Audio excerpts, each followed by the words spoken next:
when we just broke down how long it's been up, how long you guys have been up.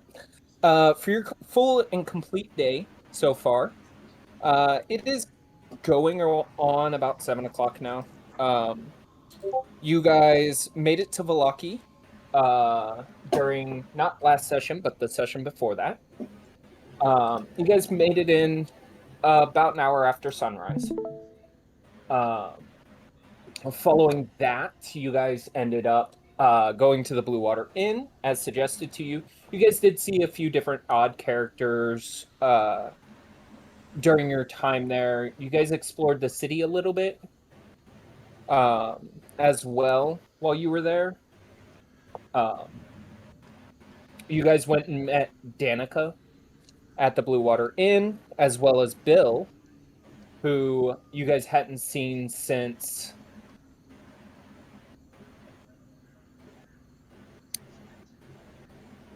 you guys first arrived in Barovia. For those of you who were here for that. At which point you got to find out a little bit of the information that you guys kind of needed for the world as a whole, such as who ran the Blue Water Inn, who kind of ran the business of adventuring in this town, as well as who kind of passed around all the different information that you need and obtain, and where that's all comes from. You would know that's Danica. Her and her husband deal in information, or so it would seem. From there, you guys took on a few different missions, one of which was finding and retrieving somebody from Argynvost Hold. You guys... sorry, my brain's working on like 4 different things at once right now. And the most important one is my dice, because they're shiny. And I'm distracted. So you guys picked up a few different missions, such as ensuring that you are going to St. Andrew and finding out what they needed, which ended up being the bones of St. Andrew, an actual physical skeleton, or something like that. You're not quite certain. Just the bones of St. Andrew. You're not sure how complete. You picked up the mission to go and retrieve a member that Torvald was supposed to find in Argynvost Hold. Bill had mentioned seeking his friend in...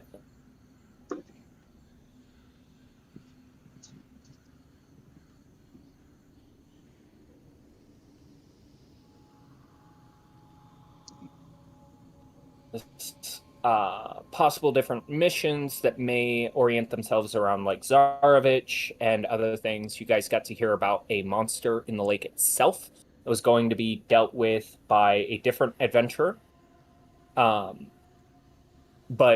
you're not quite certain how that is going to end up turning out.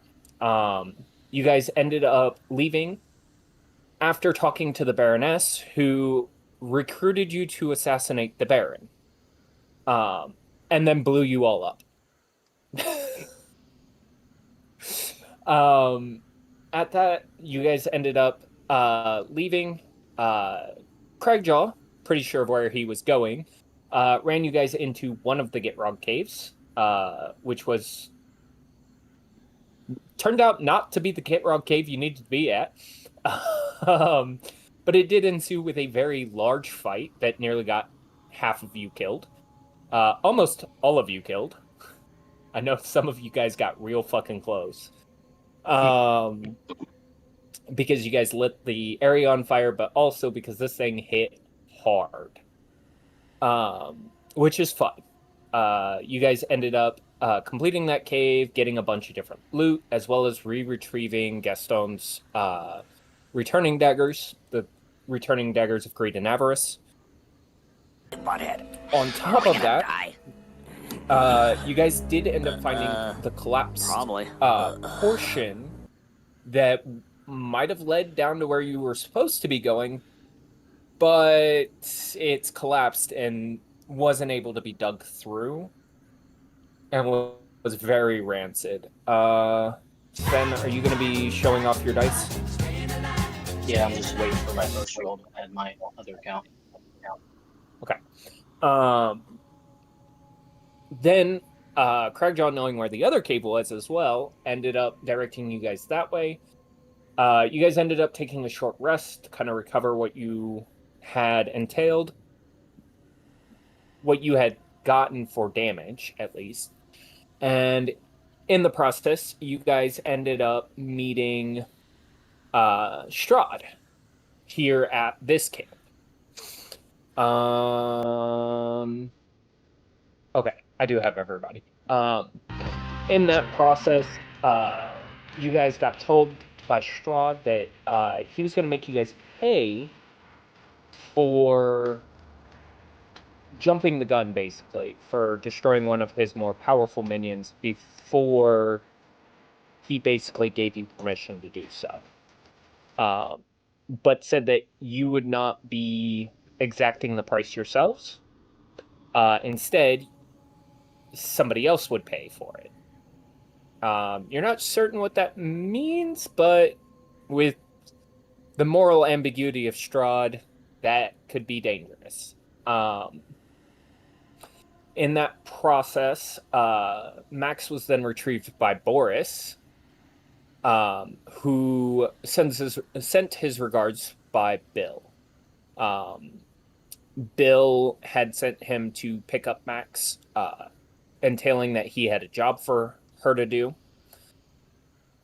And then you guys began to raid the second Gerok cave. This turned out better than the last one. We did end up losing Gaston and kind of in the middle there, which is okay. And then he continued exploring the cave, at least as far as you know. And the rest of you managed to kill off the Gitrogs that were left over. We are actually picking up from the end aftermath of that encounter. Fen is down. Not is down. Both having gotten eaten at least once. And Cragjaw is up, and so is Ash. Ash, you're not certain, but last you heard, Gaston is somewhere deeper into the cave. Last you saw. Okay. Cragjaw, because you're the only one who would see this, I need a perception check from you. I got you. Give me a second. Perception. Perception! Natural 20! Did you really? Yeah. Fucking crap. That's everything!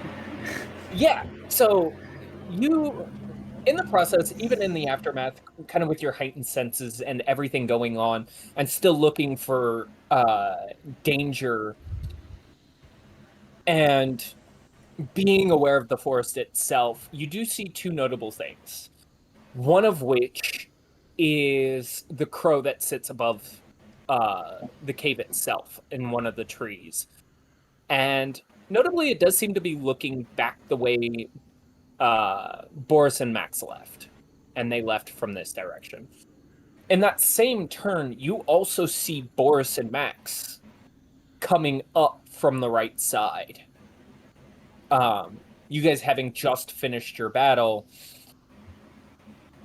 it does appear that they turned around almost immediately, despite everything. So, Ash and Cragjaw, what would you guys like to do? Well, I would definitely head over to try and stabilize the two downed party members. Yeah, it's pretty much. I mean, I'm useless when it comes to medicine. You can still make a medicine check to try and stabilize them. Sure, I'll tackle whichever one she doesn't. So if she's doing paladin, I'll do then. Okay. Okay. I need a nature check from Craigjaw. Are you going to use a spell, Ash? Yeah. Oh, I thought you wanted me to do medicine check. Oh, no, that works. That works. I rolled an 8. You're going to cast Spare Spare the the Dying. dying. Yeah, I can. Okay, so not you are gonna automatically come to consciousness. You are at technically 1 And HP. let me see. Should have some. Yeah, I can give him a little bit extra healing. Cure wounds. Okay. Jesus. Cure Wounds will heal you for 14 HP. Not. I need a death saving throw from Fed. Did you fail the You medicine weren't check? able to. I did. I rolled an 8. He did roll an 8.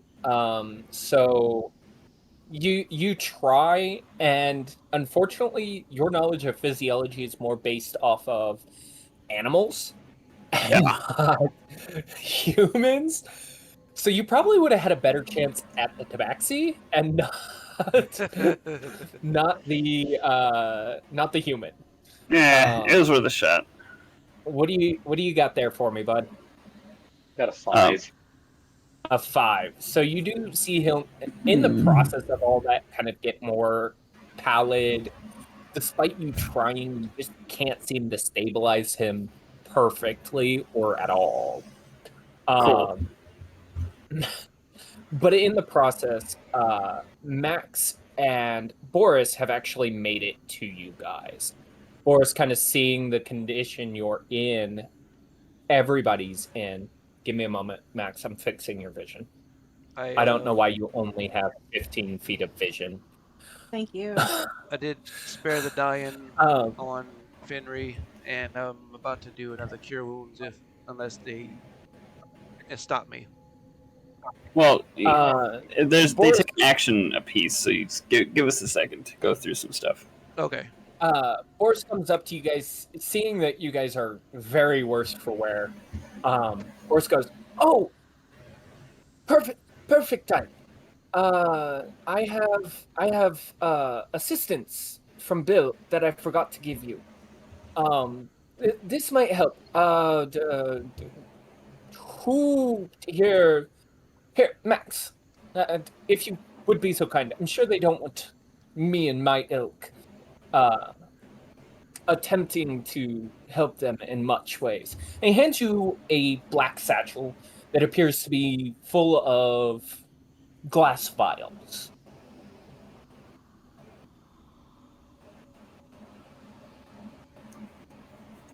I will take the bag and I will come over here and distribute them. Okay. You each get a cloudy liquid potion. And you're not quite certain what it does. Max, you've already drank one of these potions. This is what we were talking about earlier. But Max hands them out to you, and as you kind of look in, the liquid itself seems to swirl like black smoke.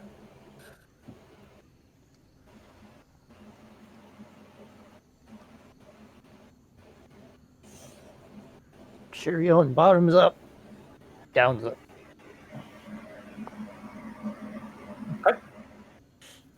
Anybody else drinking? No, I don't trust that at all. I'm pocketing it, at least for now. All right. So he handed those to Max, and Max did what with it? Distributed it Max to handed us. one out to each of you. Okay. And so I look at Max like not sure what the look on her face. Like I kind of trust Max, so like I don't want like to come out and like act like what is this to be like coming across as rude. Like I don't trust her. But I just have this look of like, okay, what is this? If you would like, you could make an Arcana check or Yeah, a I'll do that. medicine check to see if you could figure out what the potion does. Well, I'd rather do. Agile, you can do the same. I'd rather I'm sorry, what am I This is rolling? right up your alley. either one. That was me testing my dice. What am I rolling?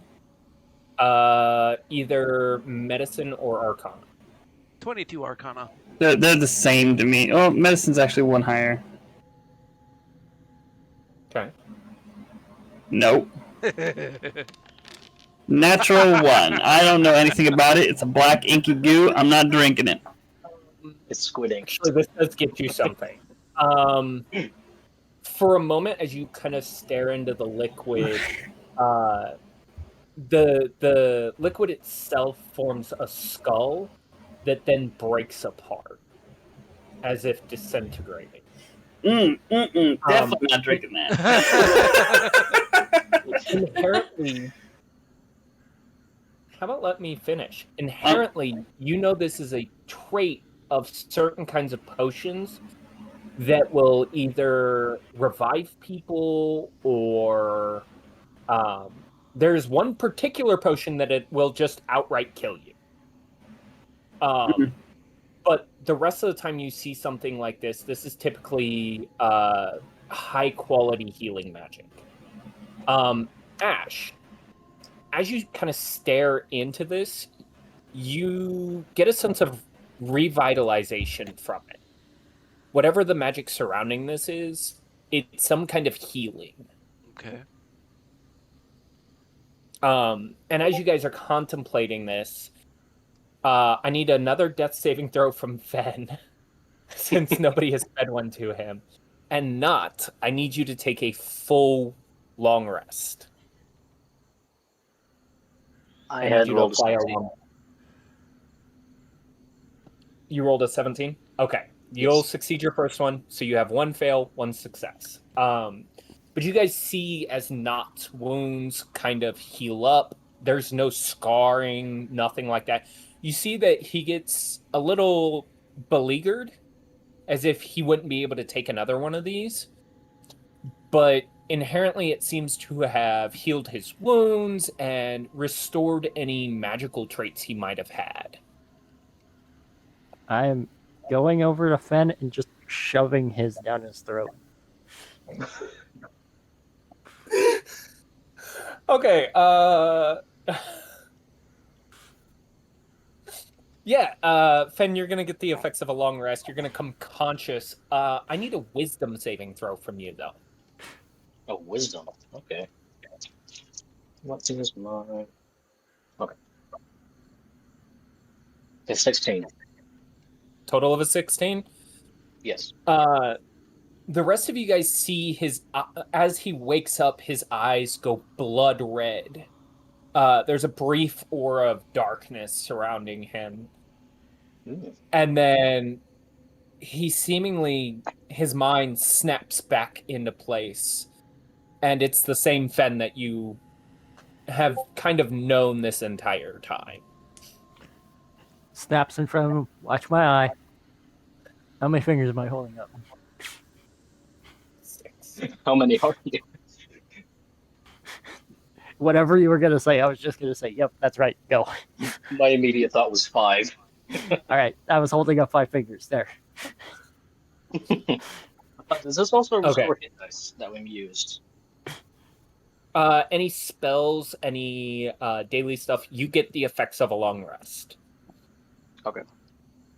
Yeah.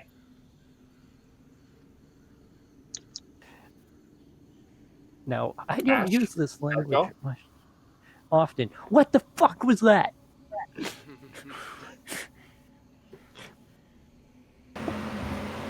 I was eaten, he was eaten, I was eaten twice. They were mad we killed their mother. Next time, We were don't set get so on close to fire. their mouths. I have a shield and a sword. What am I supposed to do? And look how good that helped you. And just But did you die? This isn't. But did I you got die? nothing. But did you die? No, but I That's came right. All right, 3 then. times close. I got close 3 times You're welcome. during that entire situation. We have been awake, and I've almost died 3 times. Yes, it's What is wrong with this land? been quite a long day. I Everything. agree. Everything's wrong with this land. What isn't wrong with the land? That's the question.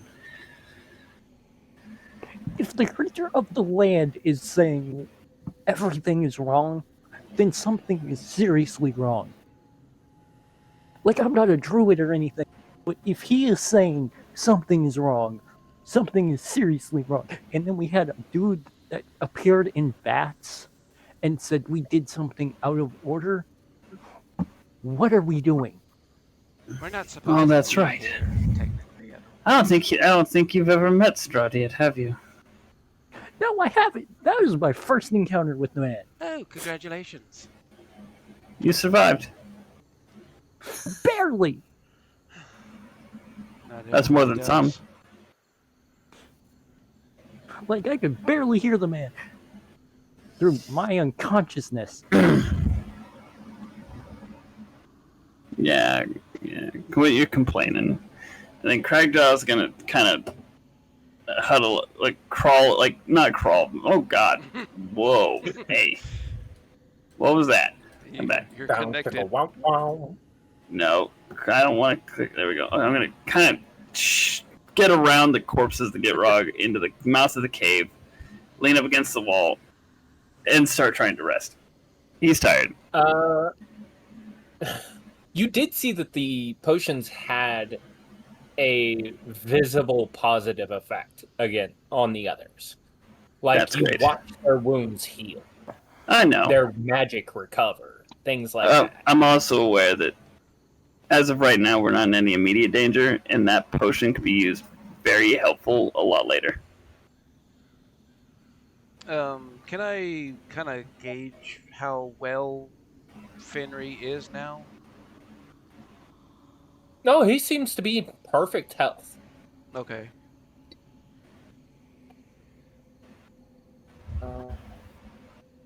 Since the topic is up to me, can I go into the cave and try to find the dagger that I had thrown and missed on? Yeah, you can. Craigjaw, as you begin to try and rest, you hear a ah! And then all of a sudden you've just got pecks drilling into your forehead. Question, what's your AC right now? 22. Okay. So a 24 is going to hit you. You're going to take 6 points of piercing damage. What the fuck? And sitting on like the horns and the antlers that you have attached to your head as a part of like your headdress, you see the same crow that's been following you guys around this entire time. Drink the potion. It was given to us for a reason, and we still have a very long day. We're not going to be getting rest anytime soon. It's almost nightfall. There's no point in not resting. Yes, and we still have a long walk back to town where we could be attacked. So it's better to drink it now. Or hide it. What? As you're saying this, you feel a note land in your lap. Oh my. Alright, what's the note say? On the note, it is seemingly a note from Bill. He states simply, Oh, "This land is dangerous, and it is best to keep yourselves upright. The catacombs that you are going to, I've investigated a little bit about. It is better if you get back before dawn and do not spend more than one night under there. The catacombs will not open during the day."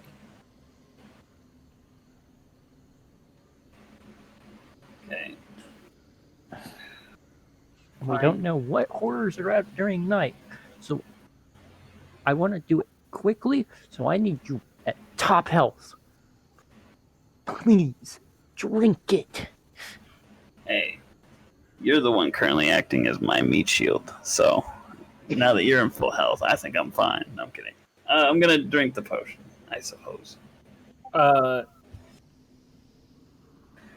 Blackbeard, that is a different one.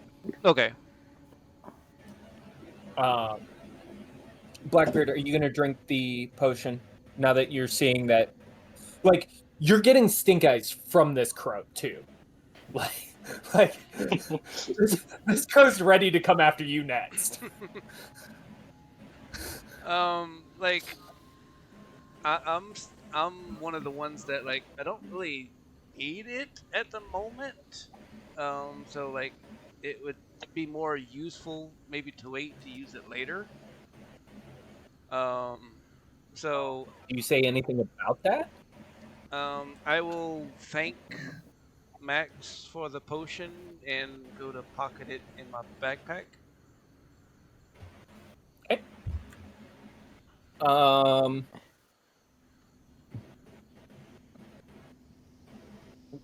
You get kind of a narrow-eyed stare by this raven. Okay. I know I said crow earlier. Yeah. But you see her take her place above the cave, as if keeping sentry for you guys.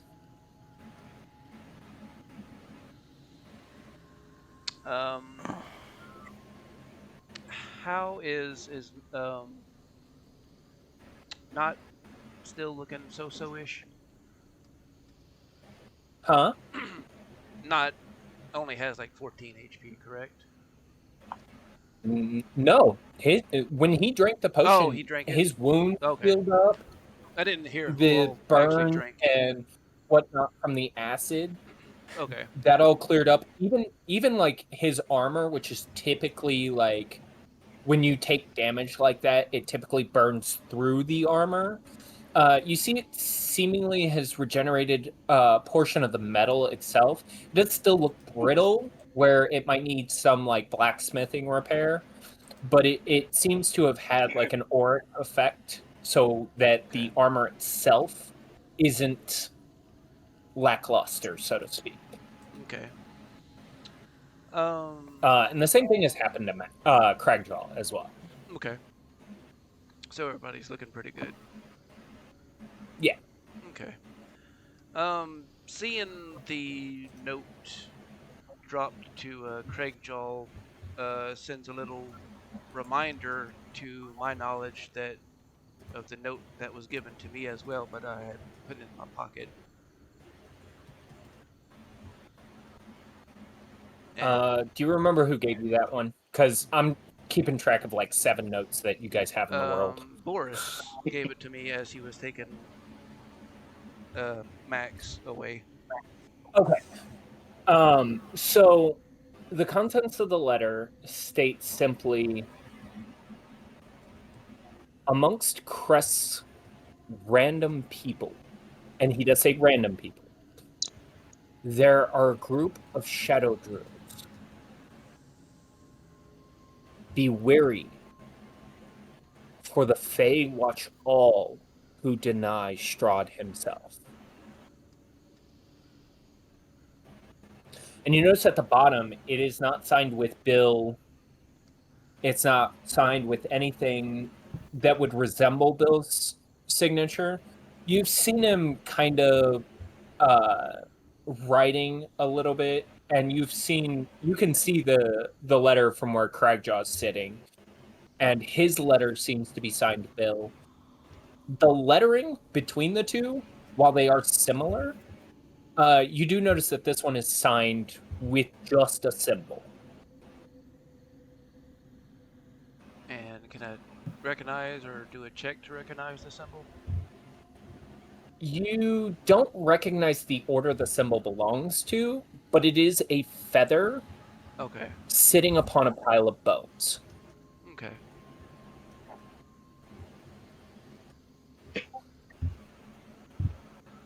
So the druids are wary of those who don't obey Strahd?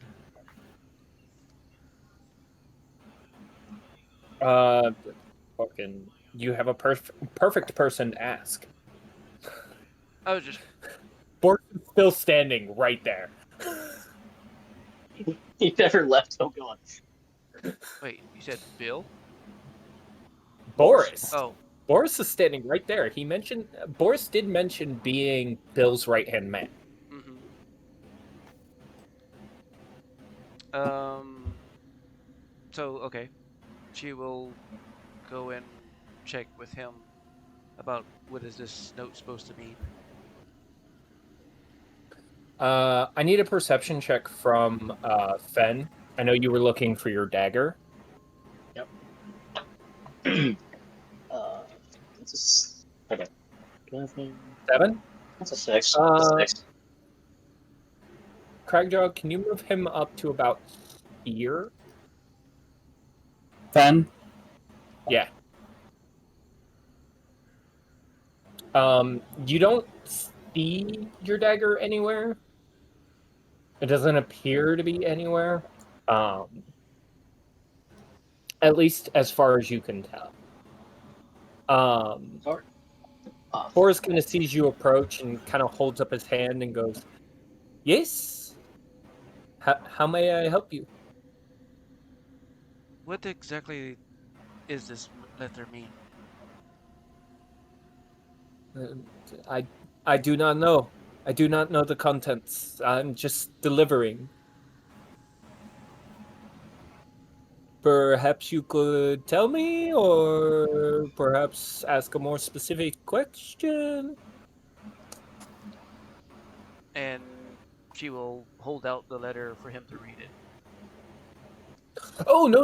It's not my place to read the letter. That is between you and Bill. That's not my job.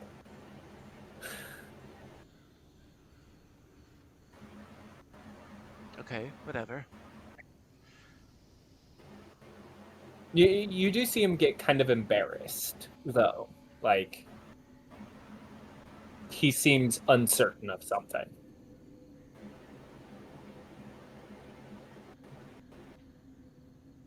Well, thank you for the potions. I'm assuming they're from you. Ah, no. Those are from Bill, who got them from a friend of his. Oh, well, Said you might need some help. tell him thank you if I don't see him first. Well, no guarantees. I do not know.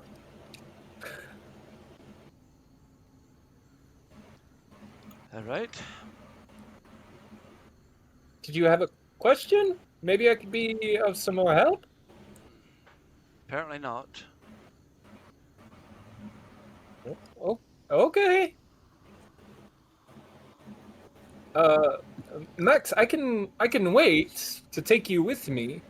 If you would like to continue with your companions, looks like they kind of need your assistance.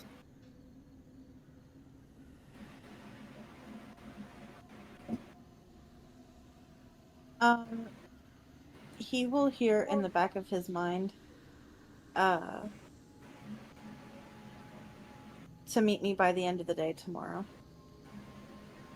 He kind of looks around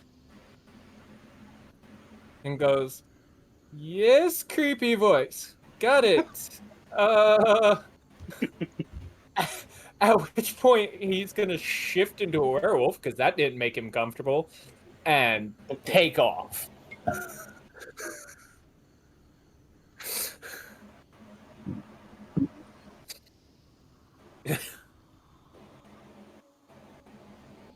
All right. So what are you guys doing?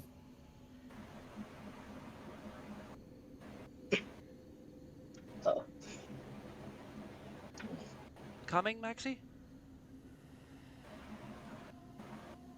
I nod. All right.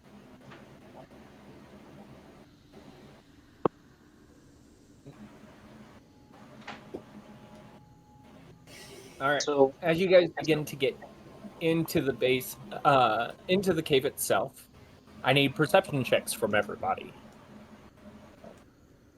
Well, is the bone that I have in my inventory big enough to create a new dagger?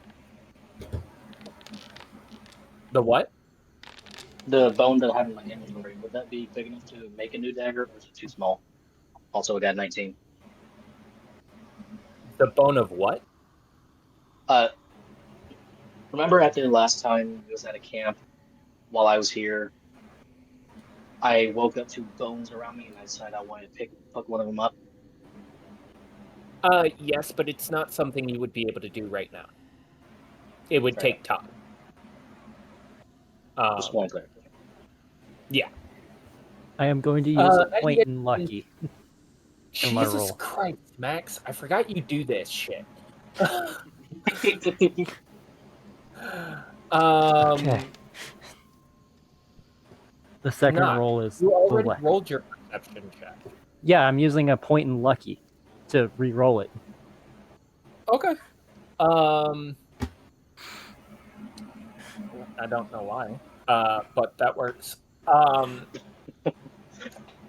don't want to be eaten again. Mac, Exactly. Not Mac and Fen, you guys can kind of hear that the cave itself is empty, but what you know is typically caves don't have like sound of like rushing wind or anything like that. This cave seems deeper than the last one you were in. The sound sounds more hollow, as if it goes deeper than what had originally intended. But where normally you would, if somebody else was in this cave, you'd be able to hear their footsteps echoing off the walls. There's nothing.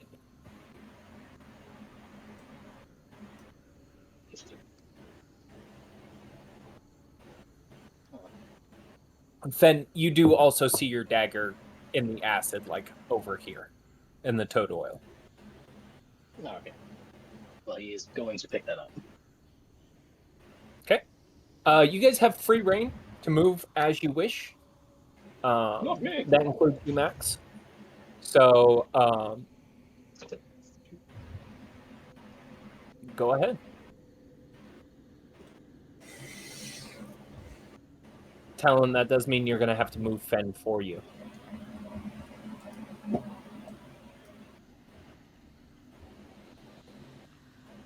Talon.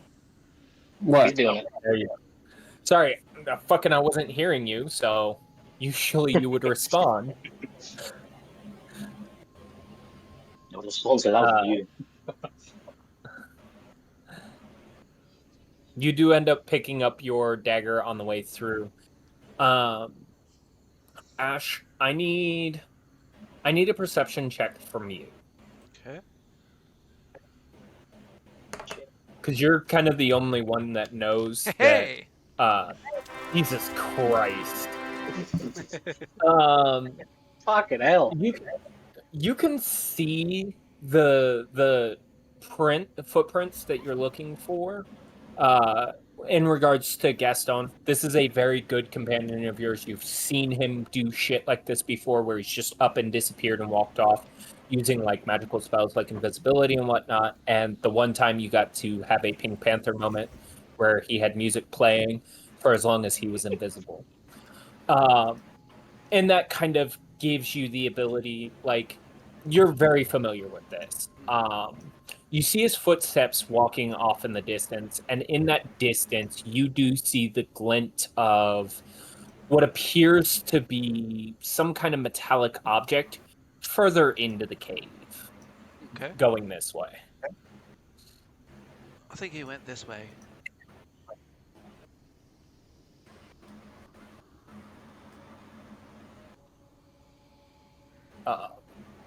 And in that process, sorry, I forgot to delete his token. Right there, Ash, is where you do find, in fact, two things. You find a small medallion with Gaston's face on it, which you know is what happens when he is ripped from this world on whatever chaotic magic is kind of bouncing in between the two realms. that you know he bounces between, both this one and the mirror realm. And a note. The note appears to be written in Gaston's handwriting, as on the outside it says Ash. Okay, I opened it. On the inside is a flowery letter, flowerily written letter. The script is very flowing and what have you. Typical of a bard, being very ostentatious in his wording and very, reference. It rambles for a little bit, but you get the gist of it that somewhere beneath the nest to the south here appears to be a hatch that will bring you somewhere deeper. Okay. I believe there's a hatchway or doorway to another area, it seems, down here.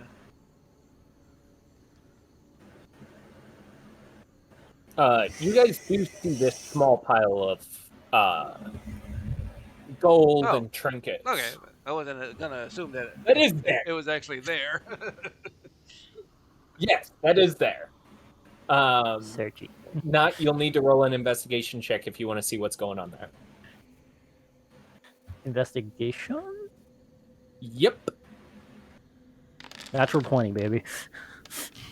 Okay. Why? That goes alongside everybody else as well. All right. Why is it So roll 2 of whoever them? else wants to investigate this pile of gold can do so as well. At 221. Blackjack. Knowing that the Alright. last batch of knowing that the last batch of gold had some items that can be used as a sharper dagger than what Trent has, he is going to do a passing glance, but he's not going to actively rummage through it. Okay. What's your passive investigation? 14. 14. There's a lot of sharp rocks in there. God, that was great. Cragjaw, are you gonna investigate alongside everybody else? Not really. Okay. I have no interest in gold. Really? Not Max. You're the only two who know this. The whole pile is fake. Okay. Not Max. You are the only two who know that. Ash, you're pretty certain this is about 500 pounds of gold. Okay. Fake gold. Real gold. You're certain it's real. Okay. Not and Max are the only ones who know it's fake. Oh, okay.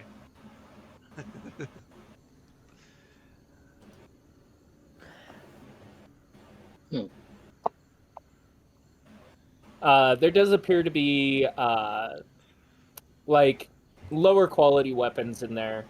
Nothing that really sticks out to you. There's nothing magical in there that you can see. The gold would be useful. Yeah, I'll start scooping up some gold.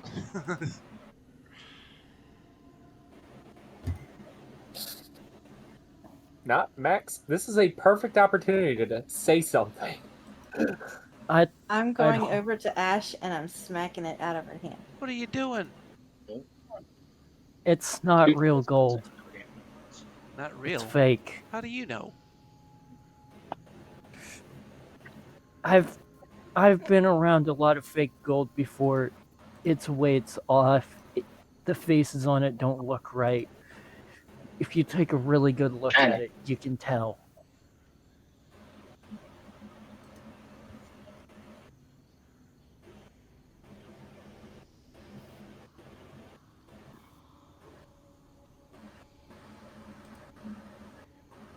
Okay. And Can I compare it to the other gold that I have in my pocket? Yeah. How are you comparing the two? So I'll take out my coin purse. I'll take out a gold coin from my coin purse and compare it to what we just found. Okay, so roll me a perception check with advantage. Okay. Perception. Oh, forgot to.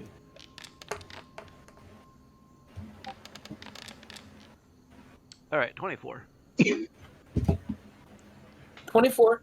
Yeah, with this, now that like it's been pointed out to you, like two different people who seemingly have experience with this kind of thing. Now that you kind of look at it, they're right. The face is off. The weight seems to be like the fake ones seem to be like a little bit lighter. It's not very much lighter, but like She these seemingly are almost uniform across all places. You do notice that where you come from, your coins typically have the face of Lord Neverember. The coins that you got from the last area have the face of Strahd on them. These coins are somewhere halfway in between the two. Like somebody tried to fake it. okay. And they were cutting coins to make more and somehow missed it, like got conflicted midway through the process on whose face to put on. Okay. So noticing that now, you're like, oh, yeah, and she'll toss it back.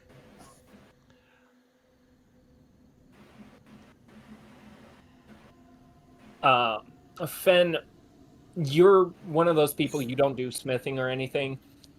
There's some nice rocks in there that would be sharp enough to add a blade to these, but not anything that really sticks out to you. Sticks out.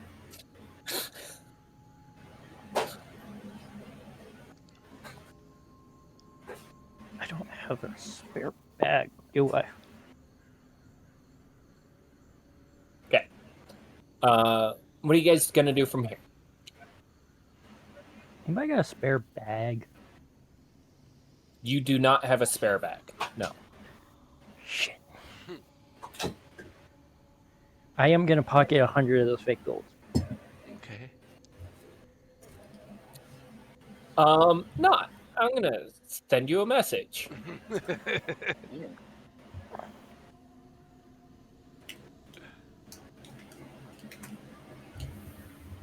Unknowingly, not as much curse.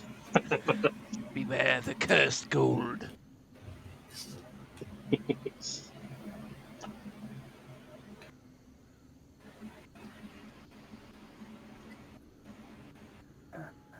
And there's no magical weapons. There doesn't seem to be any magical weapons or anything like that, no.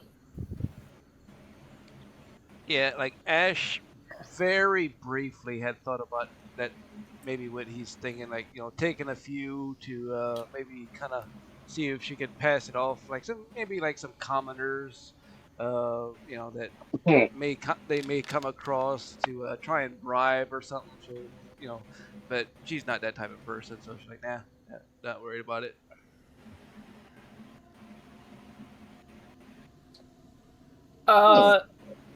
Not. What's your oath? To toll the dead into Hades' light. So No. What's your oath? Oath of Yeah. devotion, vengeance. What? I have to look at that for a second. Because I think if I do this right, Oath of Redemption. Oath of redemption. You feel cracks forming in your holy armor. All right. I'm sorry, Hades, and I'm just gonna throw it back. You know it's not as simple as that. I know it isn't, and I have to atone for it. So for right now, I'm just gonna be like, I get it. Yeah, This is one of those times. better to just leave it. Yeah, it's better. I was hoping that if we came across not intelligent beings, Yeah, like goblins or I had something, that same idea we could shortly. trick him. Yeah, we could trick him with it. Not commoners, but goblins and beings that can't really tell the difference between coin. Yeah. Use it to trick them. Not with it. Yeah. Shoot, I would rather just mix it with a pile of cow shit and hand it to the Lord himself. That might get Funny, you dead. what? Yeah, that's a death sentence right there, friend. Obviously, I jest, but And with us being in the land of the Lord himself,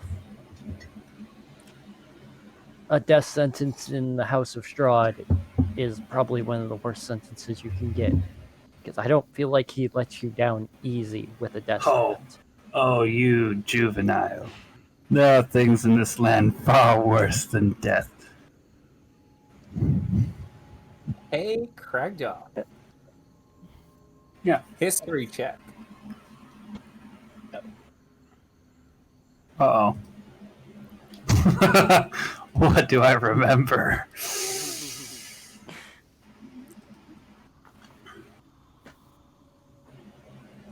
9. 9. Yeah. I'm You rolling know shit tonight. You know you've seen the spirits of fallen adventurers march these lands. Yeah. Death is not an escape. No. Nor is it the worst thing in the land. You don't remember what the worst thing in the land is. No, Or I even know what's death close isn't to the it. worst. I know it's not dying. Dying's a release. Dying's not a release either. Anyway. Alright. So, as you guys begin to traverse the rest of the cavern, you guys are good to come up to the nest, unless you guys have something else you would like to do.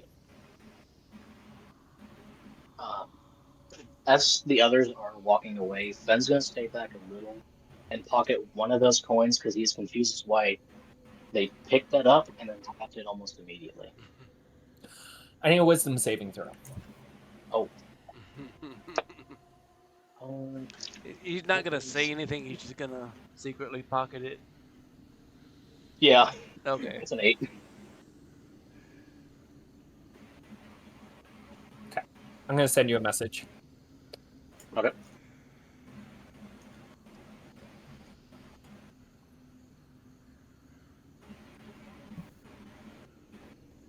Like, did he not? Like, I mean, like, Yeah. not them had explained to Ash right there that it was fake.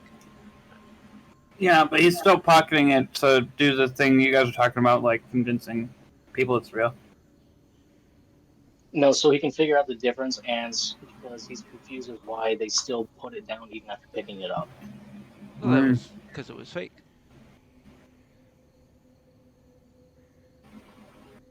So it had no value to us.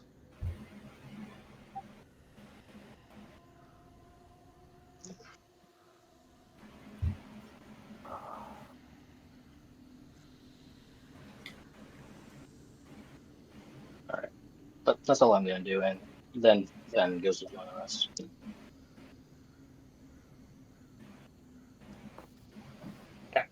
As you guys get up to the nest, you notice that it has been disturbed beyond what would normally exist. Ash, you would notice this better than anyone else besides Cragjaw. You can tell that normally it's disturbed one way, but you can see where it looks like smaller hands have kind of rifled through the nest itself. As you guys get up here, you can even see the tracks where Gaston was walking and kind of rifled through this area. Ash, you're the only one who knows where the hatch should be. so you'll get advantage on it. But if anybody else would like to investigate the area for what he was looking for, now would be the time that you could do so. So do I make a investigation with advantage? Yes. Craigjo, you want to move you and Fen further in? Because you ain't doing it from there. No, I know, but Fen said he was staying behind, so I didn't move him. No, I said I was going to follow after picking up the gold, the fake gold. Oh, okay.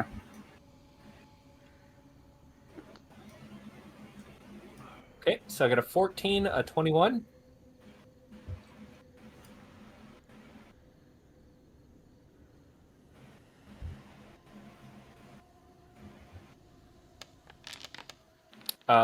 Max, are you going to be investigating? Not, are you going to be investigating?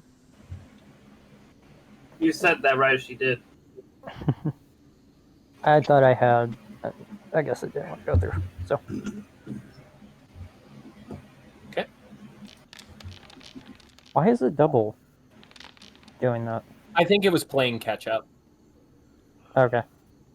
That's fine. We'll take your first one. You've got, yeah.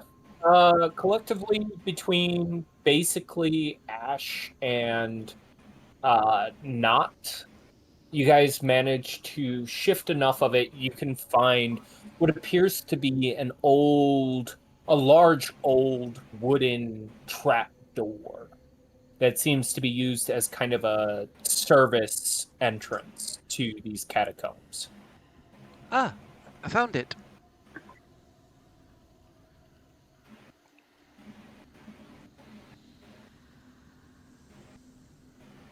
She will. Do what is? Where exactly? Is it near me or? It covers.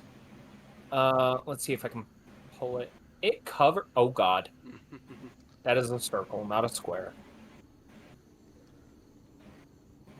It covers basically the whole of the nest. Okay, so it's like underneath the nest. So yeah, Okay. it basically covers that whole space. Okay. Is I'm now guessing like is it like really heavy? Like I'll try to open it. Roll me an athletics check. Okay. And not my specialty. Well, not bad. It is mine. With your size and the size of the door, you do get it up to like your chest. Yeah. There's enough space beneath you that people could get in under it, but you think it might take another person to like fully open this door, or if you just move the nest. Oh, okay. Like I wasn't sure exactly the dynamics, but yeah, like we'll brush off the nest off of it, of course. You guys do see Ash begin to shift a lot of the sticks and dead animal bones and the vines and moss that make up this nest and begins shifting it so that you guys can in fact see this kind of mass old oak trap door. You did see her lift it by herself though, so Which pretty impressive. It's kind of heavy.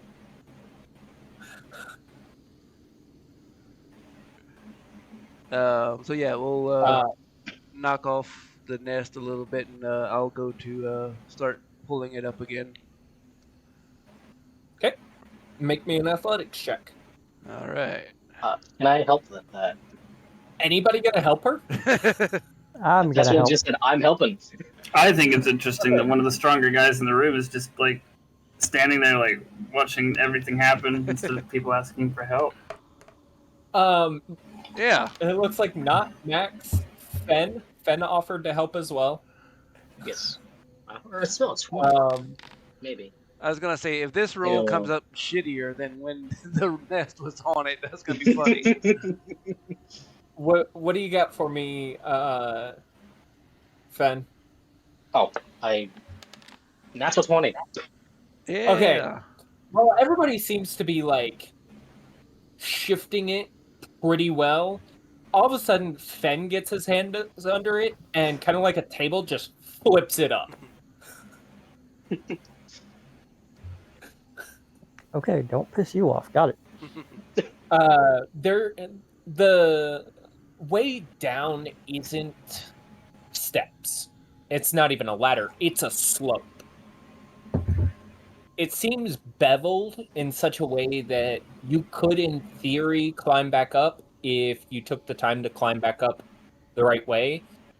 But it's designed as a kind of quick way down and a little more slow and steady up.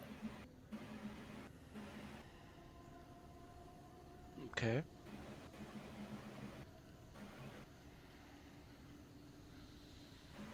So did you say it was a ladder or It's a slope. a slope? Okay. It's a beveled slope, It's a slide. pretty much, with pocket marks across it, so that if you need to get back up, you just use the handholds that are there. Okay. It's kind of like a cheese grater, without all the sharp edges. Okay. I will start making my way down. Okay. I need a dex saving throw. Okay. I kind of want to push not. You're gonna push not. All right. Not. I kind of want to, but I'm not actually going to. Okay. You see Ash kind of begin to climb down pretty well and easy. Off into the darkness. It does appear to go quite a ways, so you don't know where it ends up going. Who's following her? I am gonna follow, but I'm not gonna crawl down. I'm gonna jump and hold my arms up, and as I pass Ash, she's just gonna hear "wee" in the back of her mind. Okay, I need a dex saving throw from Ash again. Mm.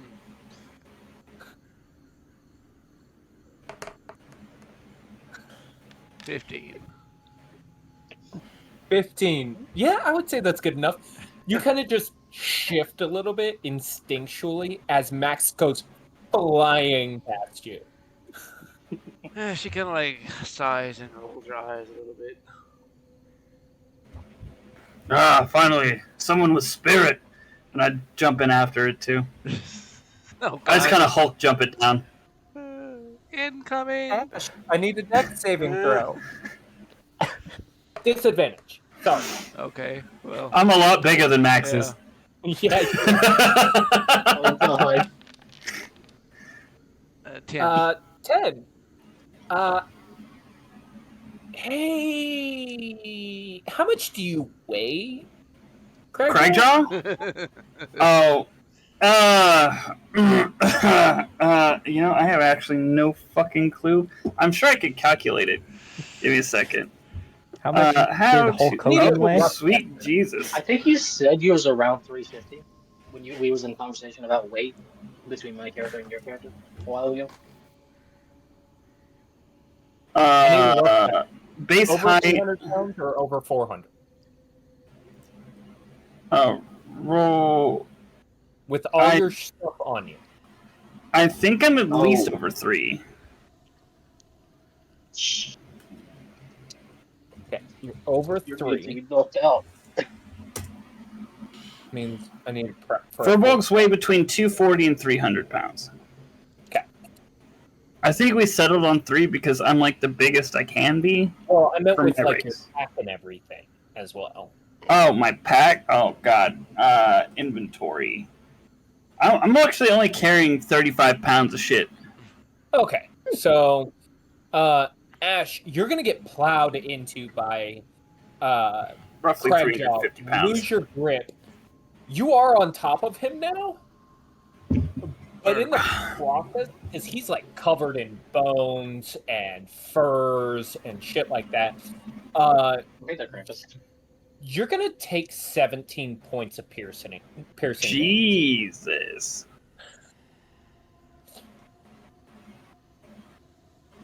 To me, Virgil just looks like Krampus. Uh, Uh, no, but there is a lot of spikes on that. So we've got no Craigjaw and no Max. Not Fen. What are you guys doing? Knott's grabbing his shield and he's gonna try and snowboard down this. I need a dex saving throw from you.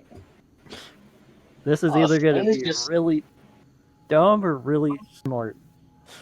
Fen is just at the top, listening for someone to die from all this. Especially Max is just went.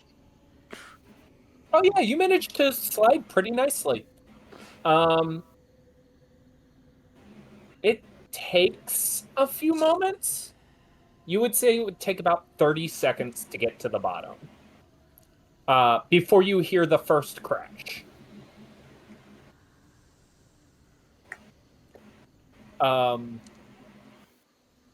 Hey, Not. Yeah?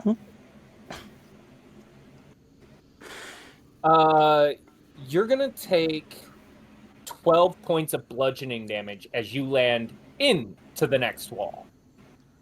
Fen, I'm gonna move you with everybody because I assume after that you're gonna make a decision on how you're coming down. Yeah, just climbing. That's where you land. The rest of you begin your traversal down. I need a dex saving throw from Max and Craigjaw.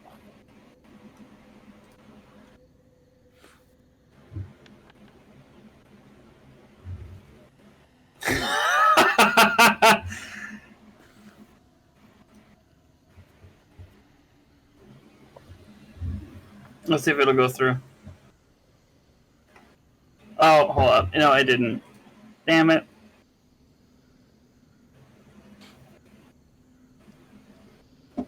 I rolled a 6.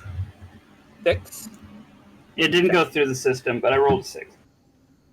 In your process of sliding down, Max, you actually managed to do this quite nicely. You step and kick to the right as you hear "Shink!" and Not comes sailing past you. Fuck! And hit face first into the wall across the other side. I should have pushed him. Oddly enough, you're pretty certain Craigjaw came down behind you. Craigjaw, what happened to you was halfway down, Not clipped you, and spun you as you come down. You're gonna take 2 points of slashing damage. Ooh. And then I need a dex save with disadvantage as you hit the floor.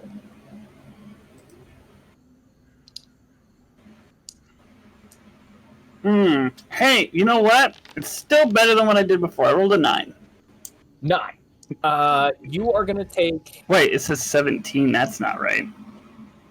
No, wait. No, You guys 9. don't No. need disadvantage. No, I rolled a 9. You rolled an 8, first off.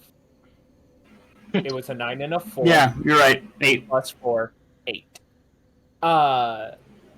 Knowing that Ash kind of took a bunch of damage for you impacting her, you managed to adjust yourself a little bit to where when you hit the ground, it's you, not her.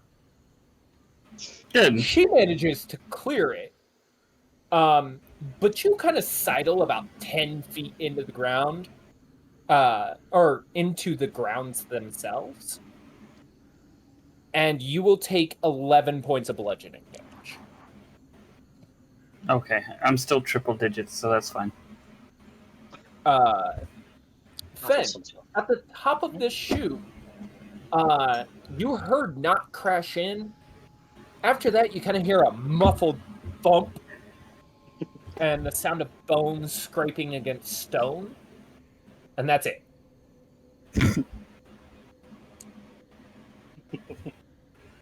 So what's your choice? You said there was kind of like little divots in the ground. So he's going to use that slide down a little bit to get to the next pivot and repeat. Okay, so you're gonna just slowly make your way down. Make me a dex save. All right. No advantage? I'm kidding. Nat 1, his hand slips, he comes barreling down, crashing into Not. I accidentally did that. Don't mind. Well, I did roll a 10. You rolled an 8, sir. No, that. Oh, no, Ash rolled an 8. I accidentally Sorry. hit a button. Yeah. So which? All right, Max, Ash. I need you guys to make dex saves. As you hear kind of a little bit of sound coming from the top of somebody kind of trying to make their way down, and then you hear the sound of nails across stone, and then and the sound of ass streaking across the. Fucking natural 1? Yeah.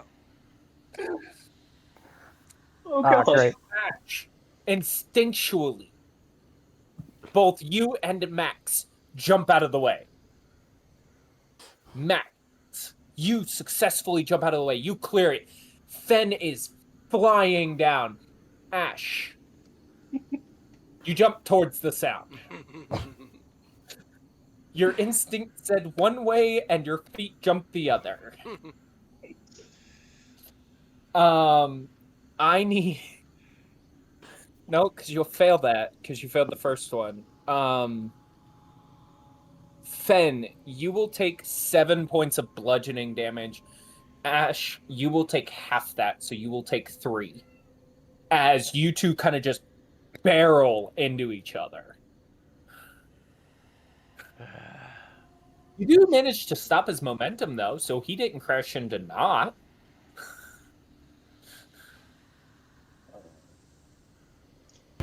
Ah, that was a blast.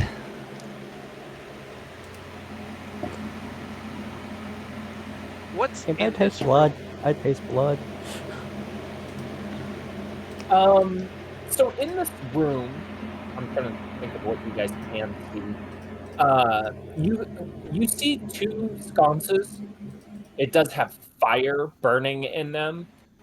This doesn't seem magical at all. It's just like they've been burned, got turned on recently, like lit recently. And they just haven't burned themselves out yet. There appears to be 2 doors, one here and one here, that have kind of worn to the point to where they don't really close anymore. And so you can kind of see out into the hallway-ish. The stones themselves are made from ancient granite. Cracks from how the earth has shifted over time, and each stone has slowly cracked under that pressure. The ceiling itself rests about a foot over Cragjaw's head as he begins to stand up. It's old, it's dusty, and there's a lot of cobwebs. But there's no evidence of spiders.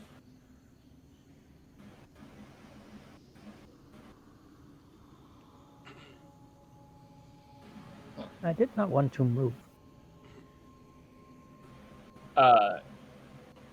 You do see that Knot is in the room, bleeding against the pillar. Are you all right? I'm good. I took quite a beating coming down myself. Should I taste blood in my mouth? Not normally. Roll me a perception check, Ash. Perception. Not good. That's high enough. As he's speaking, you do notice one of his teeth in the front is missing. Have you always been missing that tooth there? Wait, I'm missing my teeth? Ah! Great. Who else is hurt?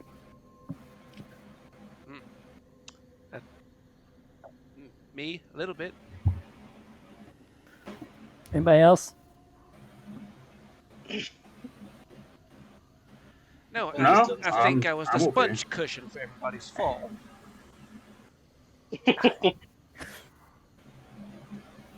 I'm just asking so I don't blow something that doesn't need to be blown right now. I mean, $20 is $20. 20 gold 20 is 20 gold. 20 gold is 20 gold. You're right. I'm sorry. That was too open. I could not. I've done a I'm lot more for 20 sorry. gold. Uh, All right. You guys appear to be in the catacombs. You do notice that the slide that you came down in on has a stone has shifted in front of it, and in its place where the opening was is now a sarcophagus. no, lovely. Well, looks like there's no going back now.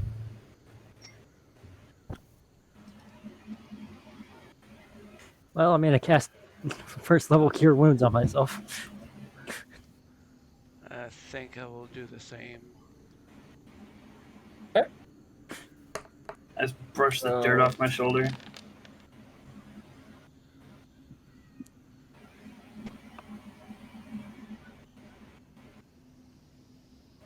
I've got 6 plus 5, so you can take my 11, Ash. Okay.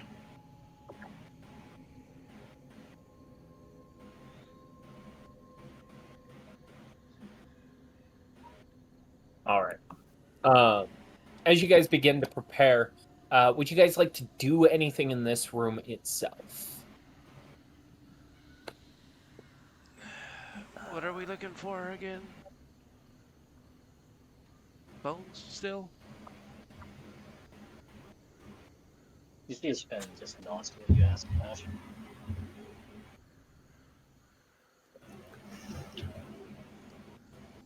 Sorry, did you ask why we're down here again? Yeah.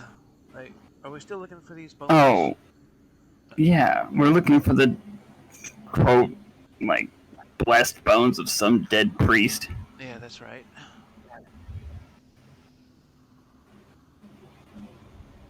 Well, I mean, we'll make sure that they're not in here. Don't think they will be, but What's up? Roll me a history check. who, me? No, Craigjaw. Craigjaw. Okay. Craigdaw's the only one who really knows the old stories of this land. 16. 16? You know who St. Andrew is.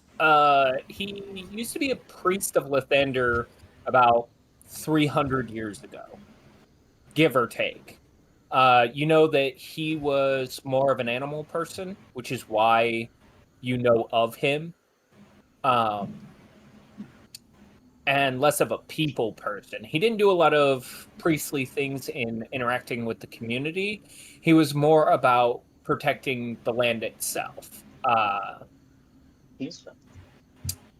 Those are the bones you're looking for. Right. Well, I don't want to parrot all of that, but my character's going to.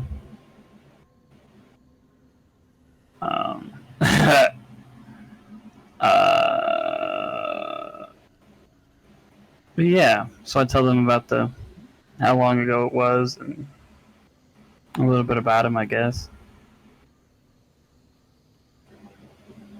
It's a lot of repeating I don't feel like doing. No, that's fine. And if you're going to do it word for word, Yeah, pretty much. basically what Craigjaw tells you is that St. Andrew was a priest from a very long time ago. Because of how Craigdraw's perception of time is, very long ago could be very, very long ago, and you guys just don't know it. Cool.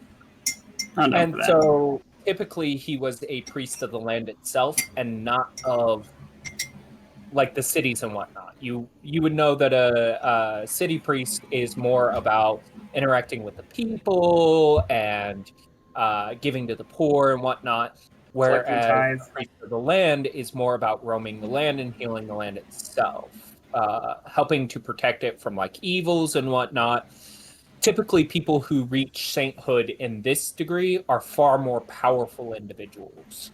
Cragjaw wouldn't know that, but the rest of you would, with the exception of Fen. Fen, you have no fucking clue what everybody's talking about. And Hey, what's this rule?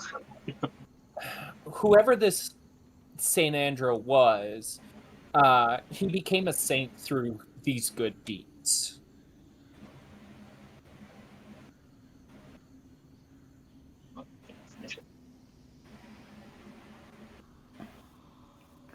Must be a really high-ranking saint if he has a church named after him. St. Andrew's Church. Sounds just like what this land needs. Yes, but in this land, we've already had this conversation before. In this land, you need to be a follower of Strahd or one of Strahd's gods. Which is a problem, because nobody wants to stop and break what Strahd has given them. Because if they do, Strahd will come after them and give them a worse fate than death. So, being somebody of God in this land, so much so that they are burning symbols of other gods in this land, it's So I kind of think hard. that's when the troubles really began. So, Cragjaw, Yeah. you would know that he hasn't touched the Temple of Lathander. None of the temples of Lathander. Well, I mean, yeah, but my character also does, like, as much as I would have recognized that, Craig just doesn't see the other religions as being helpful to anyone. Like, I I'm don't. just letting you know that way. Yeah, no. So, like, the way in his, like, the way he sees it is the world was fine. Then people came from outside the land with their faith and their religion and ambitions and ruined everything. That's what happened. Don't look at me. Regardless of what faith it was, information for you to roleplay. You choose how you do. I know. So, like, and I'm kind of communicating this to you guys. That, like, that's when the troubles began. It was, people, not just the followers of Lathander or the followers of the Raven Queen or what have you.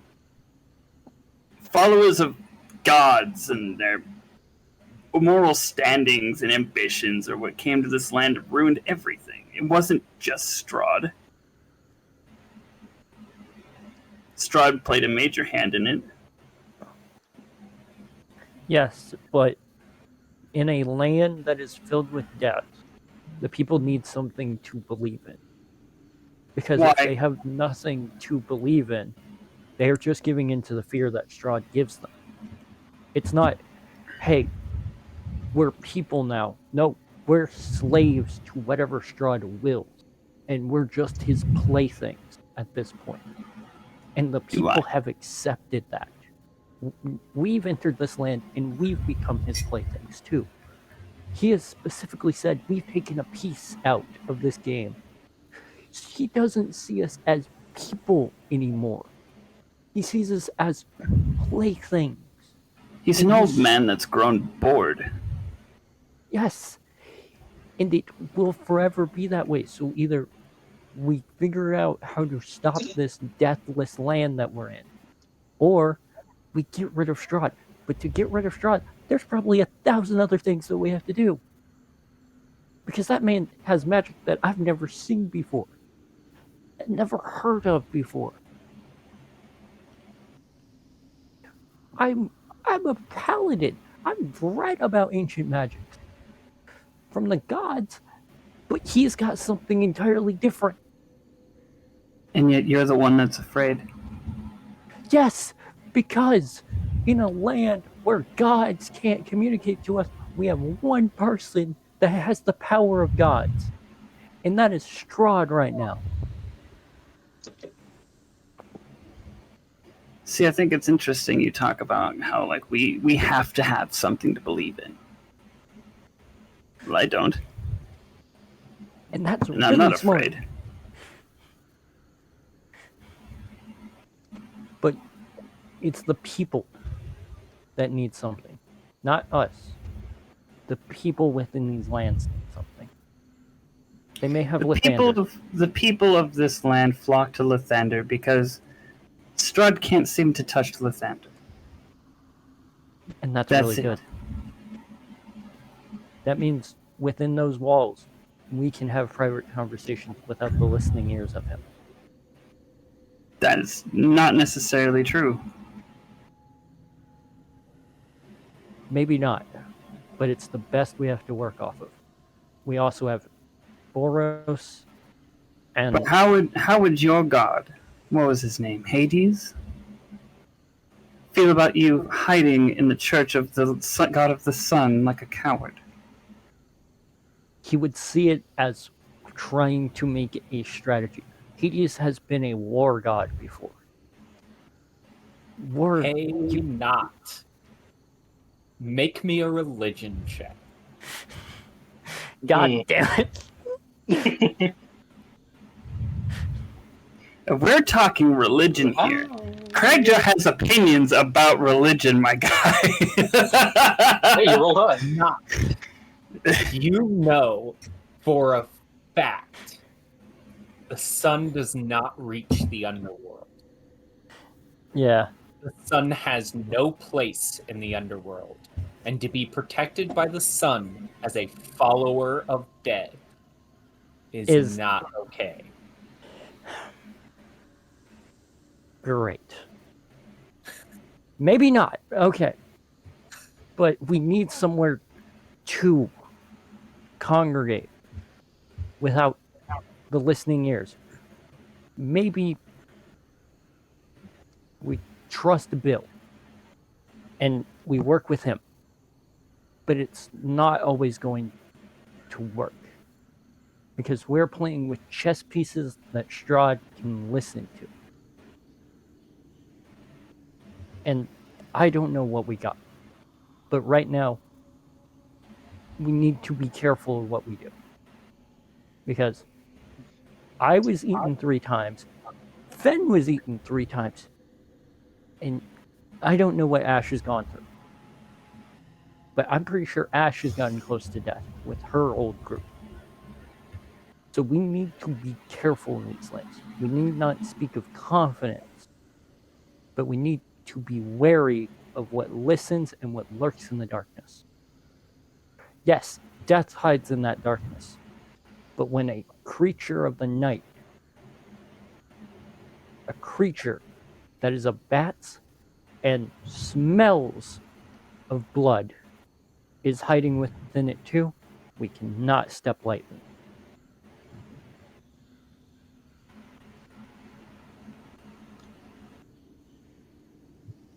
As fun as this conversation is a feline one, how is this helping us just track down the bones of this I don't dead know. priest? That was completely just not going off the cuff.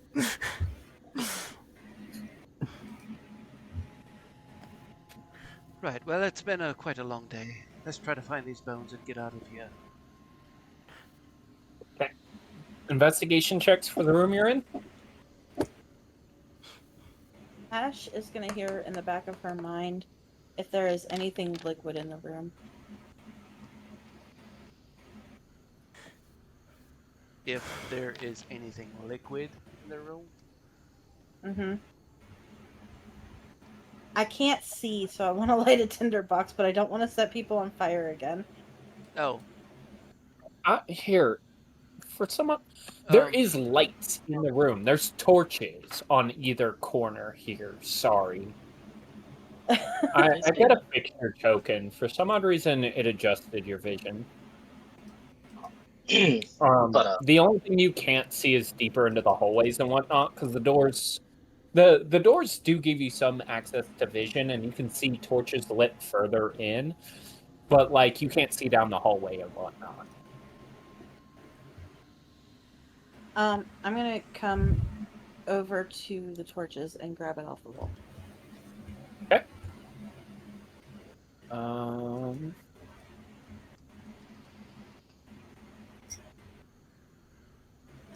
Okay. You are going to be surrounded by.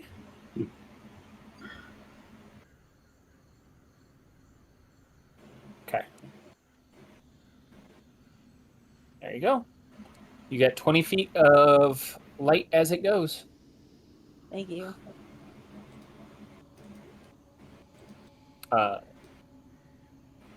So, from what you guys know of this area, Fen, are you looking for these bones, as they so to speak? I have no knowledge of whatever we're looking for. Nobody articulated that information to me. No, they all I was had this asleep when it was being conversation said. out loud. Fen, Oh, they had oh, this okay. conversation out loud. Yeah. I'm a fucking idiot. As Not was So- having an existential crisis about religion. Not just had a yeah, lot to get off of his chest. I guess I will look around. Okay. I need a investigation check from you. That is a 10. Ooh. Owie. Yeah. I got higher my guard. There you go. What do you got for me? A total of 10. 10? Okay. Yes. There's bones around here, but nothing that looks special. You and Craigjaw, that's what you guys see. Max, I don't have an investigation check for you. Are you checking as well? Not in this room, no. Okay. Ash, not you guys kind of have a little more head on your shoulders. Ash, you're kind of aware that the way bones are buried, usually the more influential the member, the further in they're buried, and the more ornately they're buried.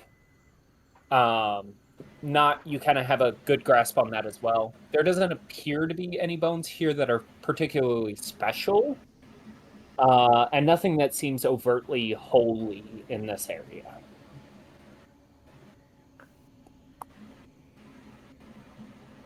Being a paladin, would I know how a church would set up a grave? Roll me a history check. What? That's not this-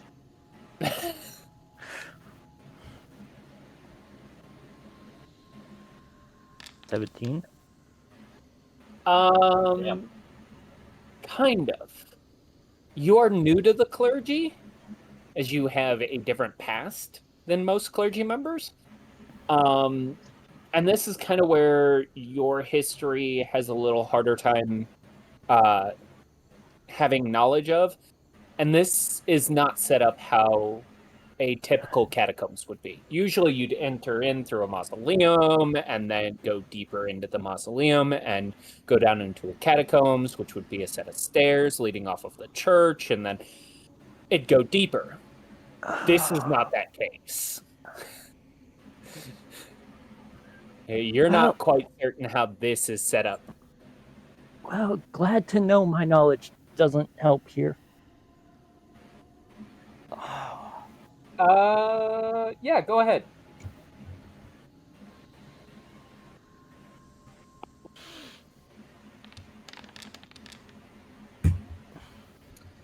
For you, Max, you would know it's deeper in.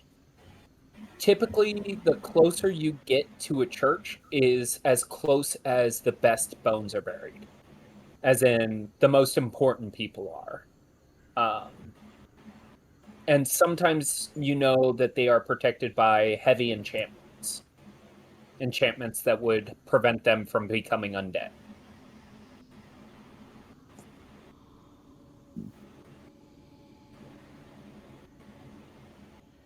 I'm gonna tell Ash that. Okay.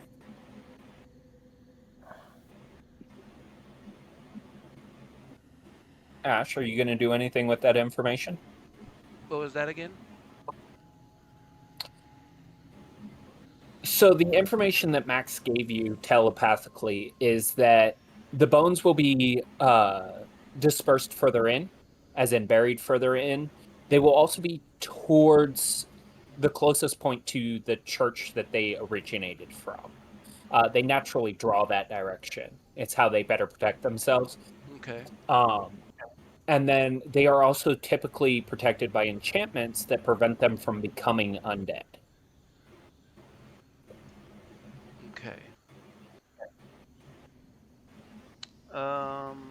So I will try to get my bearings, try to orient myself as to which direction is north, east, south, and west, and then trying Okay. to figure out the way we came from the village or the city, where the city would be in reference to where we at now, to kind of estimate the direction we should go.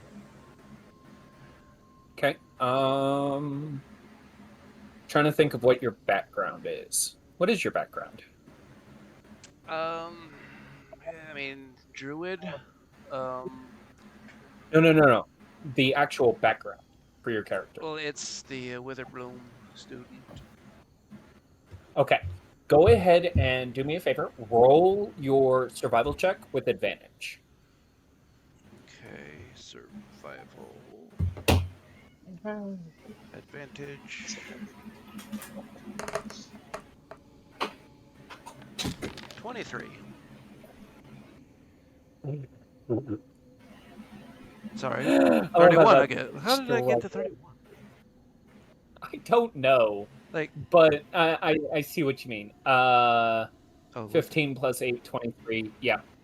So orienting yourself, knowing that the slide slid back towards the entrance of the Gitrog cave, and then orienting that to kind of how you're facing, this is the entrance, the Gitrog cave is somewhere behind there, and that means the entrance is somewhere this way.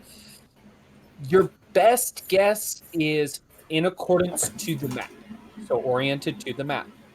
The southwestmost corner would be the closest you would get to the town. okay. I think we should be going this way. Okay.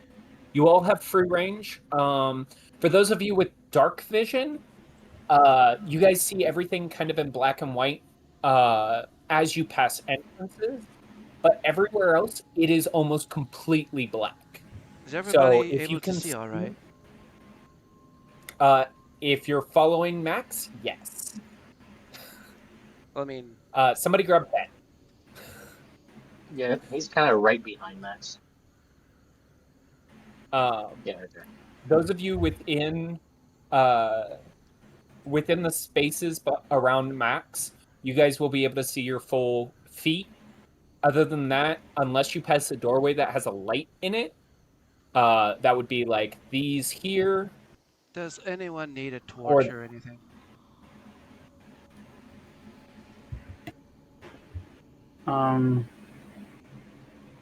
That's a great question. I actually don't know if Cragja has dark vision. Even Furbolgs do? with dark vision, you still need the torch. Otherwise, it's pitch black.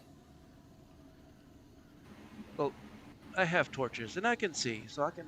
If someone needs a torch, I can light a torch for them.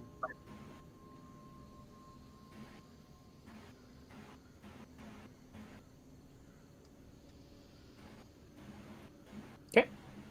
I will light a torch just guys- for the hell of it. Okay. We'll put an extra 20 feet of light on you. 10 feet dim. 10 feet bright. Because that is how that looks.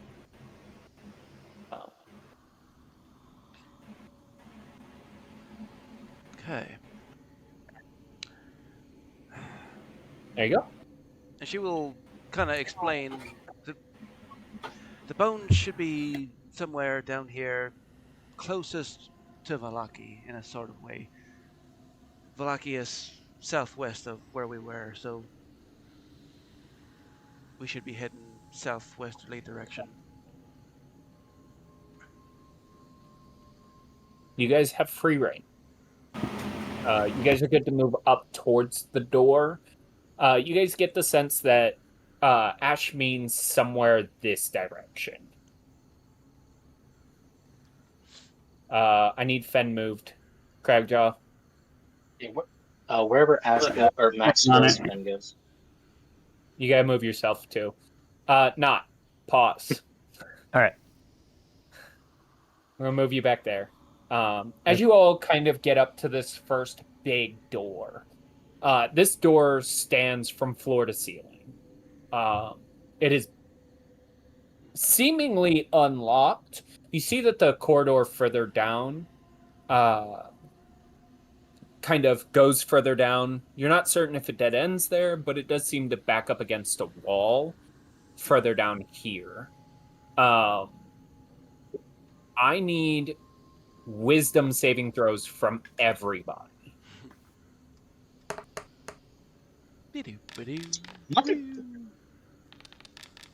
Jesus. Oh no.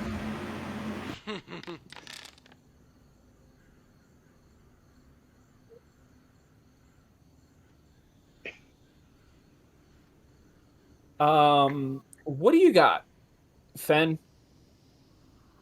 I got a big fat 6. Was that a natural one or a 5? Oh, wisdom saved. Wisdom? 5. Yeah, that's total of 6. I got a natural 3. A 3? Okay. Yeah. You guys kind of get this wash of an arcane energy, and where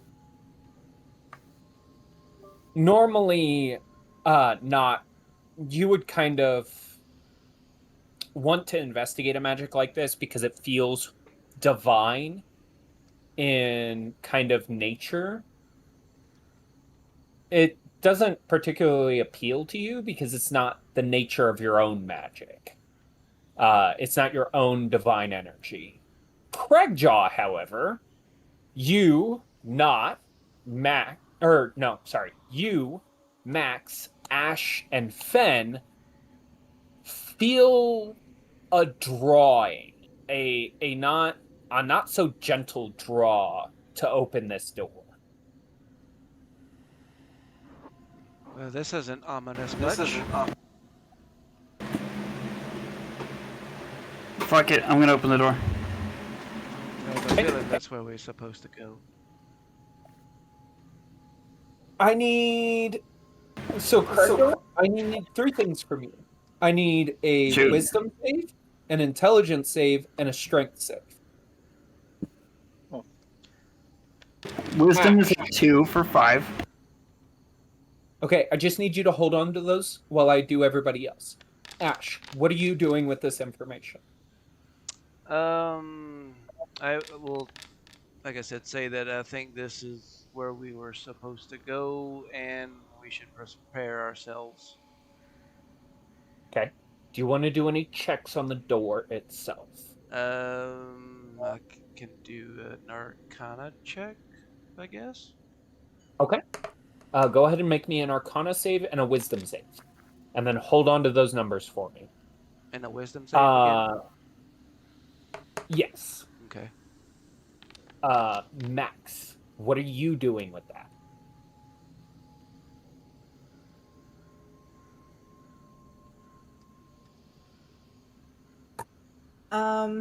What kind of draw was it to the door again? What did I feel?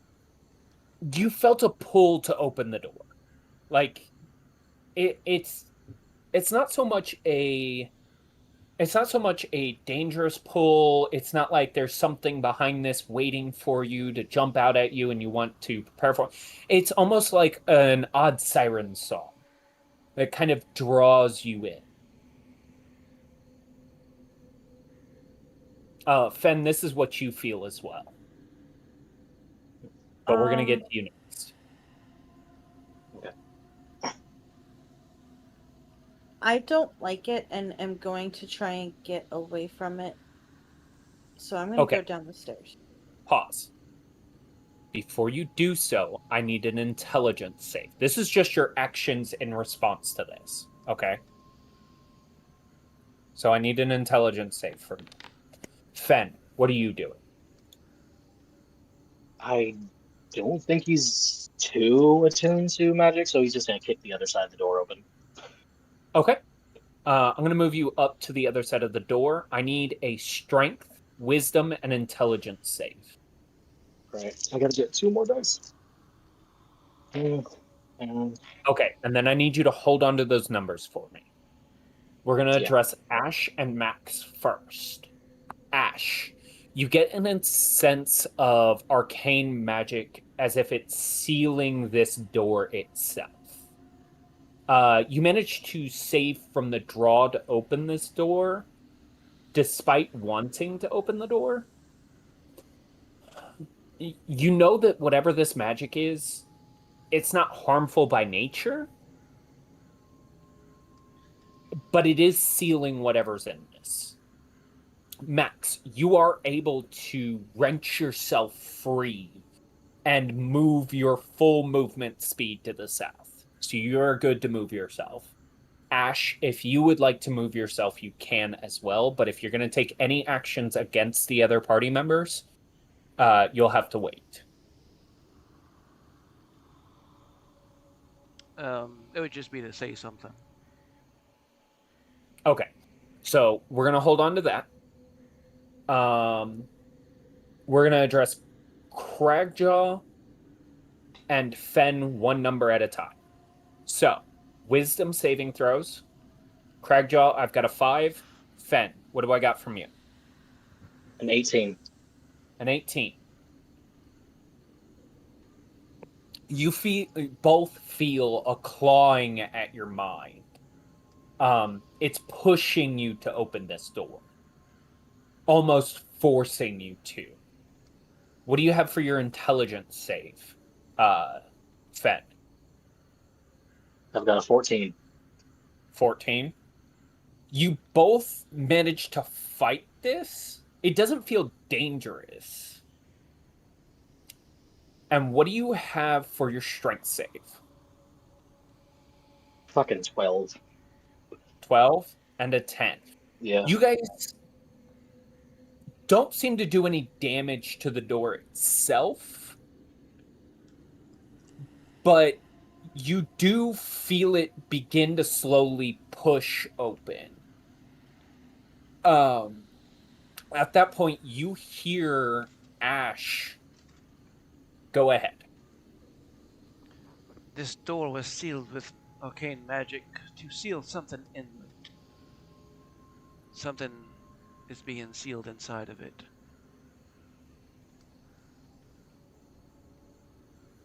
At that moment, you guys can see, even Fen, who has no magical attunement, the chains, the magical chains that seal the area off, crack and begin to shatter and break.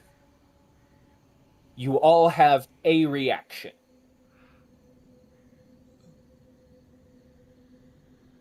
We're going to start with Not. Do you have anything you can do? Who is in front of me? Ash? You have Fen and Cragjaw. Can I pull Fen backwards? That's what I was gonna do to you. Okay, so Fen and Not, I'm going to move you 10 feet back because you're working in concert.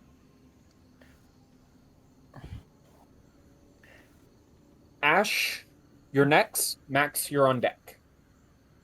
Ash, what are you going to do?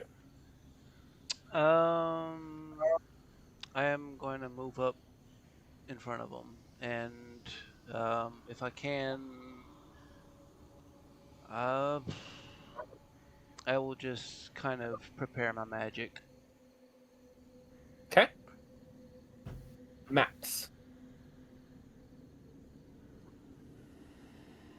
I'm gonna You draw my daggers. see and hear all of this.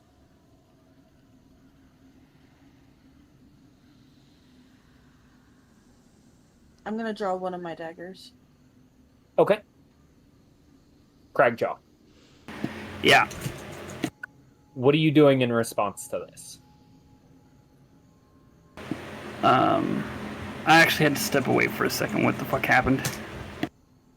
So, you guys managed to crack open the door. Just a step. This broke the ceiling enchantment that Ash mentioned as you were cracking the door open, breaking the seal itself. You get a reaction what is happening. Knot and Fen having the same reaction of, oh fuck, we need to get back. They step back and kind of stumble a little bit into 10 feet of movement. Ash has stepped up to kind of guard their backs, as this is a more magical reaction, and neither of these two are more in tune with magic. You can see out of the corner of your eyes, Max has drawn a dagger in defense of the group as the party. You get a reaction.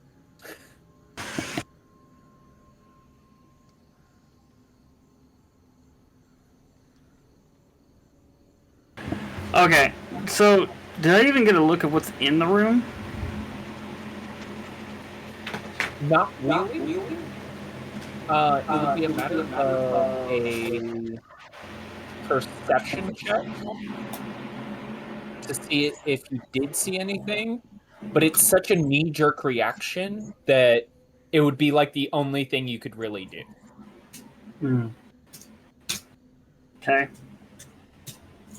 So you're saying that we opened the door and there's a really dark wave of dark energy that came pouring out of it.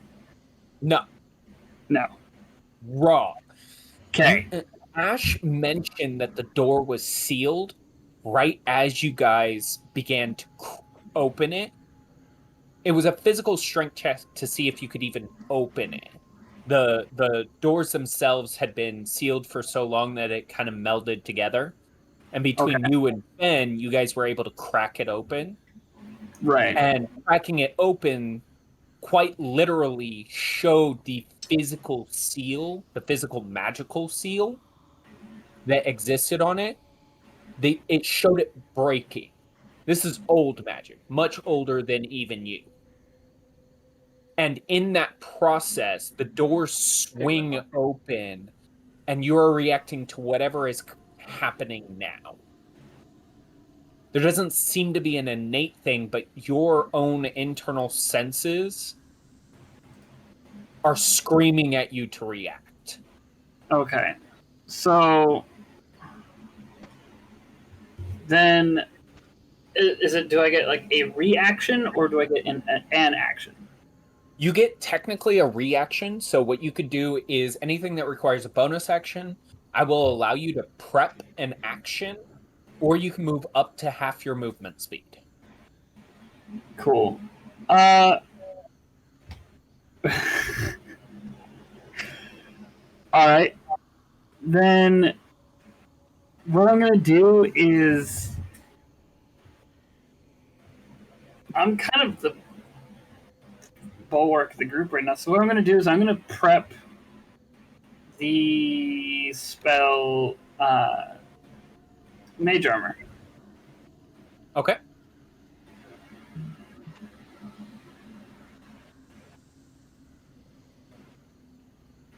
Do you not have that already active?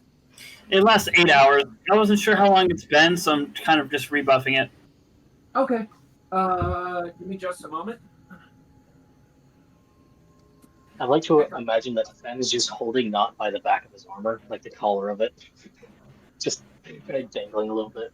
Knot really is just a scaredy cat, isn't he? After being eaten? Yes. Rama!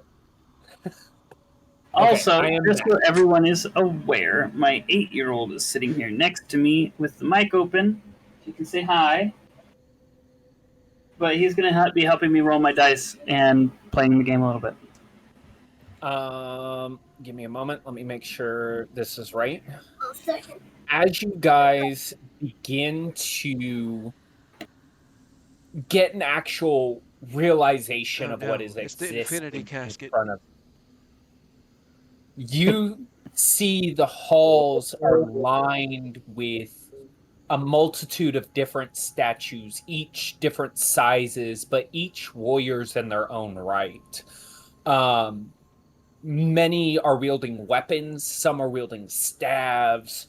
Some appear to be from different races. You have elves and tieflings and Asamar, and there's a tabaxi or two. There's gnomes and dwarfs. There's halflings and humans. Uh, you see a couple that seem to be an older race called wildings. They seem to be tree people. The trace races of adventurers that used to be changelings, all lined across the entrance, and from the entrance up to the sarcophagus itself. We are not going into combat, Kaya. We are actually just about to take a break here. But Okay. as these statues themselves line the walls themselves, you guys are drawn inwards. Um, your physical bodies are drawn inside the room itself. Yes, Max, I know you're inside a wall. I'm working on it, guys. Okay. You guys are pulled in, and With from Hana. behind you, the door slams shut, sealing into a solid wall. This Are me is and where we're Fen going to still take our holding first on to break. each other? Yes, you and Fen are still holding on to each other. The Very door much. slams shut and turns to wall, turns to stone. The walls are lined with statues. The pillars are encircled by what appears to be gravestones. And this is where we're going to take our first break. We're going to give it 15 or so minutes. So it's 8:55 now. We're going to do 20 minutes and meet back up at the quarter of the hour, or 9:15 my time. That would be 6:15 PST. Okay. And that should give us all time to, That get sounds some good. drinks. Mostly, I just need to get the kid set up with dinner and stuff. And then we'll just meet back up at a quarter past. All right. Alrighty. Yep. All right. I'll see you all then.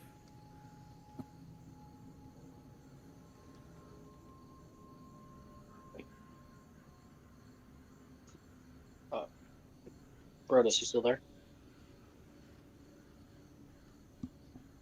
No. Yes, sir. Why? Oh, okay. To Fen, he sees not as like a small pup that is just learning how to be with the pack because of how beaten up you've been getting.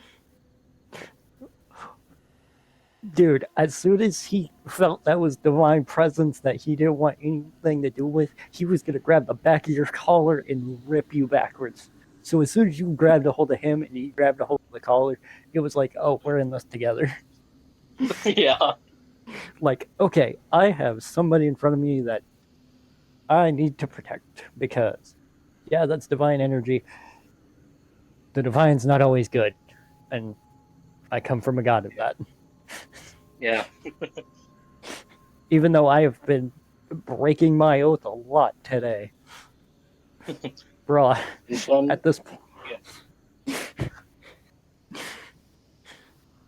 Fen, he has the very, very basic knowledge of magic, maybe even less than that. So anything he feels different, he's booking it.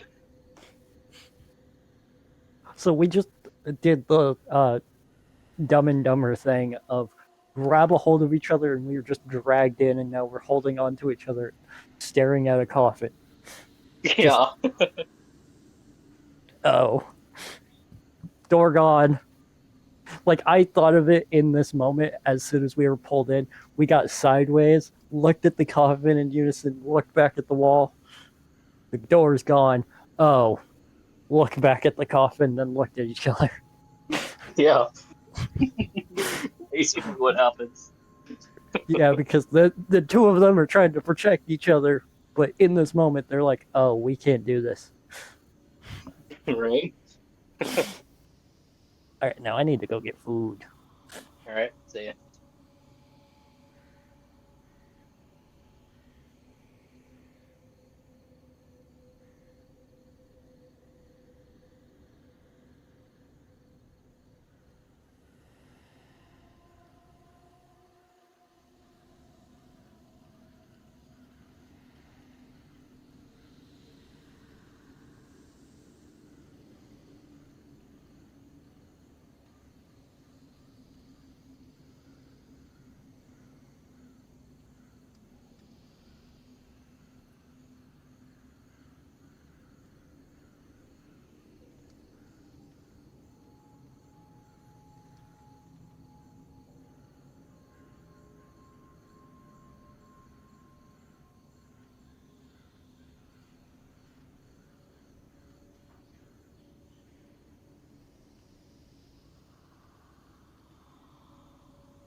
Meh.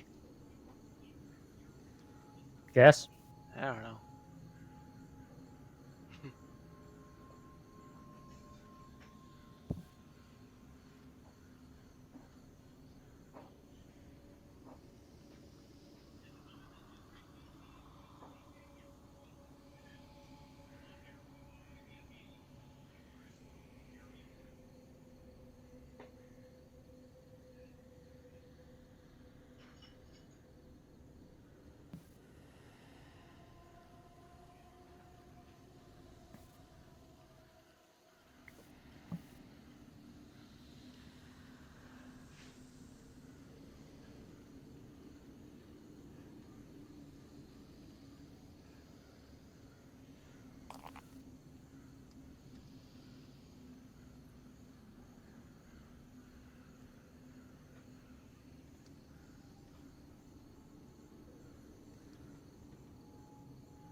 Damn, Which weird question. disadvantage? No. You're just gonna get different information than other people will. Are the gems shining so they look like a laser pointer? Are any of them like shining off of the No. walls? Darn it! No. I wanted to go full cat mode for not for a second. So we're rolling history. It'll be history, not Ash and Max will all, or not. Craigjaw, Ash, and Max will all have advantage. All right. I rolled with advantage. One was a 1, but the other one was a 15. So +2, so it should be 17. Dude, my dice are fucking me up. I'm almost tempted to switch to fucking regular dice, man. Dude, I haven't rolled like anything higher than a 10 in fucking forever. But it's saying I rolled a 1 and a 2 on that check. Okay, everybody do it again, because none of you rolled high enough. Well, let's see. History. I don't like you guys. So Max, There we go. Dirty Max, 20. what's happening is you are going to roll history checks. You are going to do it with advantage. You, Craigjaw, and Ash all roll it with advantage.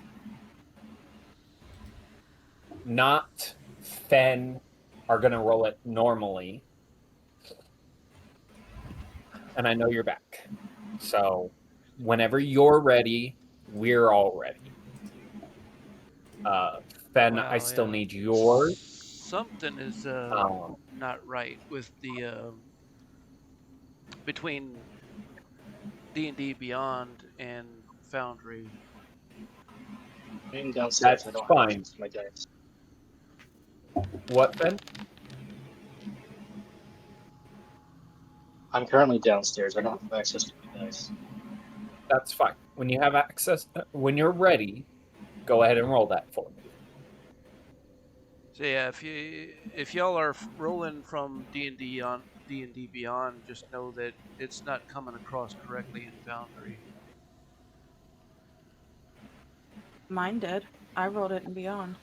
Okay, like I've been noticed the last time I rolled, it was different in Foundry, and this time I just rolled again. It's different in Foundry.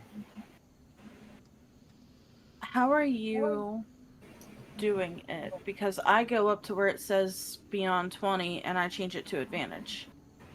So what I did was I go to the skill, like I have to my history, I got a +2, so I right click on the +2, and then from there I click advantage and then roll.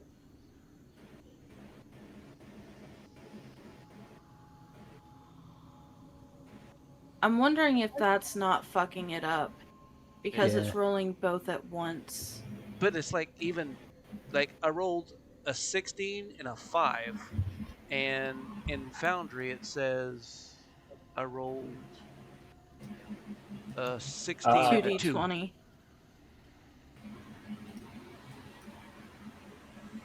Huh. And then like the other one, Weird. it said I rolled a 1 and a 2.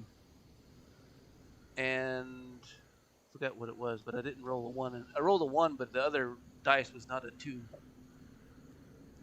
Yeah, it could just be fucking it up, and that's okay. Next time, try it the way Kaya just told us to roll it and see if that fixes it. So how If do it you, does, perfect. If it how does she do it? How do you do it? You see beside the short rest where it says beyond 20? Yeah. I hover over that and I go down to advantage. Okay. Yeah, I didn't even know you could do it that way. Yeah, I just noticed that you could do that.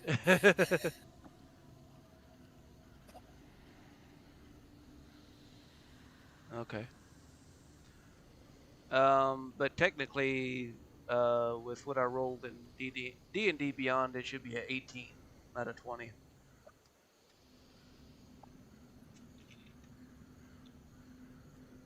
That's fine. That's fine. As long as you give me the correct number, unless I'm trying to balance everything out, we should be fine. Craigjaw, is your number up there correct? It's a 20, not a 22. Okay. So it looks like it's adding whatever the second number is. So we'll just keep that in mind as we move forward. Sounds like I have Kaya. I know I have Blackbeard and Talon. Do I have Brodus? Ah! All right, Mr. Existential Religion problems. Xavier, are you back?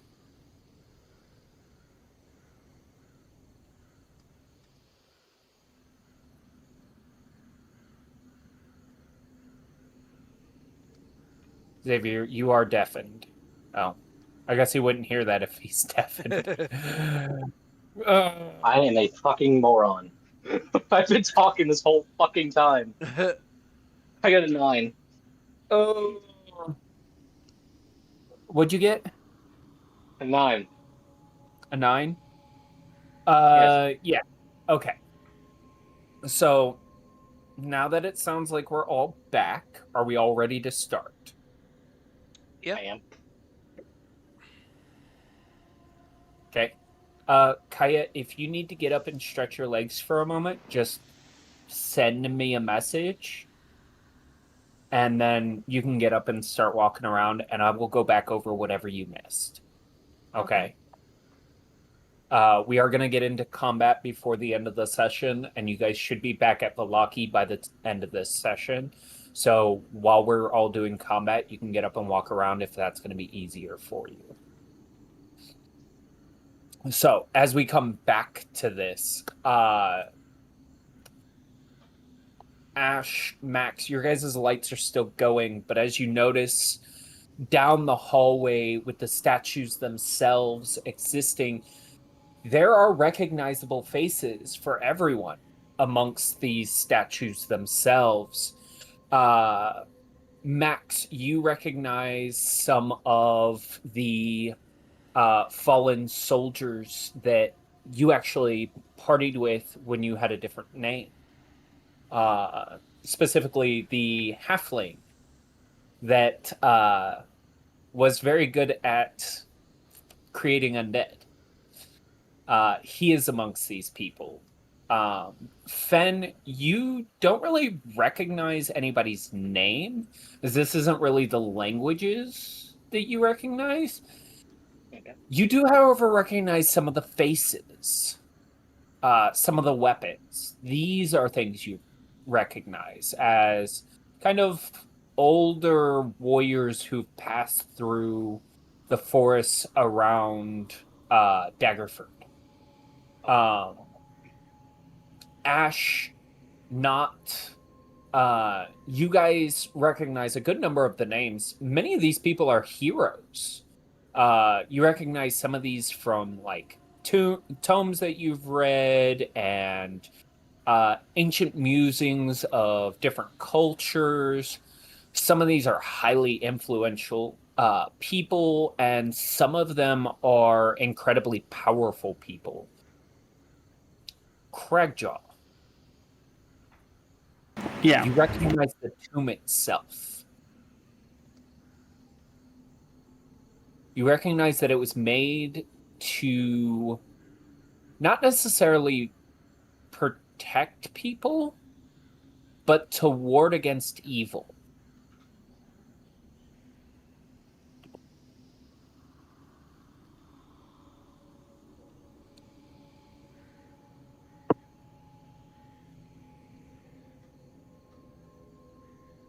And that's where we're picking up. So from here going forward, what would you guys like to do?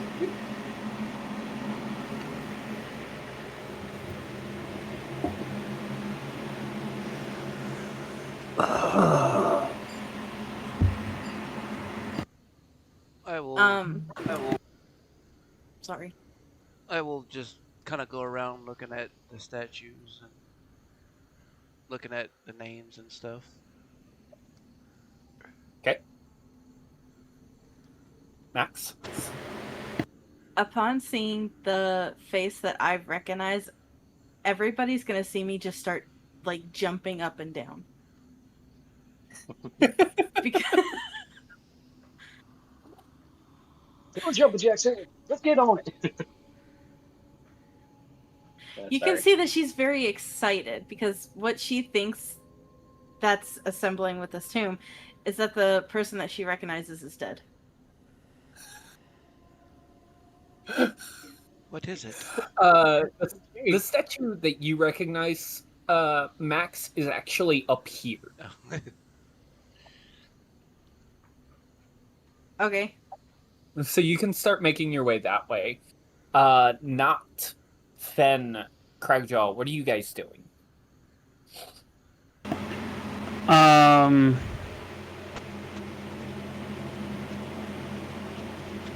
I guess you said I recognize the wards. No, the tomb itself. The Like tomb. I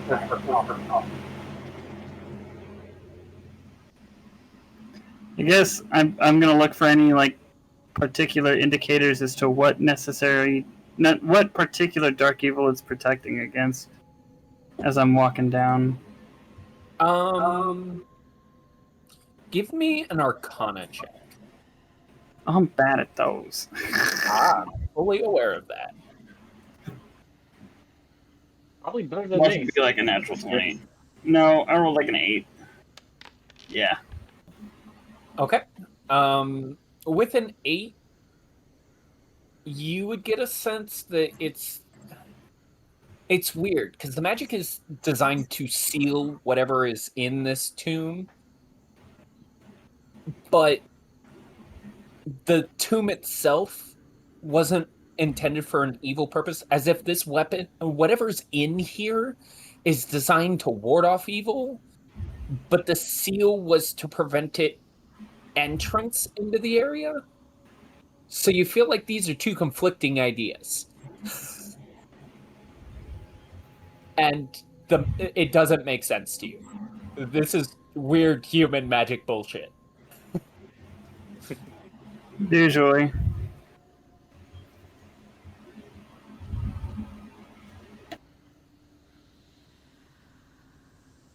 As you guys begin to move forward into this tomb, though, you get a sense that the drawing itself, that first initial draw into this area, is coming from the sarcophagus that is up here. At that, I do need a second wisdom saving throw from everybody. Max and Ash, you will have advantage on this. Okay. 12 then. I got wisdom saves coming. Give me a second.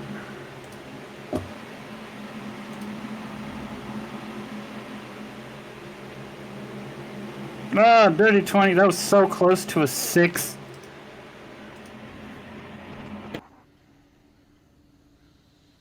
Have I passed even one save this whole campaign? Listen, I don't choose your fate. You choose your fate. And the dice fuck you over. Yeah, my fucking dice hate me everywhere. I got a big fat 9. Again. Everyone else, you kind of, like in the back of your mind, you recognize that nobody else is as drawn to this as you are. But Fen, you have this irresistible urge to begin stepping forward. And you do. You begin stepping forward as if drawn by this energy, despite the fact that you don't have a good vision on it. And you guys all see, like, Fen, he's acting normally. It's just, he seems to be walking up to this sarcophagus. And that's forward for Fen.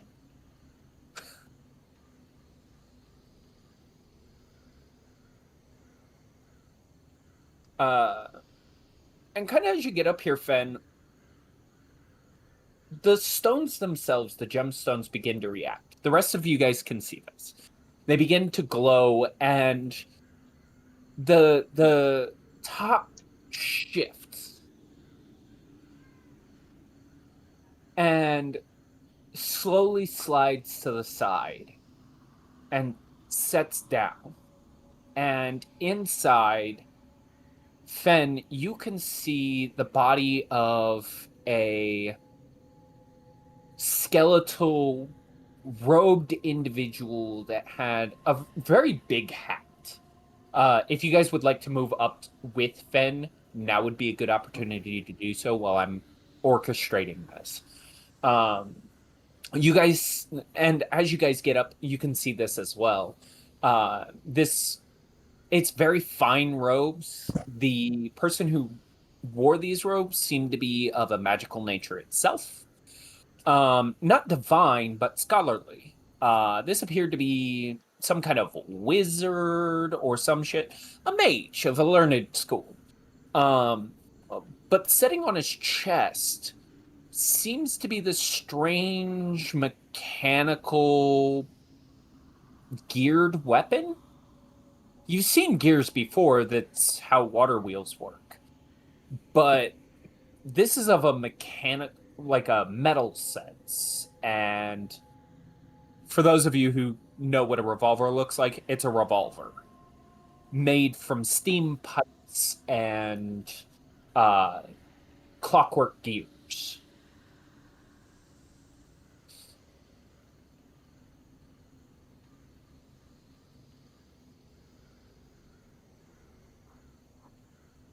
What the hell is that? Whatever it is, we should leave it alone. It is wrong to steal from the dead. He's buried with it. He took it to his grave, and Hades would not let one take one's possessions in death.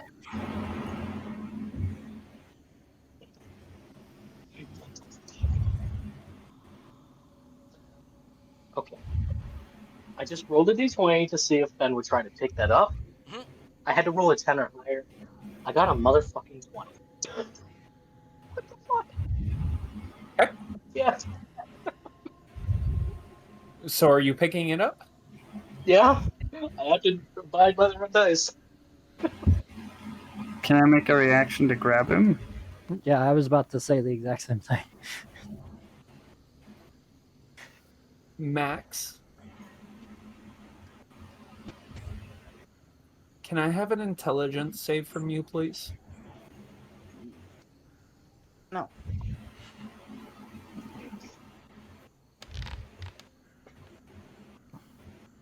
I follow with 1%.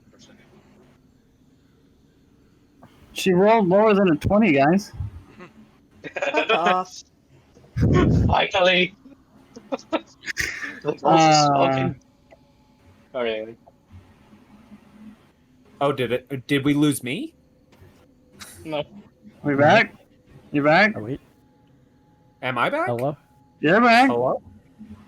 Yes? I guess I lost connection. Max, What the can I fuck? get an intelligence save from you? She did. You rolled a 12. 12? Yeah. From Max? Yeah. Fuck off. God. You were talking. She finally rolled lower than a 20. I know, that's why it's so surprising. It's like Max has been rolling like really fucking high the I whole didn't have fucking game. advantage.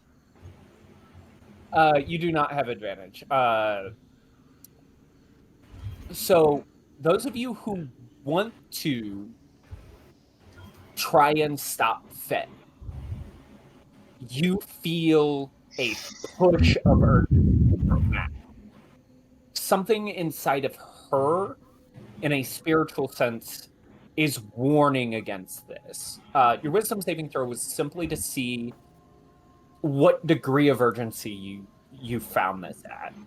Your spiritual nature in and of itself says that this is not a weapon that can be used by normal people, and to use it is to lose everything. So I need regular dex saving throws from everyone who wants to stop Fen. What saving throw? Strength? Dex. Next.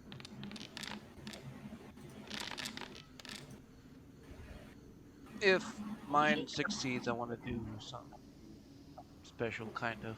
Fuck, you only rolled an 8. Okay.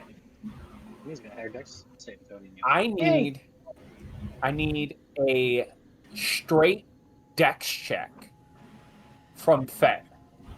Okay. Fed, if you're touching this, you either have to match or beat the highest roll, Okay. which so far is a 24.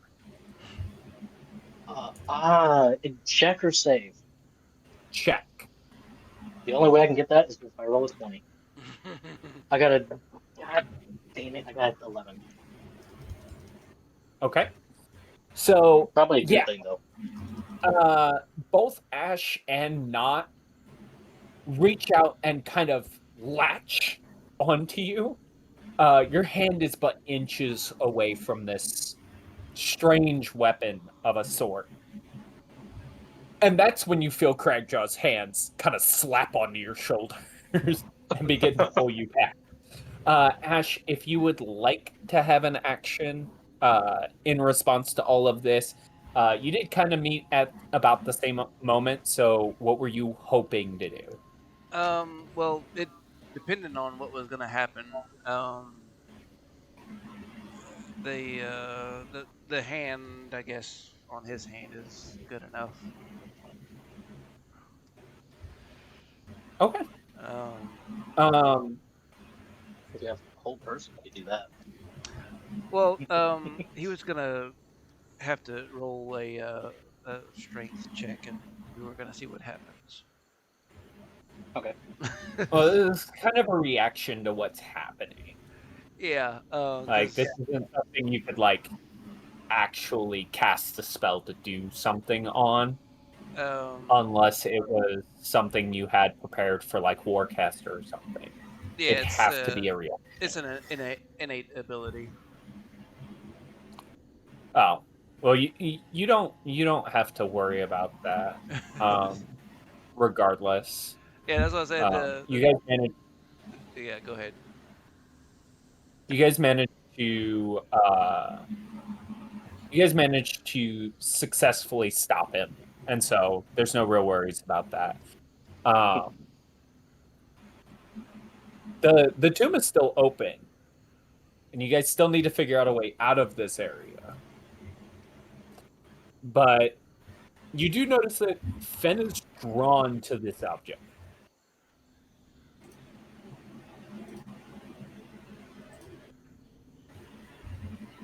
It's bad luck to steal from the dead. Oh no.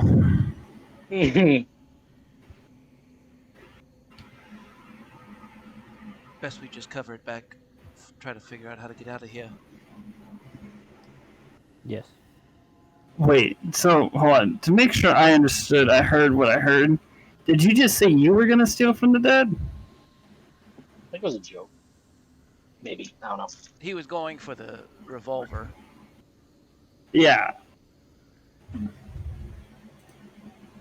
Are you saying that we shouldn't? Yes, that's what I'm saying. That we should not Oh, okay. take it. No, yeah, we should not take the whatever that is.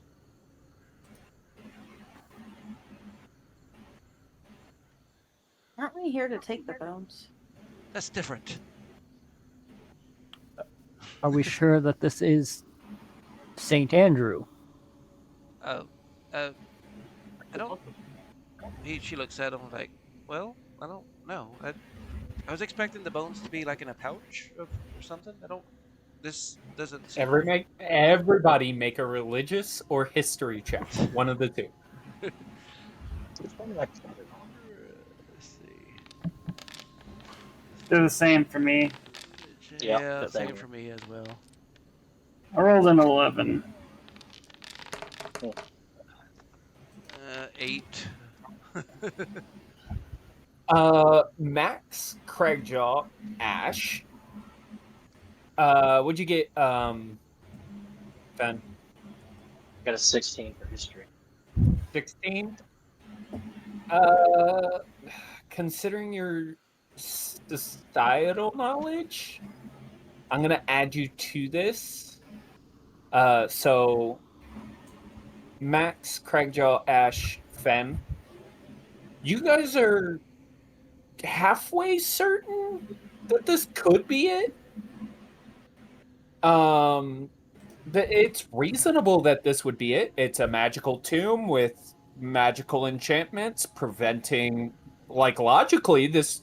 Yeah, Like, all right. this makes sense What do we know for about Lathander? Saint Does he Andrew. have any like symbols? Does this robe of his have any symbols? No, but this could be him. Like, theoretically. Not. No, this isn't it. You know that it would be.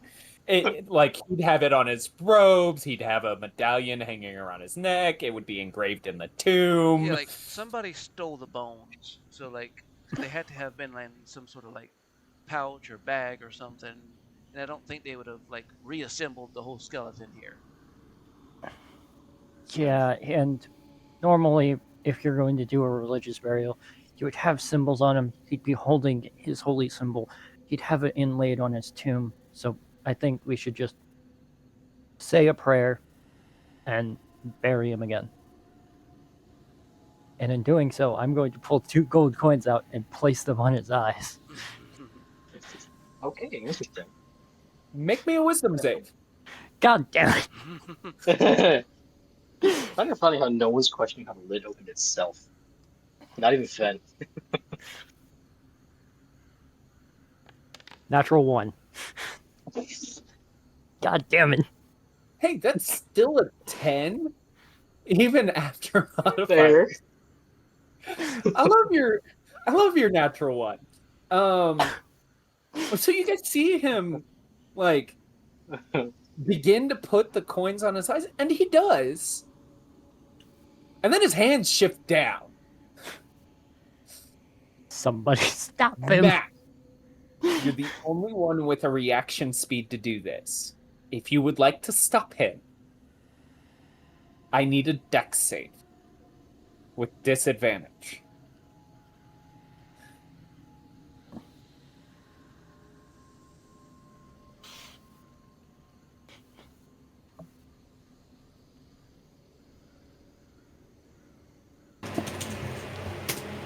Oh, lordy. Matt? How you still there, Max?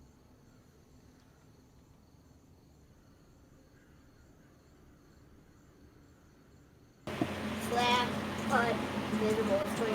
Oh. There. Kyle? Is there a way I could like differentiate like how old the bones are versus what we're looking for?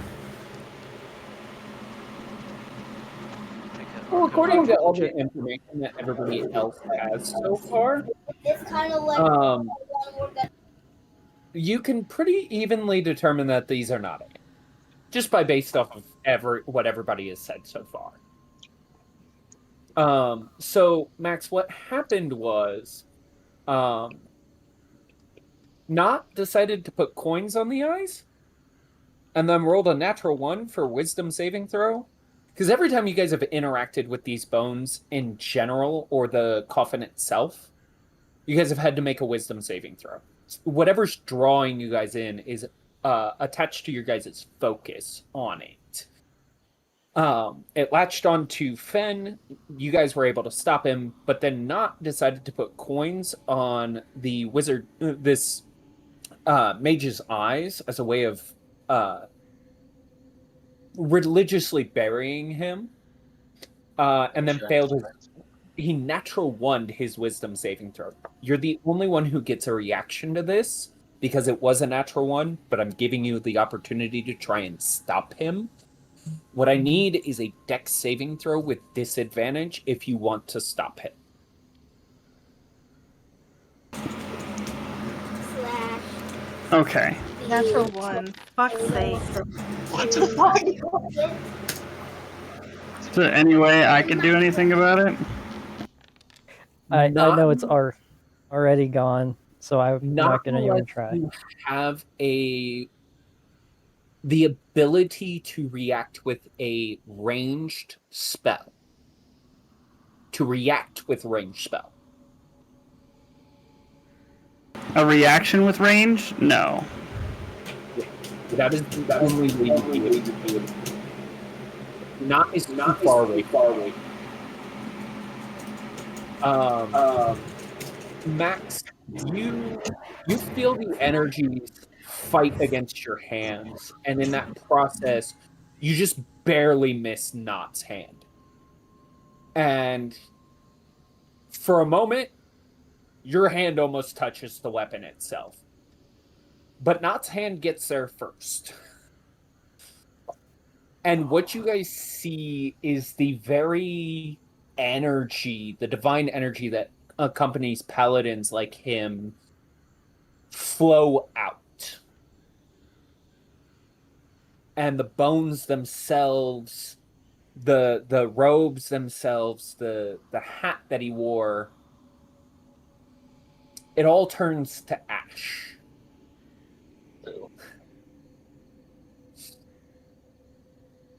Not you feel the divine energy flow out of you. That usual sense of divine presence that you get when you use your magic and on your day-to-day stuff as you practice your craft, it's gone. You feel empty and hollow. Whatever this is, it's not okay. Do I feel alone now? Because if I do, that will incite my fear. No. You're in a room for people.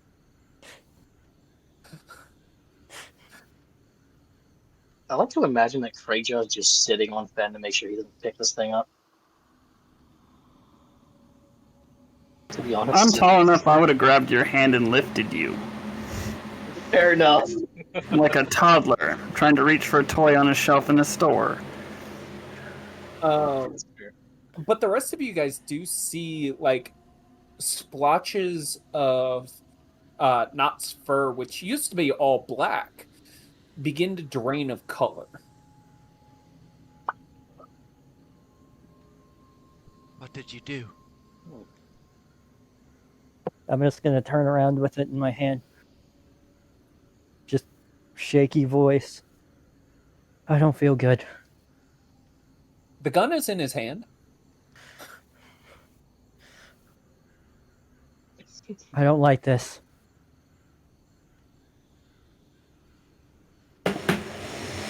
What did I do?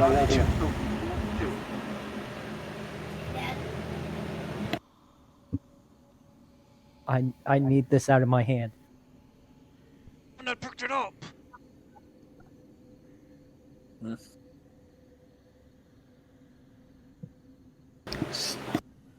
Swear my babysitter.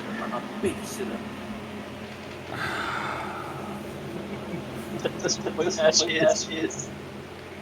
If we stopped one of our children from touching the corpse, why did you think it was a good idea to touch it after we stopped? Because Pen? I'm trying to bury the guy. It's The a guy's religious already thing. buried. He's in a tomb. If you open the tomb, you're supposed to religiously bury them again, basically saying, sorry for disturbing you. Here's penance for that. And you stole his thingy? Yeah, because I had no other choice. Something compelled me, like this thing compelled me to pick it up. And now he's gone. So either I need to get rid of this, or, I don't know, maybe something like, not even a few hours ago needs to happen. Maybe I need to die. I'm all for burying the cat in the tomb. I think we should just put it back, close it up, and like I said, try to get out of here. Can I try and put it back down into the tomb and just put my hands up and walk away from it? You put it down. Is everybody leaving all at the same time? Yeah. Or are you all walking away at the same time? I mean, I'm dragging Fen because clearly I need to hold his fucking hand or he's gonna grab things. Max, are you moving along with everybody at the same time, or are you gonna wait?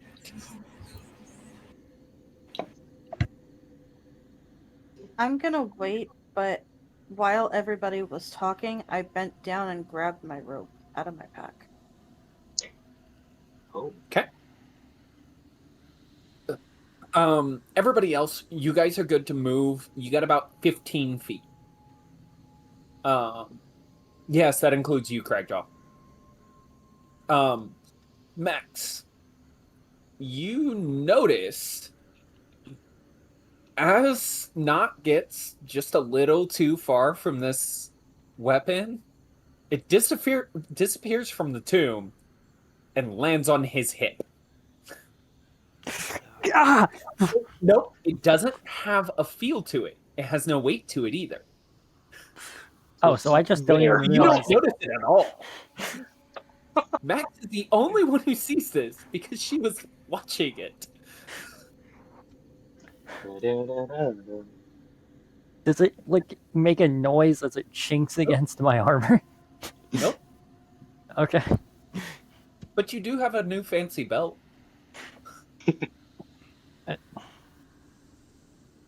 The belt of death and destruction. Max, you're the only one who sees this. I'm gonna look at the tomb, then look at Knot, then look at the tomb, then look at Knot, and just raise my arms like, what the fuck? Ooh, Gwendolyn, I like that name. Is anybody watching me? That's what I was I trying am to gonna- figure out. If I was like, if I'm walking away, if like my back was turned, like.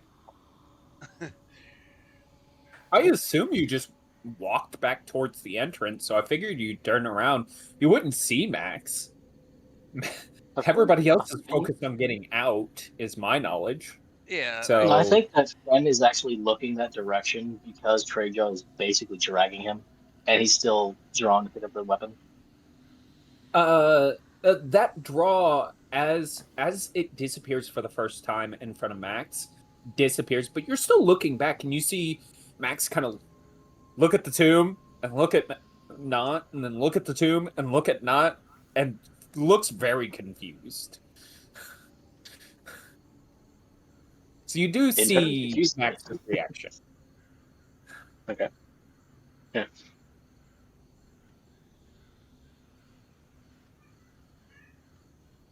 He's not really going to do anything about it. It's just something he sees, apparently. But in turn confuses him because, like, what is going on between you two?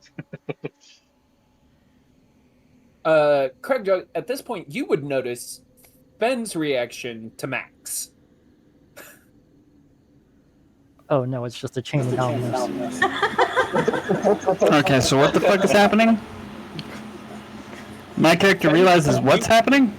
I look back. Ben is confused about whatever's going on with Max.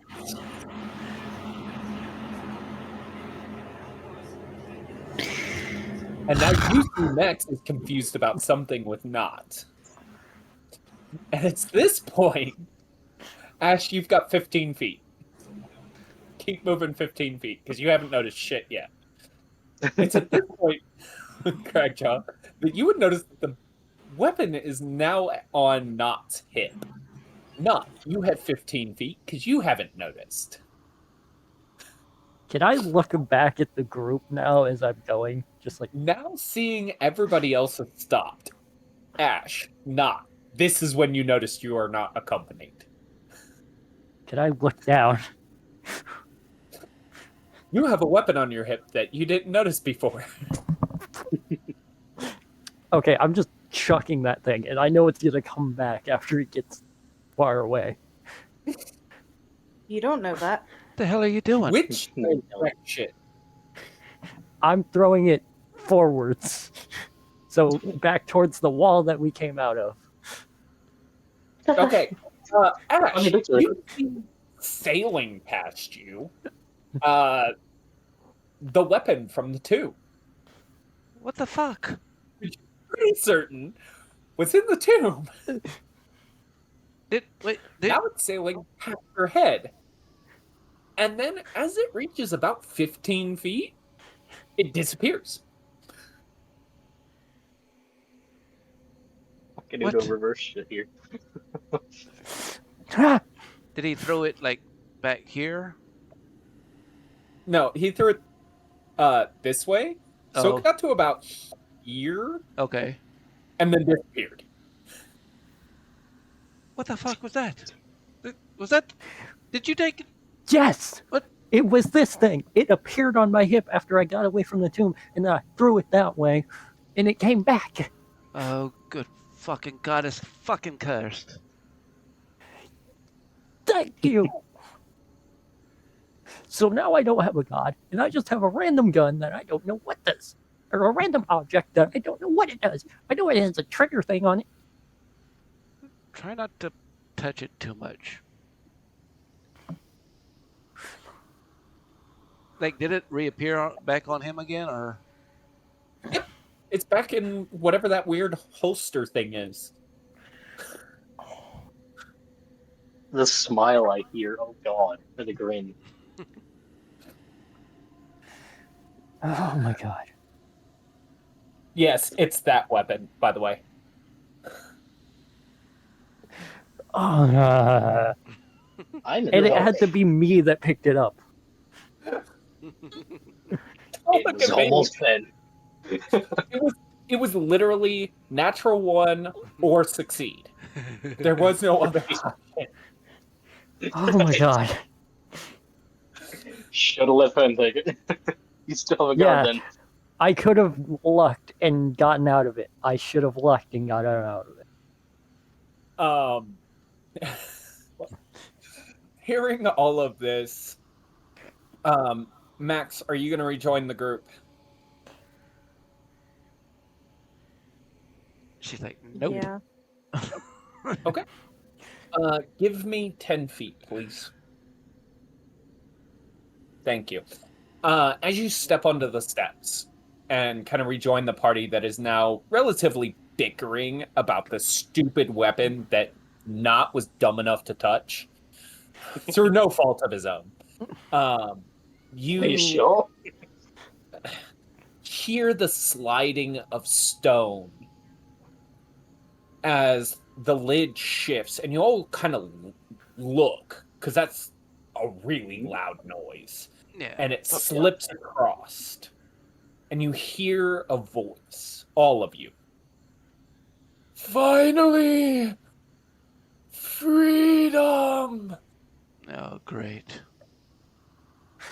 Now you are cursed! Oh my god. Good luck with that. Forever until another touches the weapon. Goodbye! This shall be your tomb. You do die. Okay, Goodbye. Okay, I'm And gonna then make the all the joke. lights in the hallway go off. I'm gonna make the joke, but it's literally another hand has touched the beacon. A new hand has touched the beacon. I'm gonna look at the cat and say, like, look, Like- if you try to curse me with that gun, I will stab you. I'm not walking on the same side as that thing, so if it's on this side, I'm moving over to the other side. He did say that in order for it to be passed on until someone else touches it after your death, it is so yours. you have to die for it to get passed on? Perfect. Yes. And this will be his tomb when he dies. Oh, great. He's gonna pull it out of the holster and look at it. So I'm stuck with this until I die. If it's the only thing that I have to protect myself with, I should try and figure it out.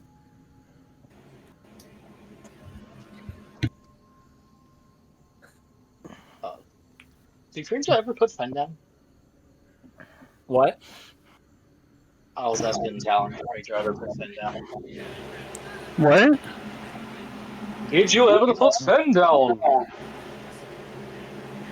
Did you put Fen down? Oh, technically I never picked him up. I'm just dragging him. Let go of him, Jesus.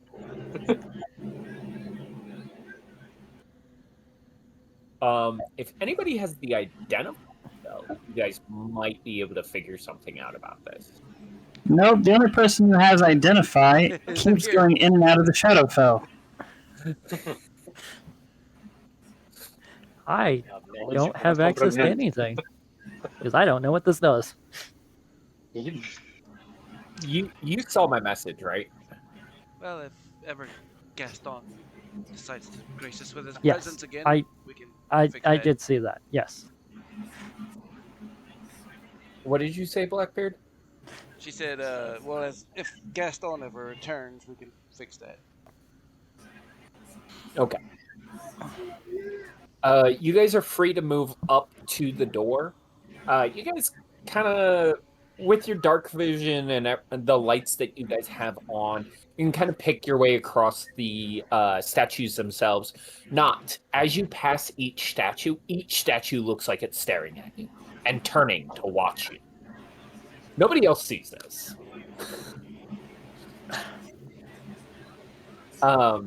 As you get to the wall, you guys are good to move up to the wall. The wall is flush. It doesn't seem to have anything to it other than it's a flat stone wall. So the door's gone? The door's gone. Cool.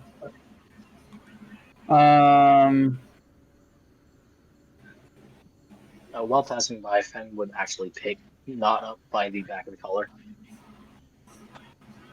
I don't think you're tall enough to do that or strong enough to do that. The only thing I could think of is football checking the door again. The wall again. Of course, that 19 in that's all I've strength. got. How am I not strong enough? I mean, Goddamn. I could Eldritch Blast it. I don't know how well that's going to do. It is force damage. Okay. Are you casting magic at the wall? Sure. I attack the darkness. Yeah. Roll me to hit. Fuck it. Hey, kiddo. We're rolling to hit, bud. So I want you to click this one right here. He just Anybody wants who to roll the wants to dice. try anything at this, please let me know. So we got Eldritch Blast from Cragjaw. 12 to hit. How's it 12? Okay. Hold on to that. I am Max, Ash, Ben, not. You guys trying anything? Okay. Fen does not see how he's going to punch a wall down, so he's not doing shit. At least not a stone one. I could drive one into it. Well, No, I can't hear you if you're saying anything. no, he's trying to think of what to say right now because he's going up to the wall and he's going to pull it out and he's going to be, this got us in here. Should get us out. And he's just going to, yes, I know at close range. Pointed at the wall. Okay, Kaya, I need a perception check. Ash, are you doing anything? I'm looking. I need a perception check from you as well. I love Max's perception checks. Yeah, Craigjaw, you fire Eldritch Blast. You see not kind of messing with this strange mechanical weapon that he seems to have. And then everybody sees the weapon flare to life. And rather than hit the wall, the Eldritch Blast is then absorbed through the barrel of the weapon that Not is currently wielding.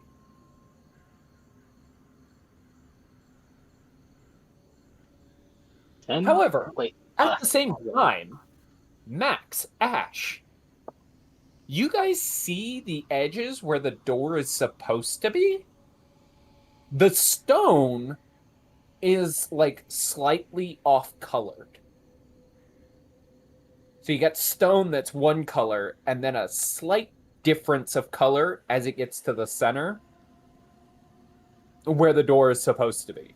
This might just be an illusion.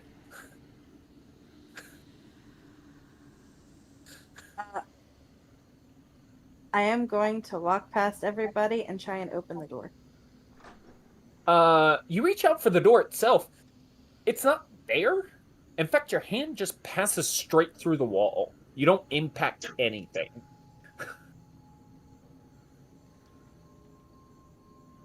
At that, I'm gonna fall through it. Sure. But okay. Two things that cause the spin to back up.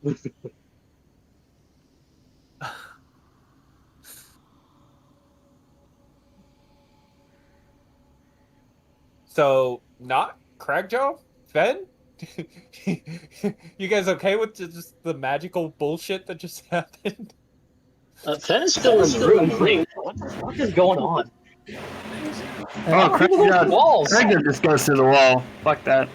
I'm not fucking around.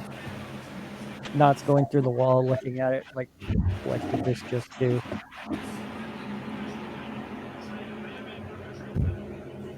Ben, you're being left behind. Yeah, he doesn't know how people go through walls. He doesn't think he can do it. You just watched 4 people walk through a wall. And these 4 people are more attuned to magic than he is. Alright. Grapple check. Okay. Can Contested Strength grapple or checks. It's going to be contested athletics checks. Okay. Athletics or strength? Athletics. They're the Athletics? same fucking thing. No, they're not. Yes, they are. I got a 15. I got a 24. Cool. So I've picked you up. Yeah. I am throwing him through the door. Oh god. Dex save? For me? Okay. 8. I see. Oh. I got the 20. How much Finally, do you roll high. You're saying? I have a question. I have an answer. How the hell is that gonna work? Cragjaw's 8 feet tall. The door is not that tall. He's gonna be he has thrown to into duck. the. He has to duck to get in the door. Yeah, but he's However, throwing Fen Fen- out the door, so he that's can't an see the excellent door. question. He's gonna be thrown right into the wall. Fen, what was your dex check? I got a 20. 20? Okay, so So you're wait, going my to take check? half damage. You said save. It's a You dex said save. Okay. Okay, it You're is a going to take 20. half damage as you go flying through the door. You're going to take 4 points of bludgeoning damage as your head smashes against the back of the top of the door. That is already halved, by the way. Yeah, it's a decent. You do manage to land on your feet. You, however, manage to land on your feet. Fen just cusses Greyjaw out in Primordial. Like, what the fuck is that? In Primordial? Yes, Primordial. Oh, sick. I respond with in Primordial with quit your whining. Oh, shut your Easy for you to Come say. on. He just says, easier for you to say you didn't have your head thrown into a wall. Well, clearly you're not using it, so...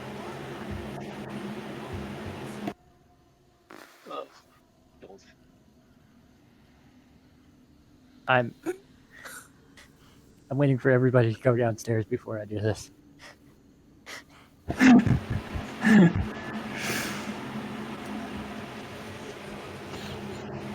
He's gone.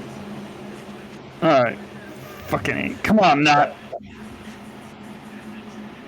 You Not- got to move in as well. Yeah. Fen goes wherever Max goes. Yeah, so but Fen on Max's ass. As soon as Deal. everybody's in a safe distance, I'm gonna point it down the way, just straight down this hallway, and I'm gonna fire it. Which hallway?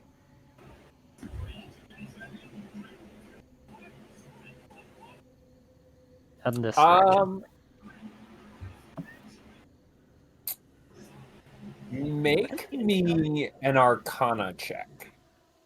Yeah, I was gonna say intelligence check to see if you know how to shoot it. No, because he said specifically he's going to pull the trigger. Oh, okay. Yeah. You see a slight disturbance in the air, but because you're not attuned to what this magical energy might be, and this isn't divine magic energy, which you know the feel of, you have no fucking clue what just happened. You know it probably went off, but that's about it. Okay. This thing's really weird. I'm following behind the group, but I'm staying like 10 feet behind them. And there's no recoil on that thing or sound.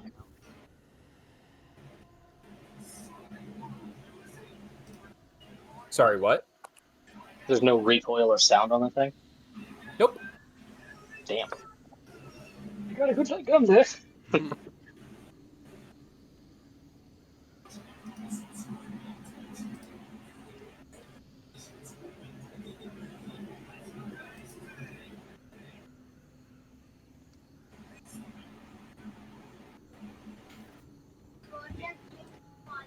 Okay.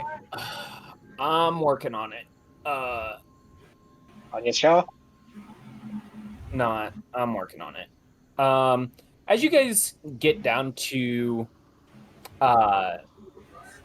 this area, I need a perception check from everybody. As you turn this corner, you guys begin to hear creaking of wood and bone.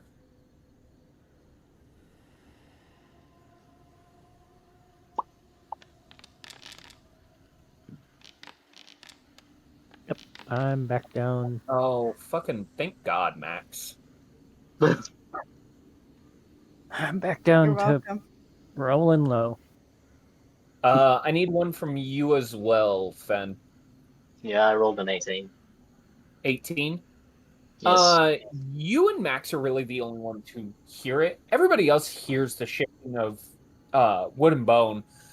You can't really get a sense of what's going on. But Fen and Max, you guys hear the metal of armor clinking against itself, as if something is shifting further in. And whatever this is large. And Fen in particular, your senses are more honed towards danger. You get a sense whatever's deeper in here is dangerous. Stealth.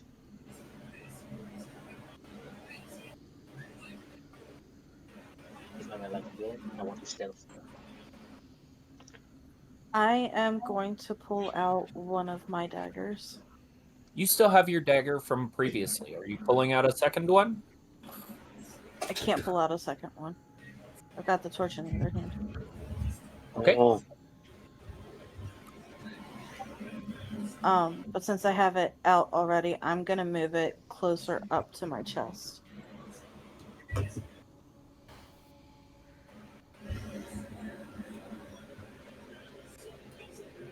Okay.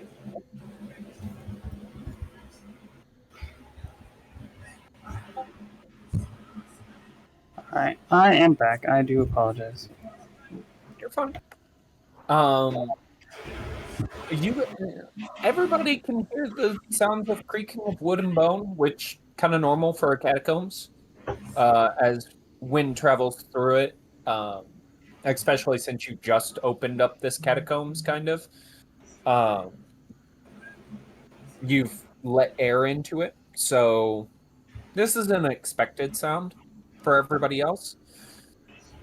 Max and Fen kind of have a better idea of what's going on.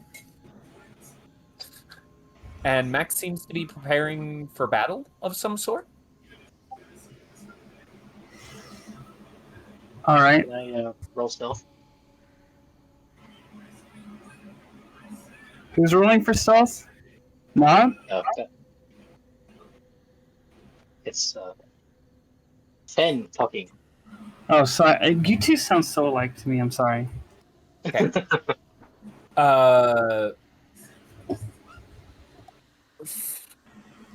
Fen, what do you got for stealth? Okay. Fucking 9. 9? You feel Yeah. pretty stealthy. I am going to throw the torch to this wall and also do stealth. To this one? I'm gonna roll a natural 20. I can almost see it. Which one, Max? This wall. Okay. Close. God damn it. Give me a moment. I've got to put our... We had an actor in here somewhere that was just a fireplace. Mm-hmm. And for some odd reason, I can't find it. Let me see if I can find it. They didn't put your glasses on. Okay, nice turn. But Max, you do feel pretty stealthy.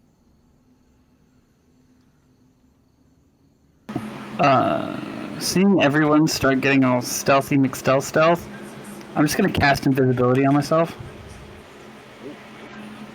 Okay. You are officially invisible.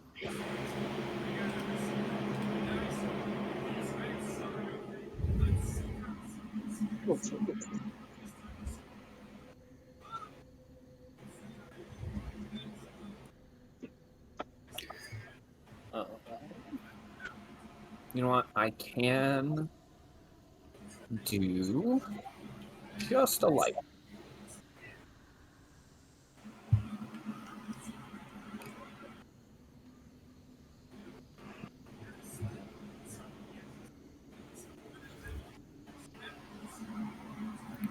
Switch case. Probably a bad idea, but okay.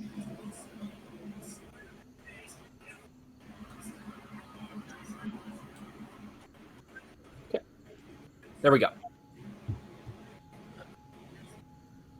So we got 2 people stealthed. Not is coming down the hallway, trying to figure out whatever this fucking weird ass thing is that he's wielding. Yeah. Ash? What just happened to all the tokens? I can still see him. I cannot. Hmm?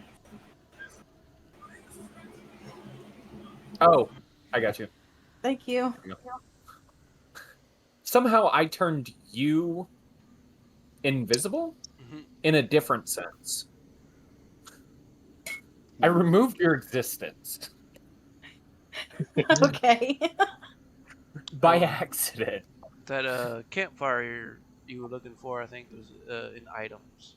The briefcase. Oh shit, yeah. There we go. Can I try to sneak ahead of everybody now that I'm invisible?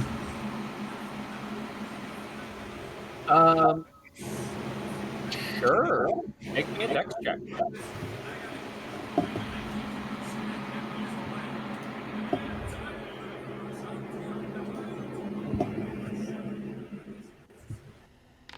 $22. Actually, I have to update my notes. Yeah, you managed to get past everybody except whoever you bumped into. Given the way I can navigate right now, I can get past everybody. You can't see her with your regular perception. No, but I would have seen her go stealth first.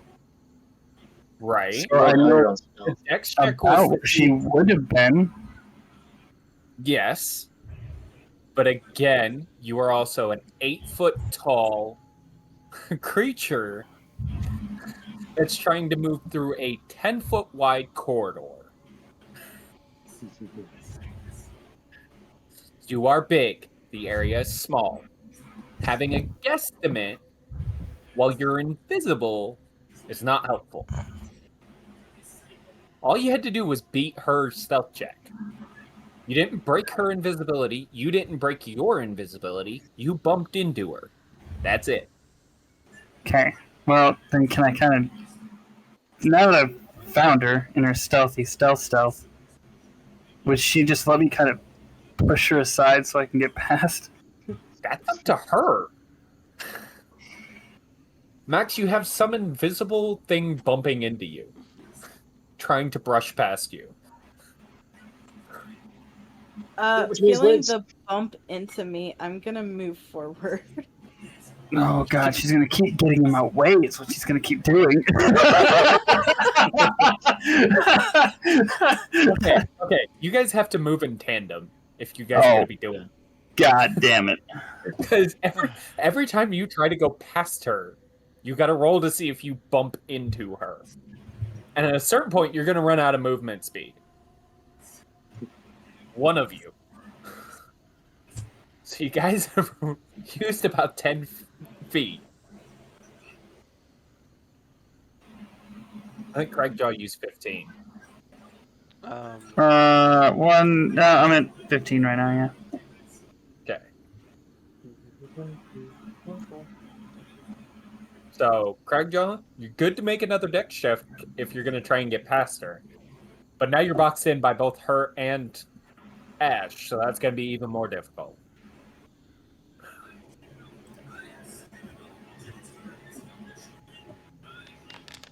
No, I only rolled a 15. Yeah, you kind of try and squeeze past both of them, but you can't quite fit between them. You're kind of stuck. You guys are good to move in tandem with each other, so as everybody starts moving down the hallway, I did notice Ash snuffed out her torch.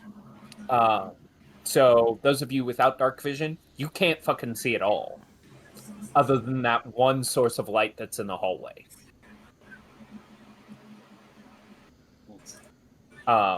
Fen, I know you were sticking pretty close to Max, so I'm going to move you up to where she was when she disappeared.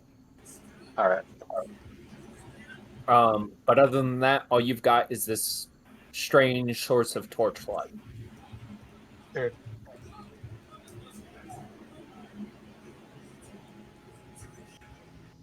I'm gonna use the last little bit of my movement to go to the end of the light. Okay. As you guys begin to move forward, Max, Ash, you've got like an extra 5 feet, so you could go to about there. If Ash could move to about there in tandem with movement. All right. Cragjaw. No, I need. You're there. You bump into something not. But Cragjaw, you feel something bump into you. You guys are struggling down this hallway.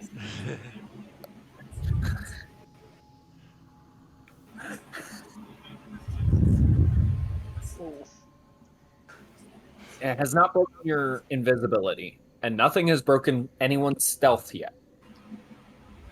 Can I put the revolver away and reach for whatever's invisible and try and guide this person? You feel something hairy, very much in front of you. It's a good guess is whether or not it's. How tall are you not? Oh, he's definitely touching your butt. Yeah, because I don't know who is in front of me, so I just went hands out, both hands out, Okay. full ass. Because if you're probably like close to like 5-ish feet tall, you just got a straight handful of booty cheek. He's 5'7", so yeah, he got full booty cheek. Yeah, nah, lower back booty. Yeah. I'm just glad he didn't goose you. 1,000 years of pain. I don't know. Okay. As you guys begin to move forward, I will give you your next round of full movement speed. Cragjaw, you're still stuck by the wall of women. I see this. So the ladies got to move theirs first. I want to make sure the others are right behind us before we continue. I'm going to say Fen moved up to the edge of the light. Yeah. Not's got to move himself. Yeah. I'm trying to fix my notes. I'm sorry. It's not my fault, though. I know, it's not your fault. Fair warning, I may have to leave early because I'm starting to feel nauseous for some reason. That's fine. We're going to end shortly after this combat. Okay. So we're looking at another 30 to 45 minutes. Okay. I don't even know why I'm feeling nauseous. It started this morning. That's fine. Max, you've got your full movement speed as well. Seeing as I can no longer see, I am going to feel. And do I feel a door where I'm at? You feel empty space. There's empty space to your right. I'm gonna go in here. Cragjaw, do you have dark vision? I do not. Okay. You also feel empty space to your right. There's a doorway there.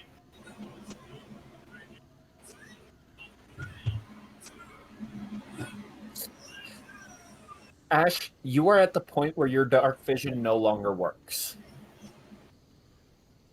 So that you're aware. It is pitch black from this point forward. Not. You feel an empty space to your right. And an ass full of... hairy ass full... You have bumped into that hairy ass again. God damn it! Booty. All of you going invisible in a catacombs that is really dark. And I only have dark vision right now. God. Can I, out of character, I'm going to point out that verbally stating that someone's invisible in front of you kind of defeats the purpose. Just saying. Yeah, it's not the best thing. But when you are constantly having to worry about a invisible hairy ass in front of you, Trust me, I know. That's why I tried getting ahead of everybody. And it did not work. you are 8 feet tall in an area that only supports 6 feet. Anyway.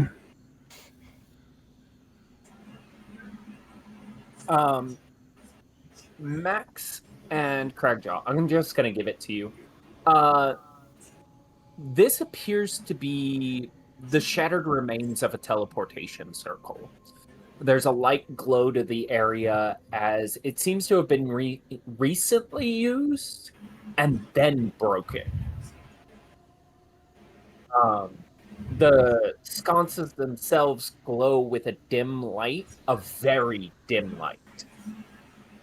It only lights up the plateau viewing area. There appears to be maybe chairs at the foot of the stairs, going up to the circle, but because of the shading and the way it all looks, it's hard to tell. You'd have to get really close to look.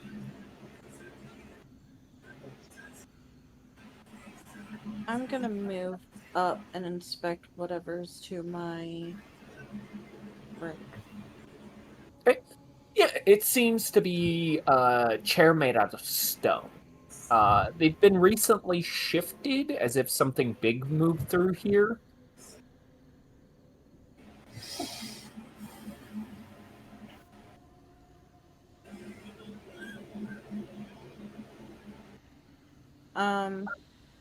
Seeing that there is nothing in here, I'm gonna go back out to where I was. That is all of your movement speed for this round. Yep. Craig Joe, what are you doing? Because you see the same thing. I would. So, are these chairs and stuff to the left and right of the stairs? You'd have to get closer to look. Cool. Yeah, they're chairs. They're made out of Okay. stone, and they seem to have been shifted recently.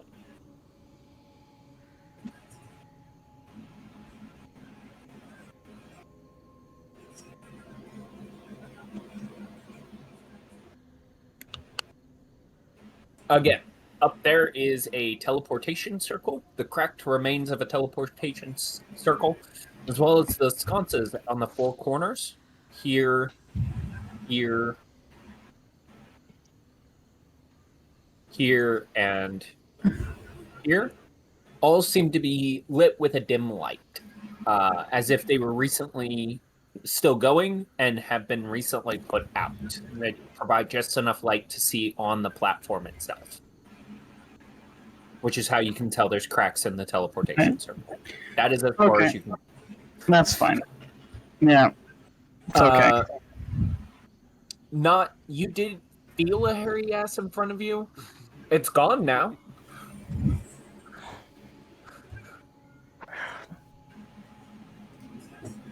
Full chest of ass. You don't feel anything. You don't feel anything. You do see the teleportation circle. It's got cracks in it. There's lights provided at the four corners that allow you to see just the platform itself. As you passed one of the chairs, you did notice it was askew, as if something big had gone through here. Okay. Where is the big guy? Where's the big guy? Don't see anything. And this is relatively well lit. You would notice if there was something up here. I'm gonna go back down. You only have 5 feet of movement speed left. So, that's as far as you get. Fen, are you making any moves? He's just gonna go directly forward, like where he's facing. He's just going to be looking down that way? Yeah, he's gonna actually go that way because he thinks people move that way because he can't see shit. All right. You've got 30 feet of movement? 50.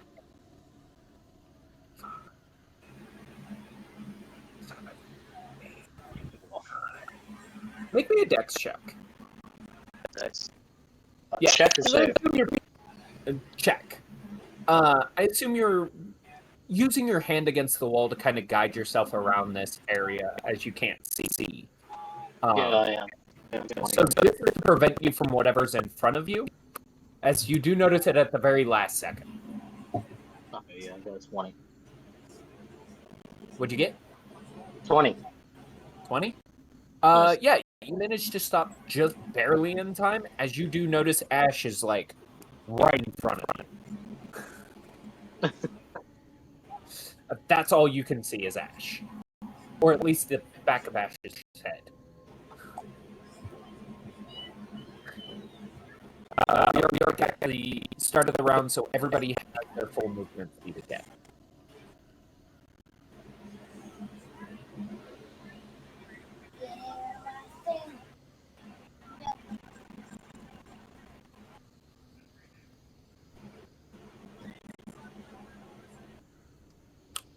Max, Are you gonna move?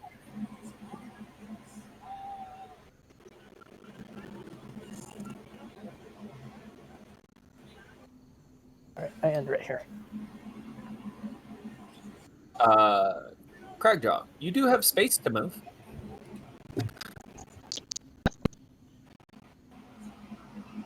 And then you walk into a wall of people.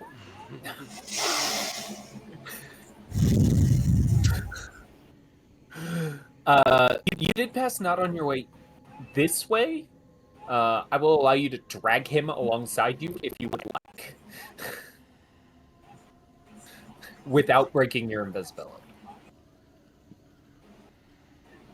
Can I grab his tail? Do you have a tail? I do have a tail. Then yes. You Cool. can make opposed athletics checks to see if you can drag him down the hallway. Because an invisible force grabs your tail and starts dragging you down the hallway. You have to beat a 24. I rolled a natural 1. You slide like butter.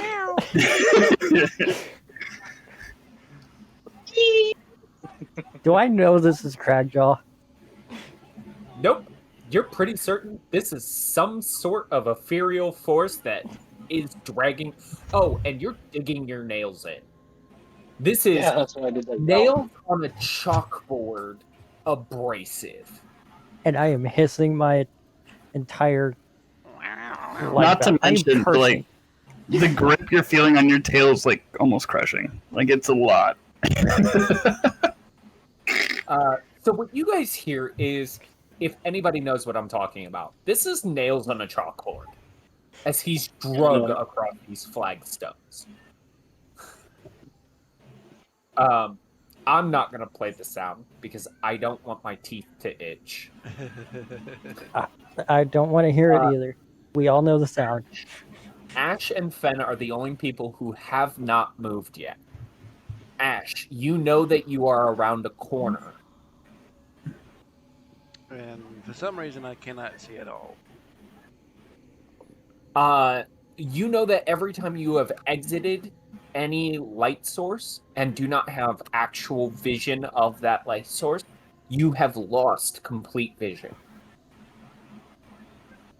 As if that little bit of light has enabled the fact that you could see. That's only not normal, but that's only like this dungeon type of effect. Normally with dark vision, you know it picks up any little bit of light that might exist, including certain amounts of bioluminescence, to enable you to see in black and white. But it appears like one of the defensive mechanisms of the area itself does not allow you to see beyond the actual lights that exist within the space. So if you were to have like a torch, you'd be able to see to a certain degree as long as you still had some kind of light. Okay.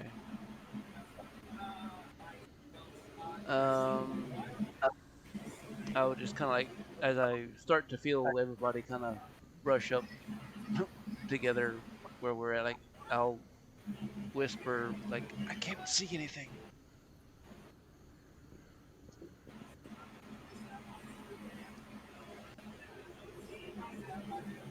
You guys all hear it. Anybody want to say anything? Currently too preoccupied by somebody pulling my tail. Who's stepping on the cat's tail?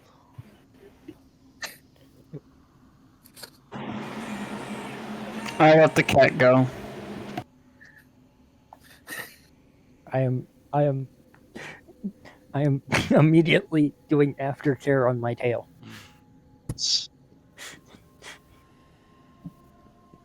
You do have your 30 feet of movement speed if you would like, Ash. I will feel my way as I slowly. At this point, you can see again. Oh. And at this point is kind of like as you look around the corner, because you wouldn't just go around a blind corner without looking. Well, I couldn't You see at all. peek around this. Right, right. But you would still look because you can feel it's a corner. You don't know if there's a light source over there. So you would still look inherently because it's habit. It's habit that you're fighting. So you would look across and you see the glowing green light that sits on this table and the large armored skeleton that sits at the table. And in that light, you see the white light of an amulet of Lathander, similar to Father Petrovich's, hanging around its neck. You can see the entire room. Okay. So he's wearing the necklace. Yes. Who are you?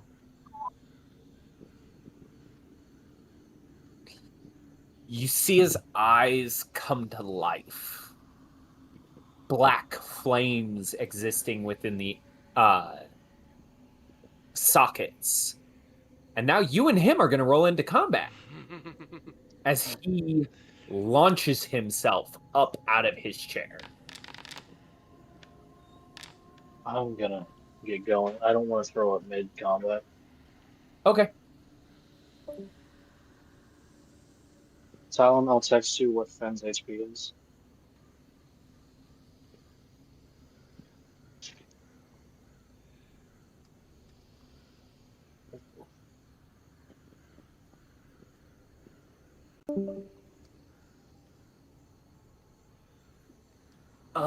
Ash, Uh-huh. I need initiative. Oh, that's Yeah. right. Okay, hold on. Okay. So this thing lumbers across this table and is just going to take a massive, hefty swing at you. Okay. You guys are going to be in this first round of combat together. Okay.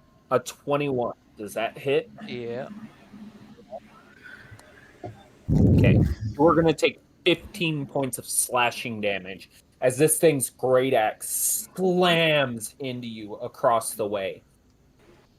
Ouch. The rest of you, as Ash takes his turn, are now aware of combat.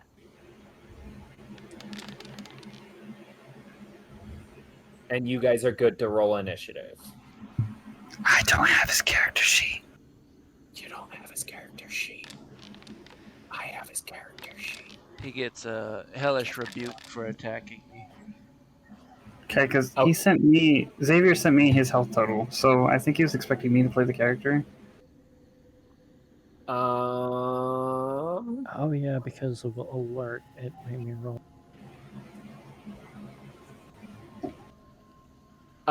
Actually, you know who has his character sheet? Brodus? Brodus. Could Okay. you send him the link to that character sheet and Yep. give it a long rest? Give me a second and I can. Poor flavor.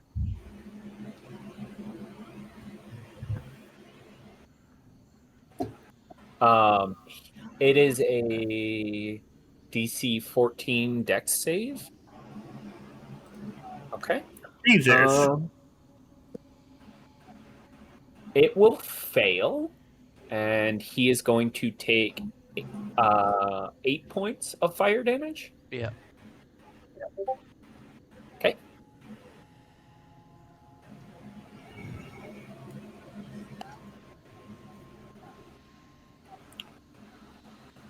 All right. It is you. Okay. That really hurt. Let's see. I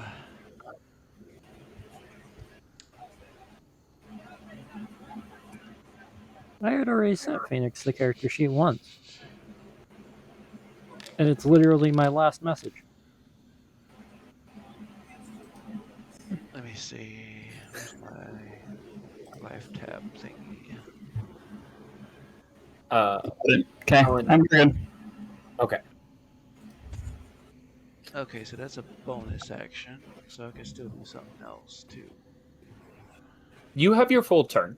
Yeah, I was looking at my essence tab for some healing, but it's a Okay. bonus action, so I can still do something. And gotta remember about the cantrip. So Cantrips can be cast as either an action or a bonus action, so you could do either. oh, okay.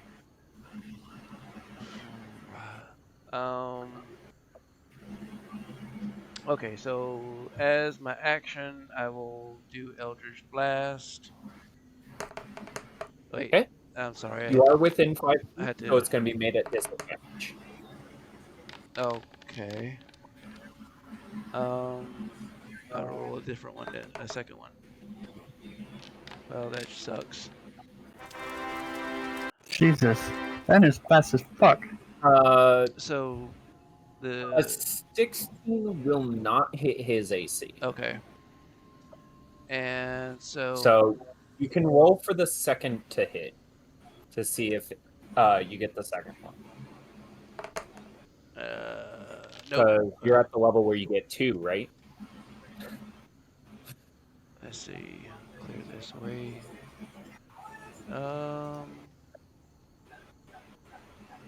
Fifth level. Oh my should be, god, yeah. Ben. You're an idiot. Yeah. You miss with both of them. They kind of slide through slots in the armor, holes that have already been pre-made, and you notice underneath he has no flesh at all. Right. This is pure bone. Okay. So I want to do my essence tap as my bonus action.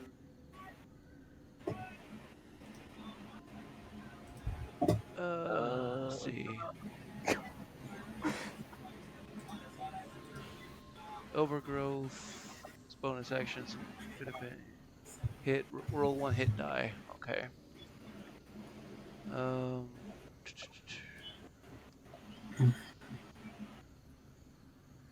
What is my hit die? Your hit die is whatever dice you use to level up. Yeah, I think it's. I think for druids it's 8. Yeah. Okay. So 1d8. Okay. Do I add anything to that? Let's see. Plus your spell casting modifier. Okay.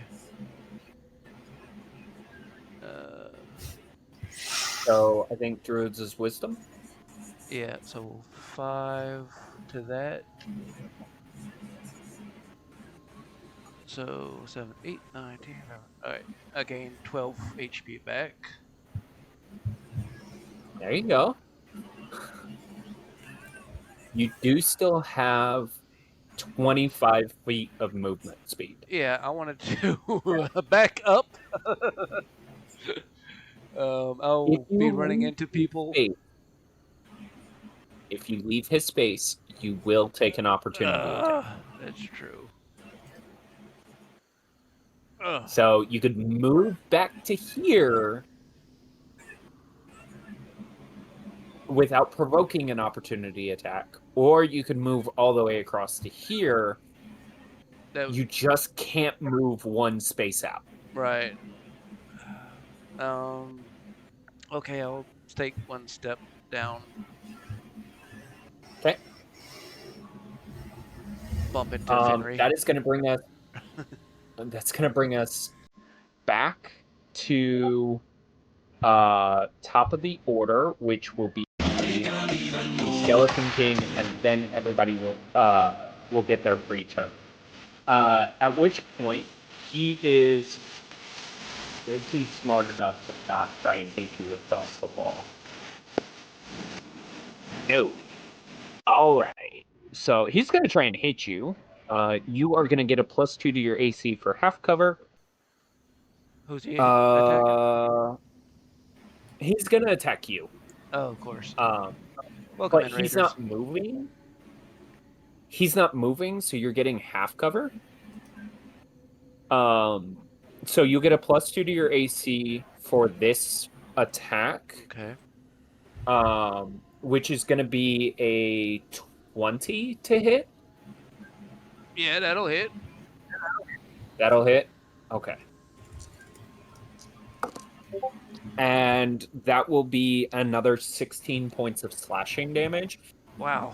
And his weapon is going to embed itself in the wall.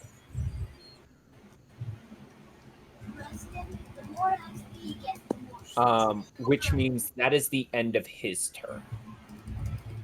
Crackjaw, you are invisible. Yeah, I'm sorry. I was responding to Fen.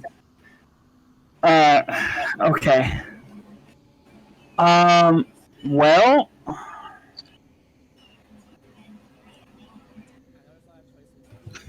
the only thing I can think to do is try to get here. Okay. I need a dex save from Max. As you are trying to brush past her. Yeah. Yeah. You managed to do so without, like, knocking her over, and without, like, possibly causing your invisibility to drop. Because it is a concentration, and technically speaking, if you touch somebody, it should break. Right. But with how you've been able to maneuver and whatnot, there hasn't been enough of a disruption to break your concentration or to interrupt the magic itself. So you're able to push through and kind of shift your way without, like, actually interrupting that magical force. You are within striking range. Okay, so what is the size category of this thing? Technically large, considered huge. Okay. Bonus action. I'm gonna first off end my concentration. No, hold on. We're gonna do this first. Concentration on invisibility Hold is free will. Yeah. It's a free action. Unless I attack first. So I don't think triggering rage actually would drop my invisibility. No, it does not. So cool. I'm going to go enraged first. Okay. And grapple the Skeleton King. Whatever the fuck this thing is. Okay. The giant undead. Because you will get a disadvantage. I'm considered large and can grapple up to huge. Okay. So why would I be at a disadvantage? Okay. No. You're right. Because it adjusts your size, and I forgot about that. Yeah. And technically, would this be like a sneak attack? No. Okay, so still opposing strength saves or athletics checks? It's athletics checks. All right. Hey, butthead. Are we gonna 19. I got a 25. Jesus. Probably.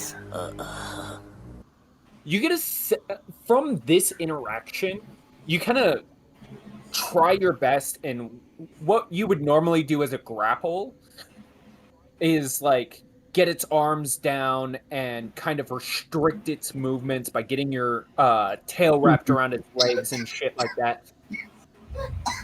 As you do so, its eyes kind of lock onto you, and it kind of just brushes your strength off. You get a sense that this thing is stronger than you, even if it's not nearly as intelligent as you.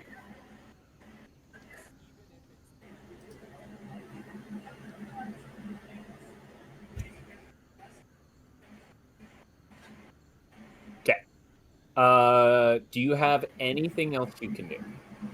So, okay. Does the unarmed strike count as an attack action? It is technically an attack. Okay, because grappling is considered an unarmed attack. Yes. Correct. So would that trigger extra attack? Yes, it would allow you to attack again. Cool. Then I'm going to hit it with my claws this time.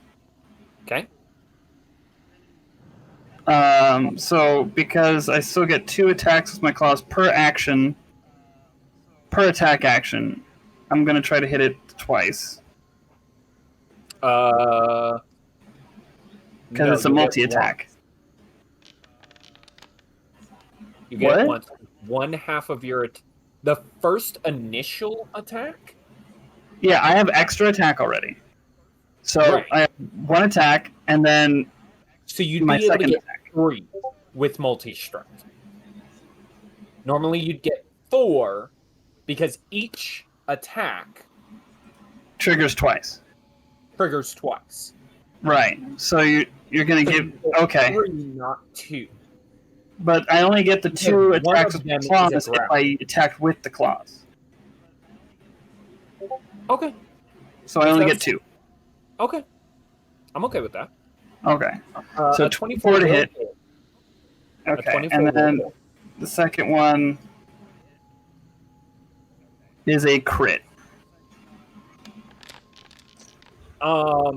So what you see is the first one slams into it. You'll get full damage for the second one, but you see a blinding light come from the amulet as it seemingly blocks the second hit completely. Okay. You'll roll. Completely. Yes. Jesus. Okay. Well, then the first one still lands and hits for a total of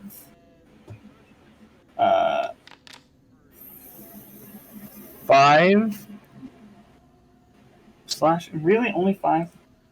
Yeah, I rolled a 1. That sucks. Oh, rough. 5 slashing. You feel like slashing damage doesn't seem to affect it that much. Yep. But that does bring us to Fed.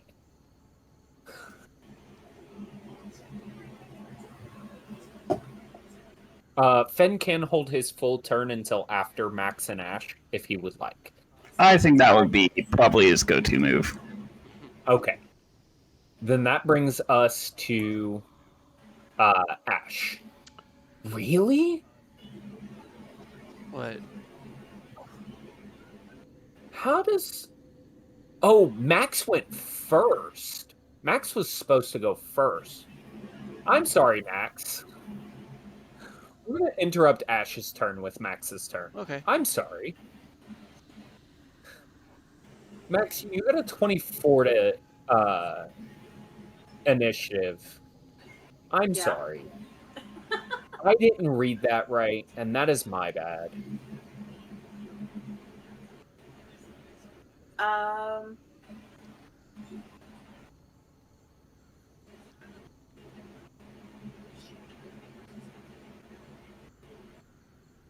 Lord, can I do?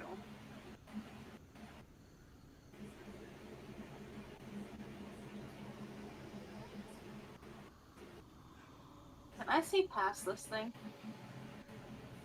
Past it? Yeah. Not from your angle. You would have to step up 1 square to be able to see past it. Okay. I'm gonna move up 1, and then I'm gonna Misty Step Okay, to back here. sure. Might I suggest here instead? That way you're outside of his attack range in case you want to move again. I'm so glad you said something. I'm sick of the same thing. Uh, And then I'm gonna hold the rest of my turn. Okay. So we'll go back to Ash. Ash, go ahead. All right.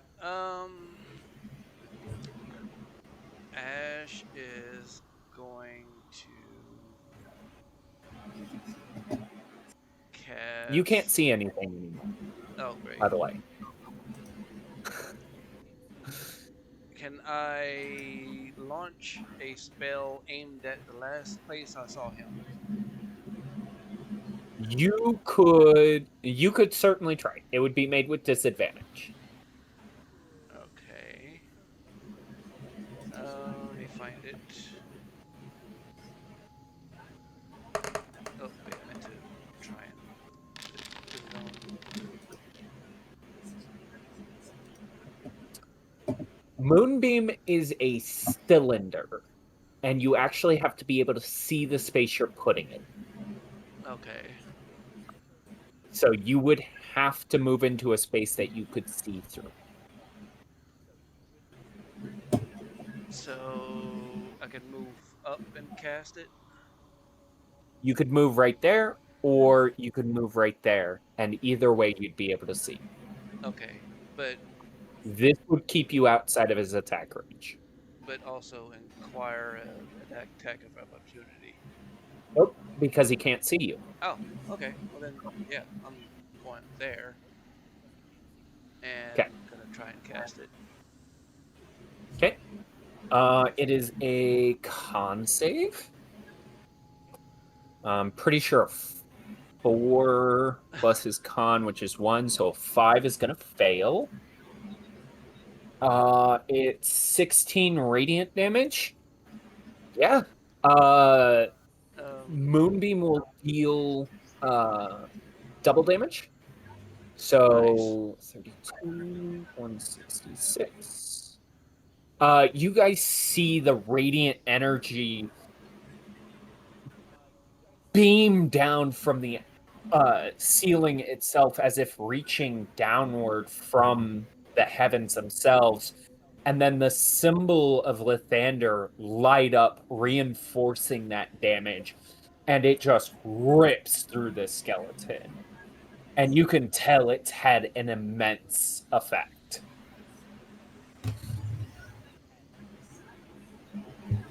Okay. You do still have your bonus action. I'm gonna use bonus actions. Yeah.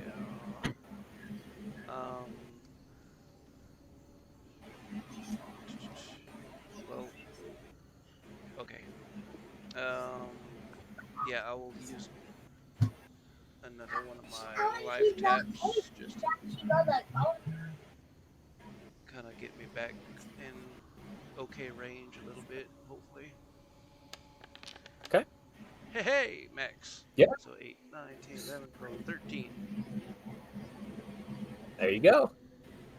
I thought you were talking to me for a second when you said Max. Same. Hey, Max. What? I'm pretty sure Max has less HP than you. I would not take that trade. And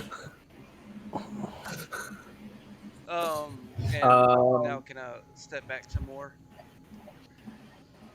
Yeah. Okay. Let's see. Anybody want to take my health pool? How would you be able to step back if Moonbeam's a concentration spell?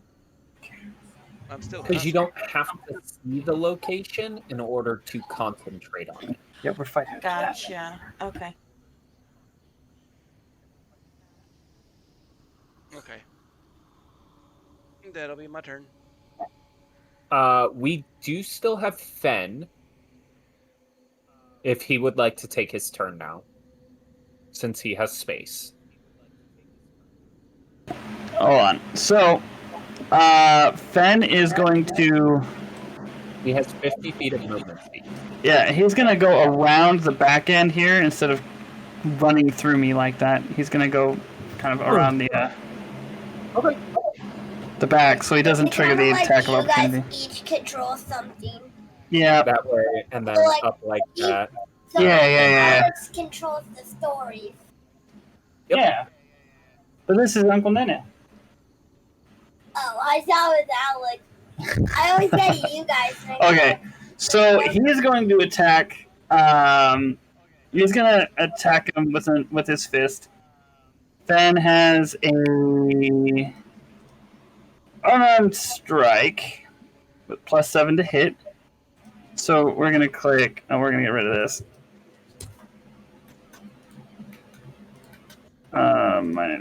God dang it! Stop. Hold on. Ignore this roll. I can't get it to go away. So we're gonna this +7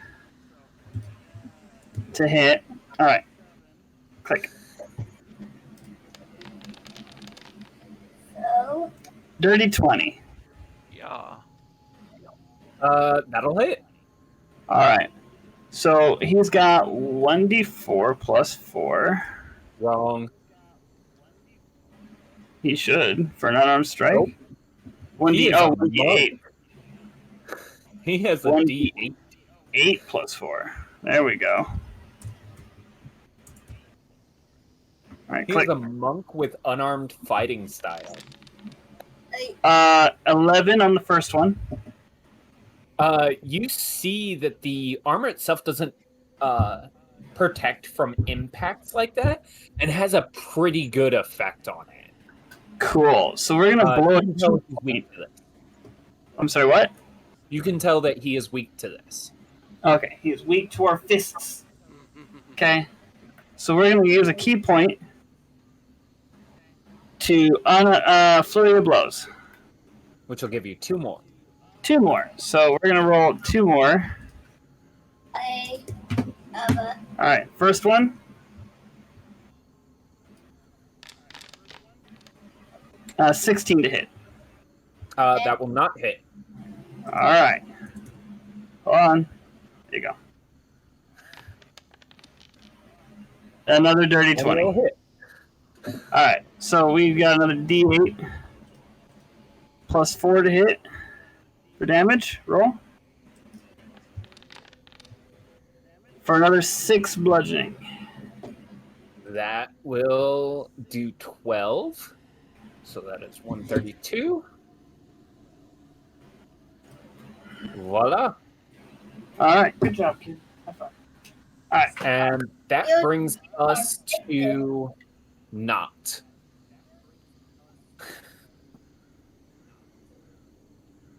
I don't have an action. Technically. You still have all the effective actions that you can take. Like, you can still attack with whatever this weapon is.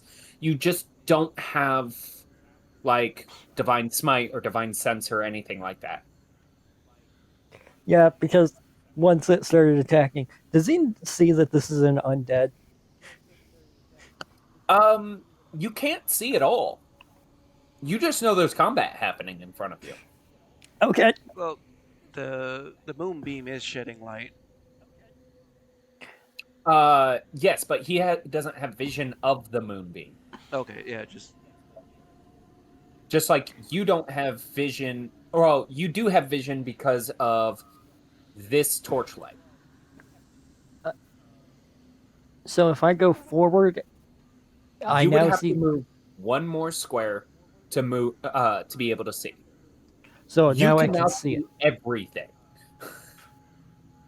I don't have my Toll of the Dead or anything as a Nope. paladin. But you Well- do have that weird pistol thingy. Well, You know, pulling the trigger does something. fire it. You will make your attack with disadvantage because it is a ranged attack. No, he didn't know there was a creature there. So if he steps out of range, he's getting attacked. Yeah. I didn't know somebody was here. I just knew combat, and I didn't know how big it was. So I went up pulled it You out, also and I was didn't like, see anyone. yeah. So I just had to run up because I just heard stuff going on. Run up. Oh, I have the gun out. I only have one thing I can do because I just realized I could pull out the scimitar and try and fight with that. Your first instinct was gun. So Yeah.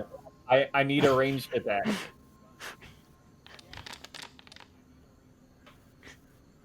You are adding your dex modifier to that, so what is that? Uh, that is a +2. So You 11. shoot at it, it goes wide, but this time you actually see the almost magical force shoot through the air as it passes through the moonbeam, creating its own special void.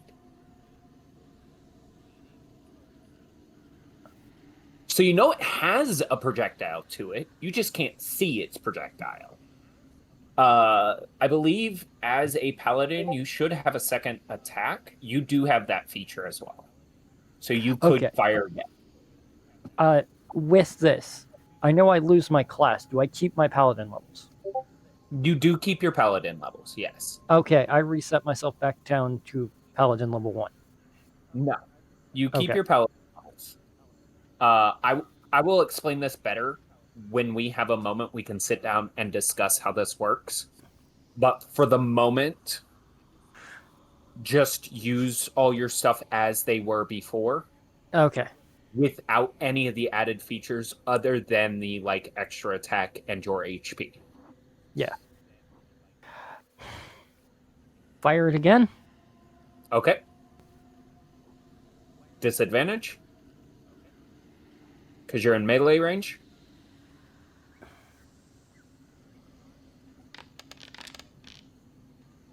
$12. 22. So it's a 12. So the first attack, the second attack will miss again. It was a 12. It's at disadvantage. Sucks. Again, you see the same force. That is slot number 3 used, by the way. Okay. 1, 2, and 3 are used. Yep. Okay. We are at Max's turn for the end of this round.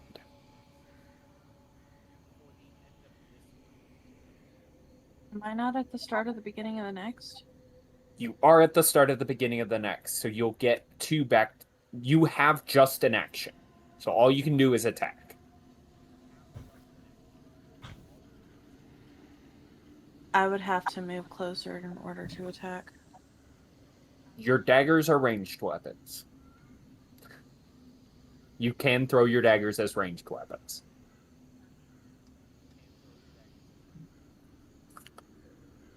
Yeah, but I don't have dual attack. Yes, whenever you make an attack with a dagger, you get 2 of them. So if you wanted to throw 2 with your first attack, you could. Okay, I guess I'm gonna do that then. Okay. I don't know how many daggers you have, but you do need to keep track of that. I only have 2.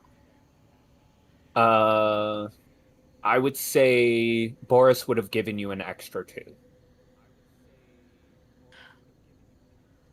All right, So let me grab my you have- notes. Sorry, it's something I didn't think about when your character left. You don't have magical daggers yet, but you do have a total of 4. Don't worry, I'll get them soon enough. Eventually. So you could, in theory, make 2 ranged attacks. Yeah, I'm gonna do 2 ranged attacks. Okay. Wow, that's bad. Okay, the first one's a 10. The first one will miss. The second one's a 22. The second one will hit.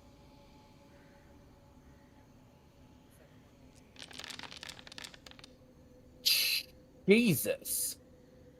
19 piercing damage. Yeah. So normally you know that sneak attack is very useful, especially in the way that you use it. Usually does a ton of damage.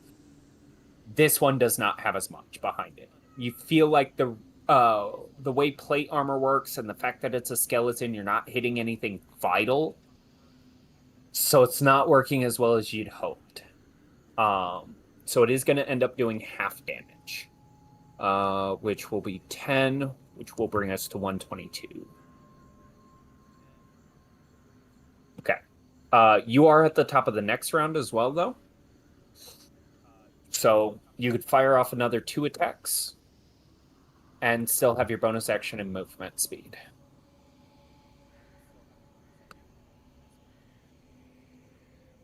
Just so I can keep track of it, where did the dagger go that did not hit him? Both of them kind of sailed through him. Like it had an impact, but they both ended up landing at the flagstones over here.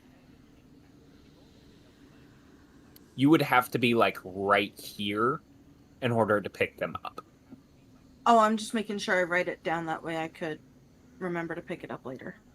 Yeah.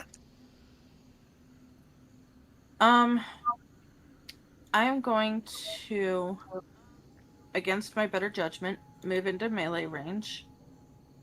Okay. Pull out the 2 other daggers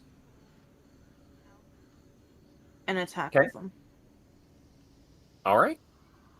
You get a total of 4 attacks because it's 2 with each one.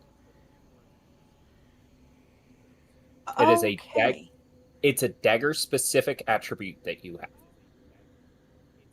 Where? But the very first one will be made with sneak attack. Or whatever the first one you hit. The first one's a natural 20. Jesus Christ.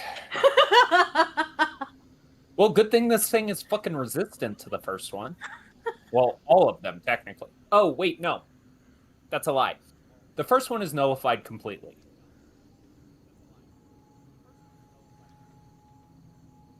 The same thing that happened with Cragjaw is the same thing that happens with you. You see the amulet around his neck flare to life and create an almost circular force field at the impact point of that first attack as it crits. And you know it should have been vital, but it's almost like this amulet protects it from crits in specifically. Okay. The second attack with the first dagger is a soft 20. That will hit, and I will allow you to roll sneak attack damage with that.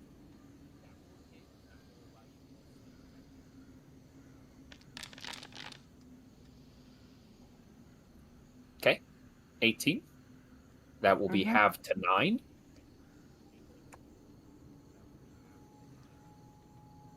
You have 2 more attacks with your offhand dagger.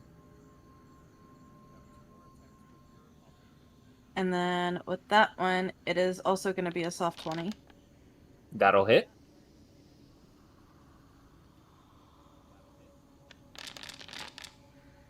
You do not get sneak attack with this, because sneak attack only works on the very first attack that hits, and you only get it once per turn. Yeah. So you will end up doing 5 points of damage. And then the second attack with that dagger is an 11. That will miss. All right.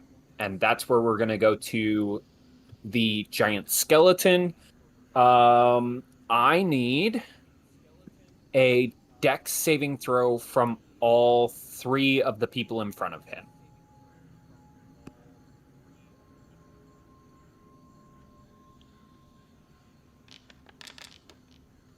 You said a dex? Not you. Oh. Just these 3.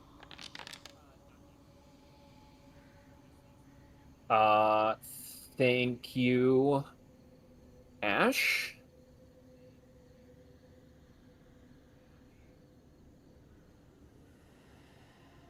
Yeah. Oh God. Talon.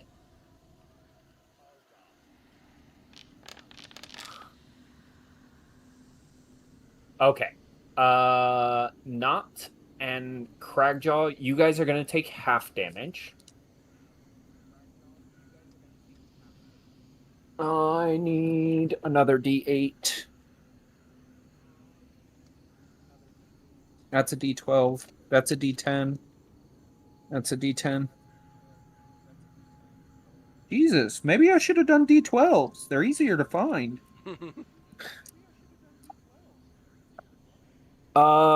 We've got 14, 16, 17.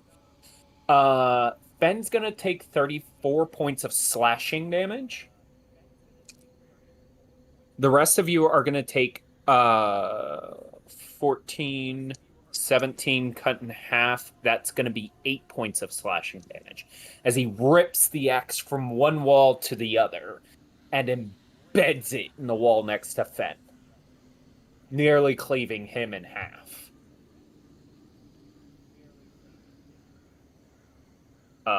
Cragjaw, you are muted. It is your Hold on, I asked a question. Since I am enraged, isn't that cut in half again? Yes.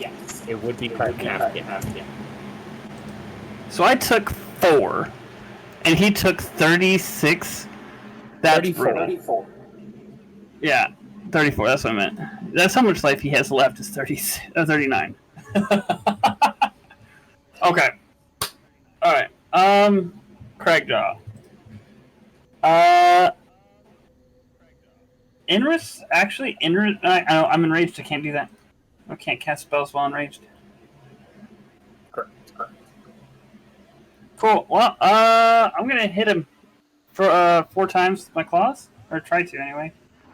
Okay. 1, 2... there's 1. That one's a crit. That will just miss. The crit will be nullified. That one hit. That'll hit, yeah. 19. 19. Okay, just so you guys know, his AC is 18. So, 17 and below, miss. 19 and above, hit. 18, glancing blow. So, you've got 2 hits, the crit was nullified, and 1 miss.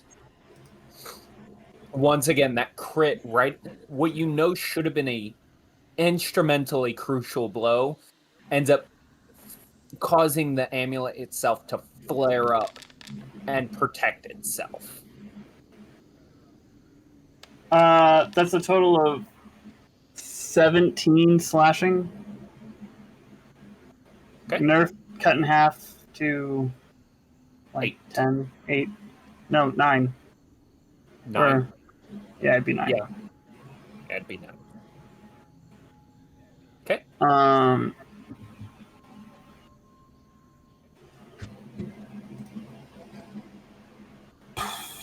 Okay. That's it for me. Okay. That makes it Fenn's turn. Right. He's gonna just let loose again. I'm sorry. He's just gonna fly off the handle with his unarmed strikes again. Okay. He does get advantage because you got flanking. Okay. Shoot, I would have loved advantage, but that's fine. I forgot. That's on you. Yeah, advantage, D20.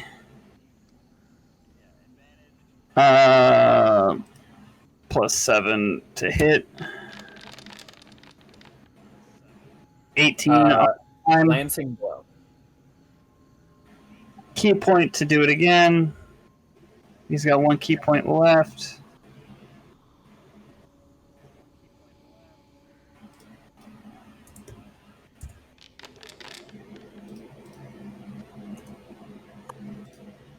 Uh, 26 to hit. That'll hit. And 15 will miss. So he hits twice. So Twice. The first one will be a glancing blow. So I need the damage for the first one. 7. 7 will be flat. 7. And 10 for the other one. And then 10 will be bumped to 20. Because he's he will use his second wind. Or isn't that second wind free action? Yeah. Yes, it is. No, second wind is a bonus action. Action Surge is a free action. Okay, so he used his bonus action already.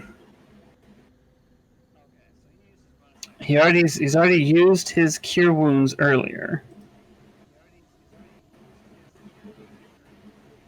Why? He got a long rest. He got the long rest potion. Yeah, but since the long rest we had with the potions and shit, he's used cure wounds. Oh, yeah, that's true. So then he's going to action surge and try to hit again. And he's just going to lean into it.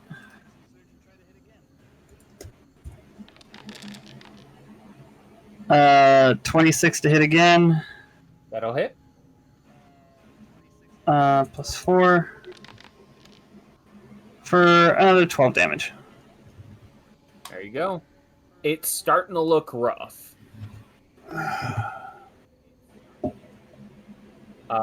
Ash. That brings us to your turn. Okay.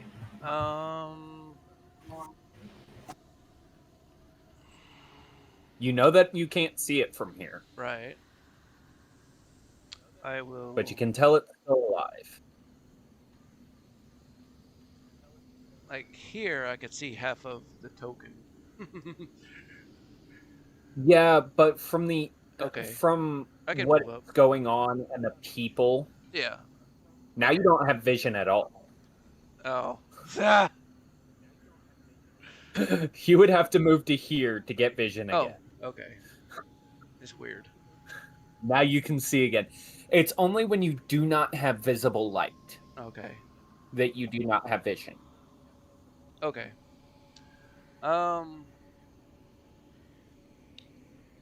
Just checking something real quick.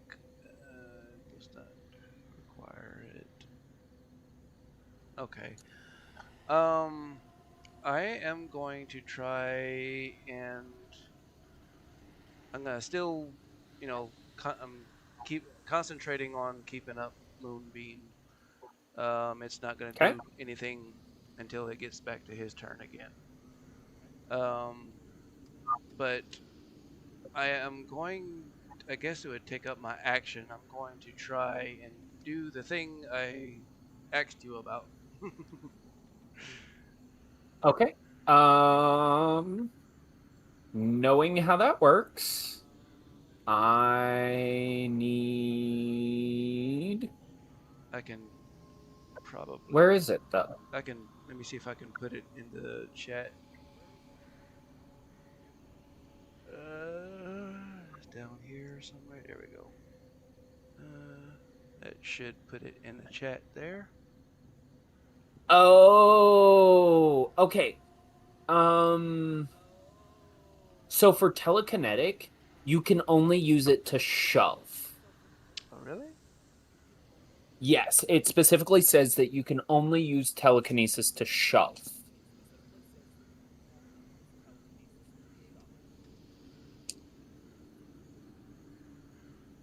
Okay. See?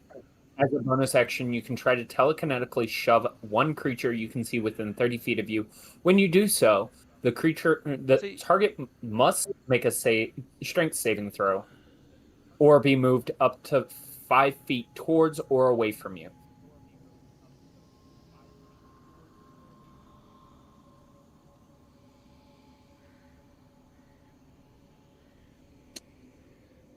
I thought that was.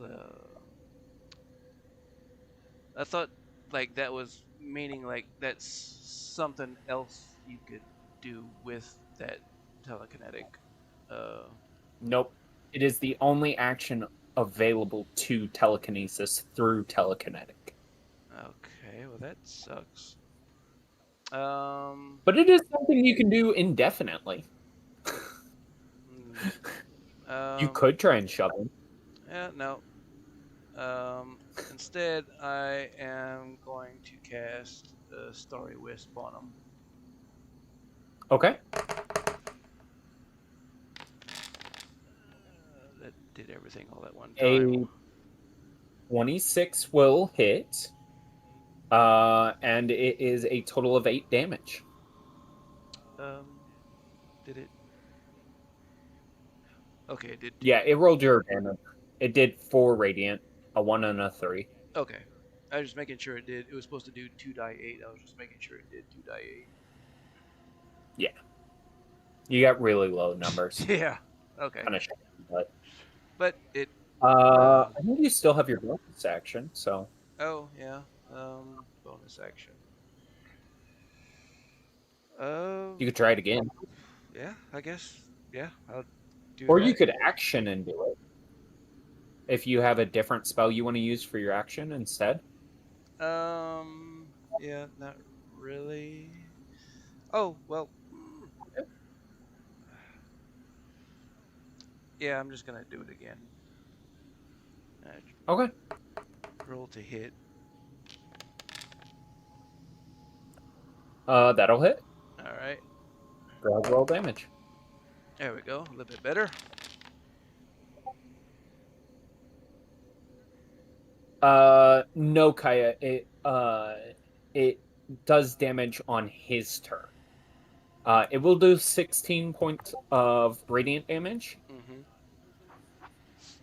Mm-hmm. Which does bring. Are you gonna move? Yeah. Back down to here. Not. It is your turn. Oh, 2 shots. Okay. Go ahead. First one. Don't forget it's disadvantage because you're in melee range. Well, first one miss with a 9. Okay. What's your second one? Looks like a 16. Nope. A5. A5 will miss. Alright. You gonna try and move?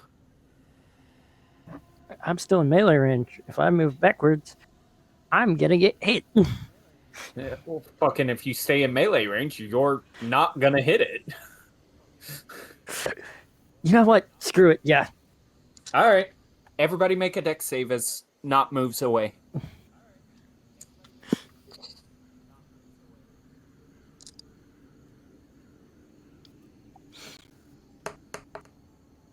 No, Does I this need a include dex me? save.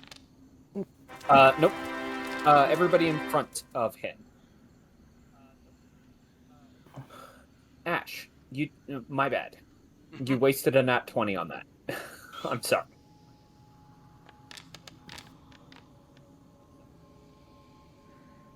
Cragjaw.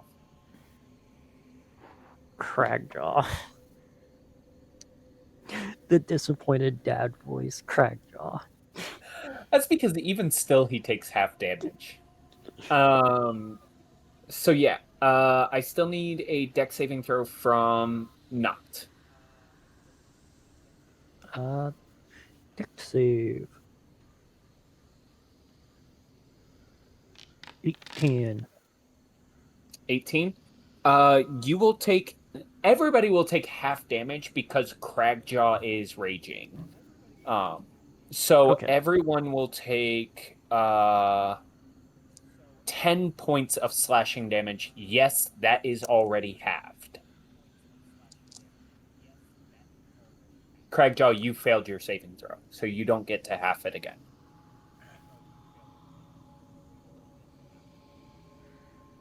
You are still muted.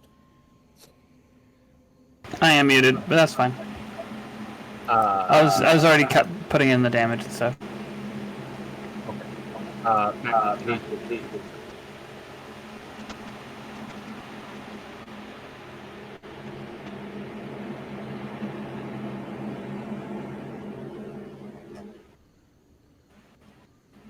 Max, it's your turn. Sorry. Whenever Phoenix has his mic open, I can't hear you for whatever reason. Okay. It's like your mic dies. Phoenix, please mute yourself. Thank you. I'm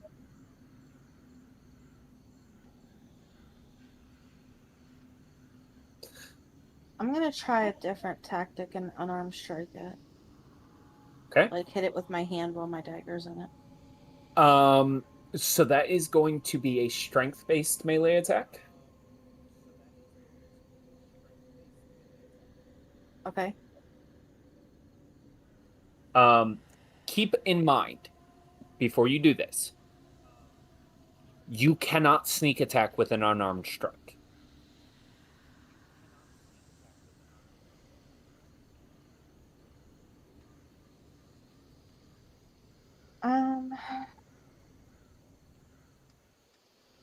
But you are getting advantage right now because you have flanking.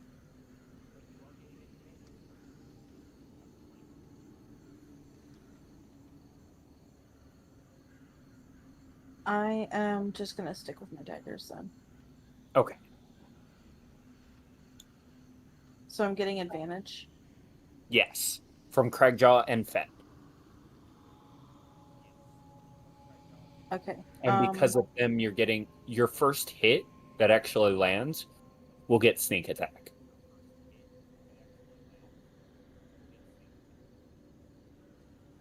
And I get 4 attacks, correct? Correct. Okay. The first one at advantage is a 12. 12 will miss. That's unfortunate. The second one at... The fuck? That's not advantage, you bitch. That's still high enough. I would say keep it, because if you crit, it gets rid of it. Okay. I'll give that one to you. Okay. And then... Yep. And that will cut in half, which will be 9. This thing is looking very worse for the wear. You have 2 more attacks.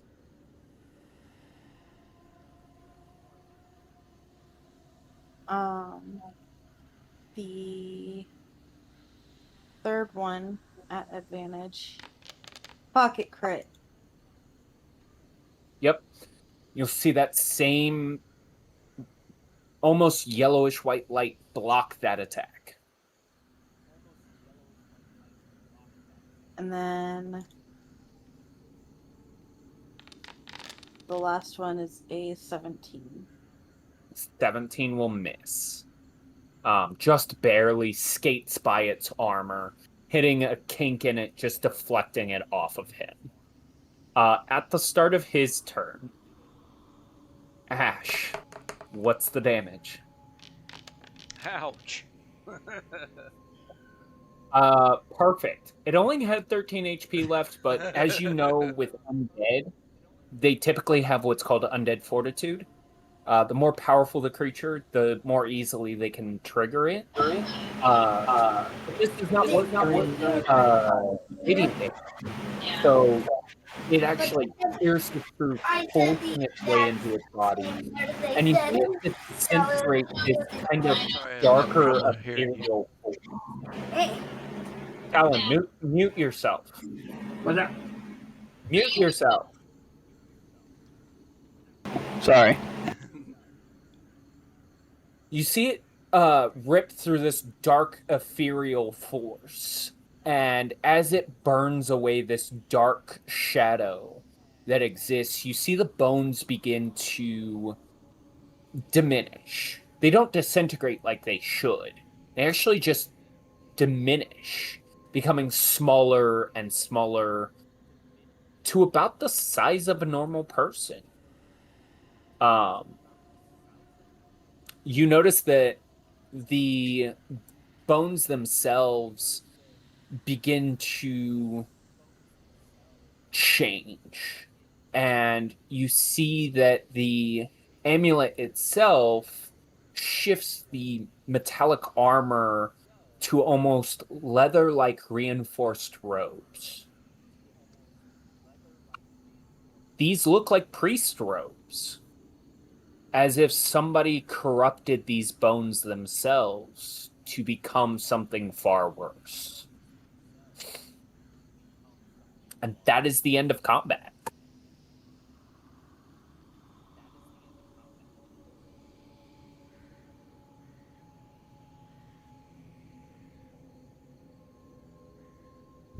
Everybody has an opportunity. What would you guys like to do? I'm gonna go over to the opposite wall and pick up my daggers. All right, you have all your daggers again.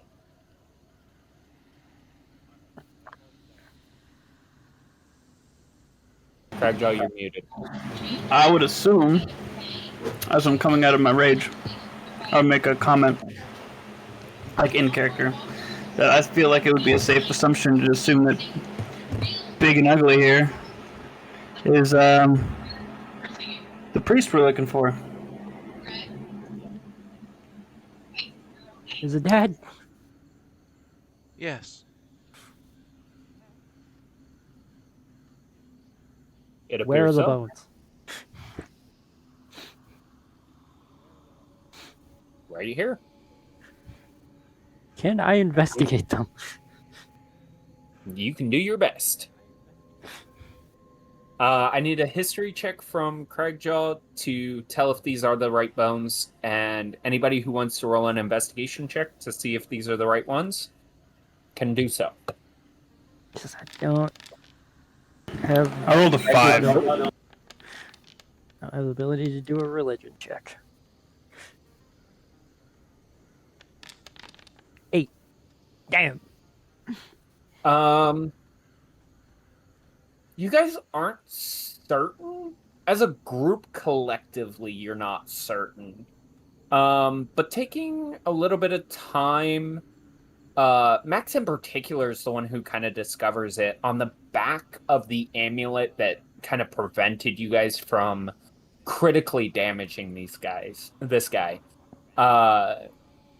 You see engraved in the back St. Andrew's Church. It's a good assumption that this is probably St. Andrew's bones.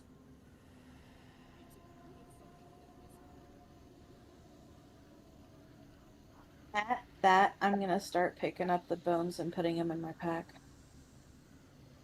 Yeah. You collect all the bones itself. You still have the extra bag that all the potions came from, because you never gave it back to Boris.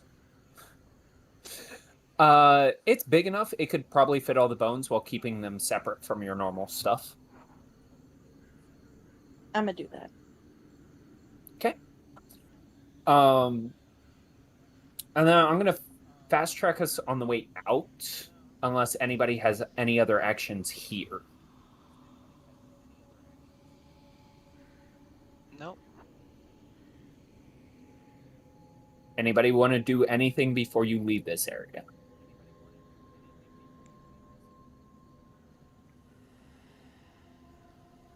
Cragjaw, you're still muted.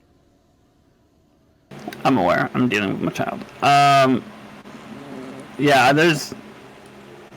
I mean, we've collected the bones. Why the actual egg is this? Is there anything else in the room?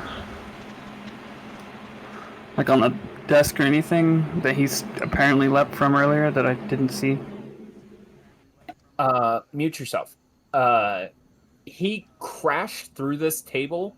It doesn't appear that there's anything left over. I do need a perception check if you want to see if there's any like leftover traces from the area itself. 11. You don't see anything. I mean, the area is very destroyed, so it'd be hard to pick up anything in general.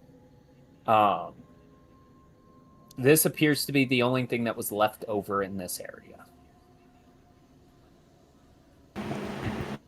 Well, now we have our priest. I'm gonna look to the group and be like, well, now that we have the priest, we have one more big problem. How do we get out of here? Same way we came in.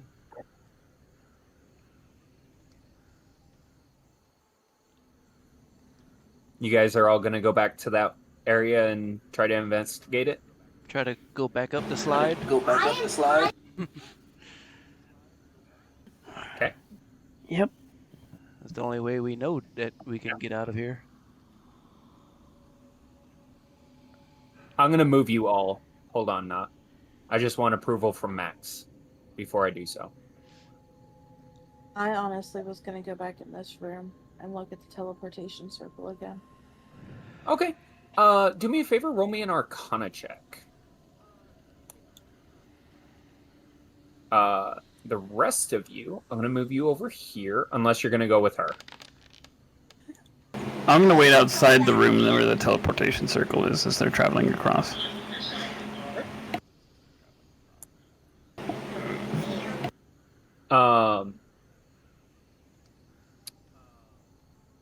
Other than the fact that it was magically broken, it's not active. There's nothing really that you can sense from it. And it would not be operable unless you knew the spell teleportation.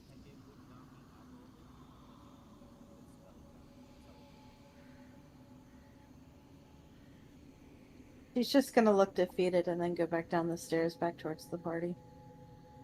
Okay. So I am going to move everyone. So Whee!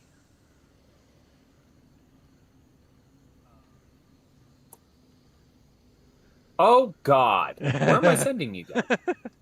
We went off-roading. Hold on, fucking, you guys can go back over there. Okay, I need an collective investigation check. So everybody's got to roll me an investigation check, and we'll kind of add it together. Yeah. Yeah. 14. Yeah. I need one from Fen as well, and not.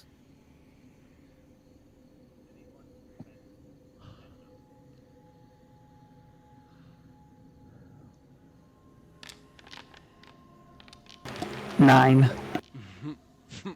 Cool.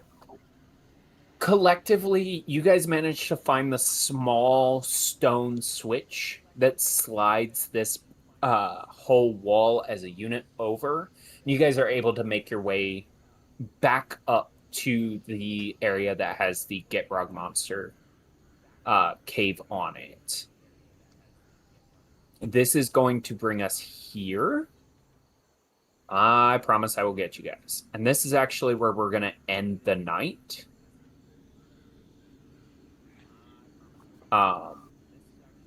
We will pick this up 2 weeks from now with the end of this little adventure and whatever future may end up taking place. I'm missing someone. Ash. So, this is where we're going to end it's off. Cargill. Huh? It's Cargill that you're missing. Oh, fuck. Well, now you're all gone. Okay. We're all gone. That's funny. There you go. Now you're all back there. We will pick this up 2 weeks from now. Yes. So we will see you at that point. I'm gonna go to the bathroom real quick. I need Brodus to stay after, but we can do aftercare after I go to the bathroom. So thank Sounds you all good. for all coming. I appreciate you. And then I will be right back. God, I can't believe I got this item. I know what it is. The problem is, I know what it is, and I'm just like, oh no, this is one of the coolest and worst things that I will ever have, ever as a character. Oh, this is gonna actually fully suck having this thing.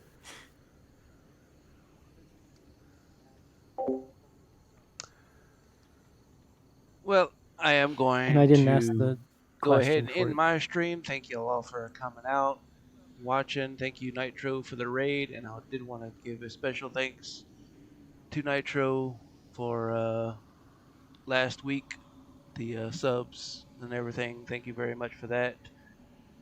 Hope y'all enjoy the show. Have a good night, and we'll see you next time.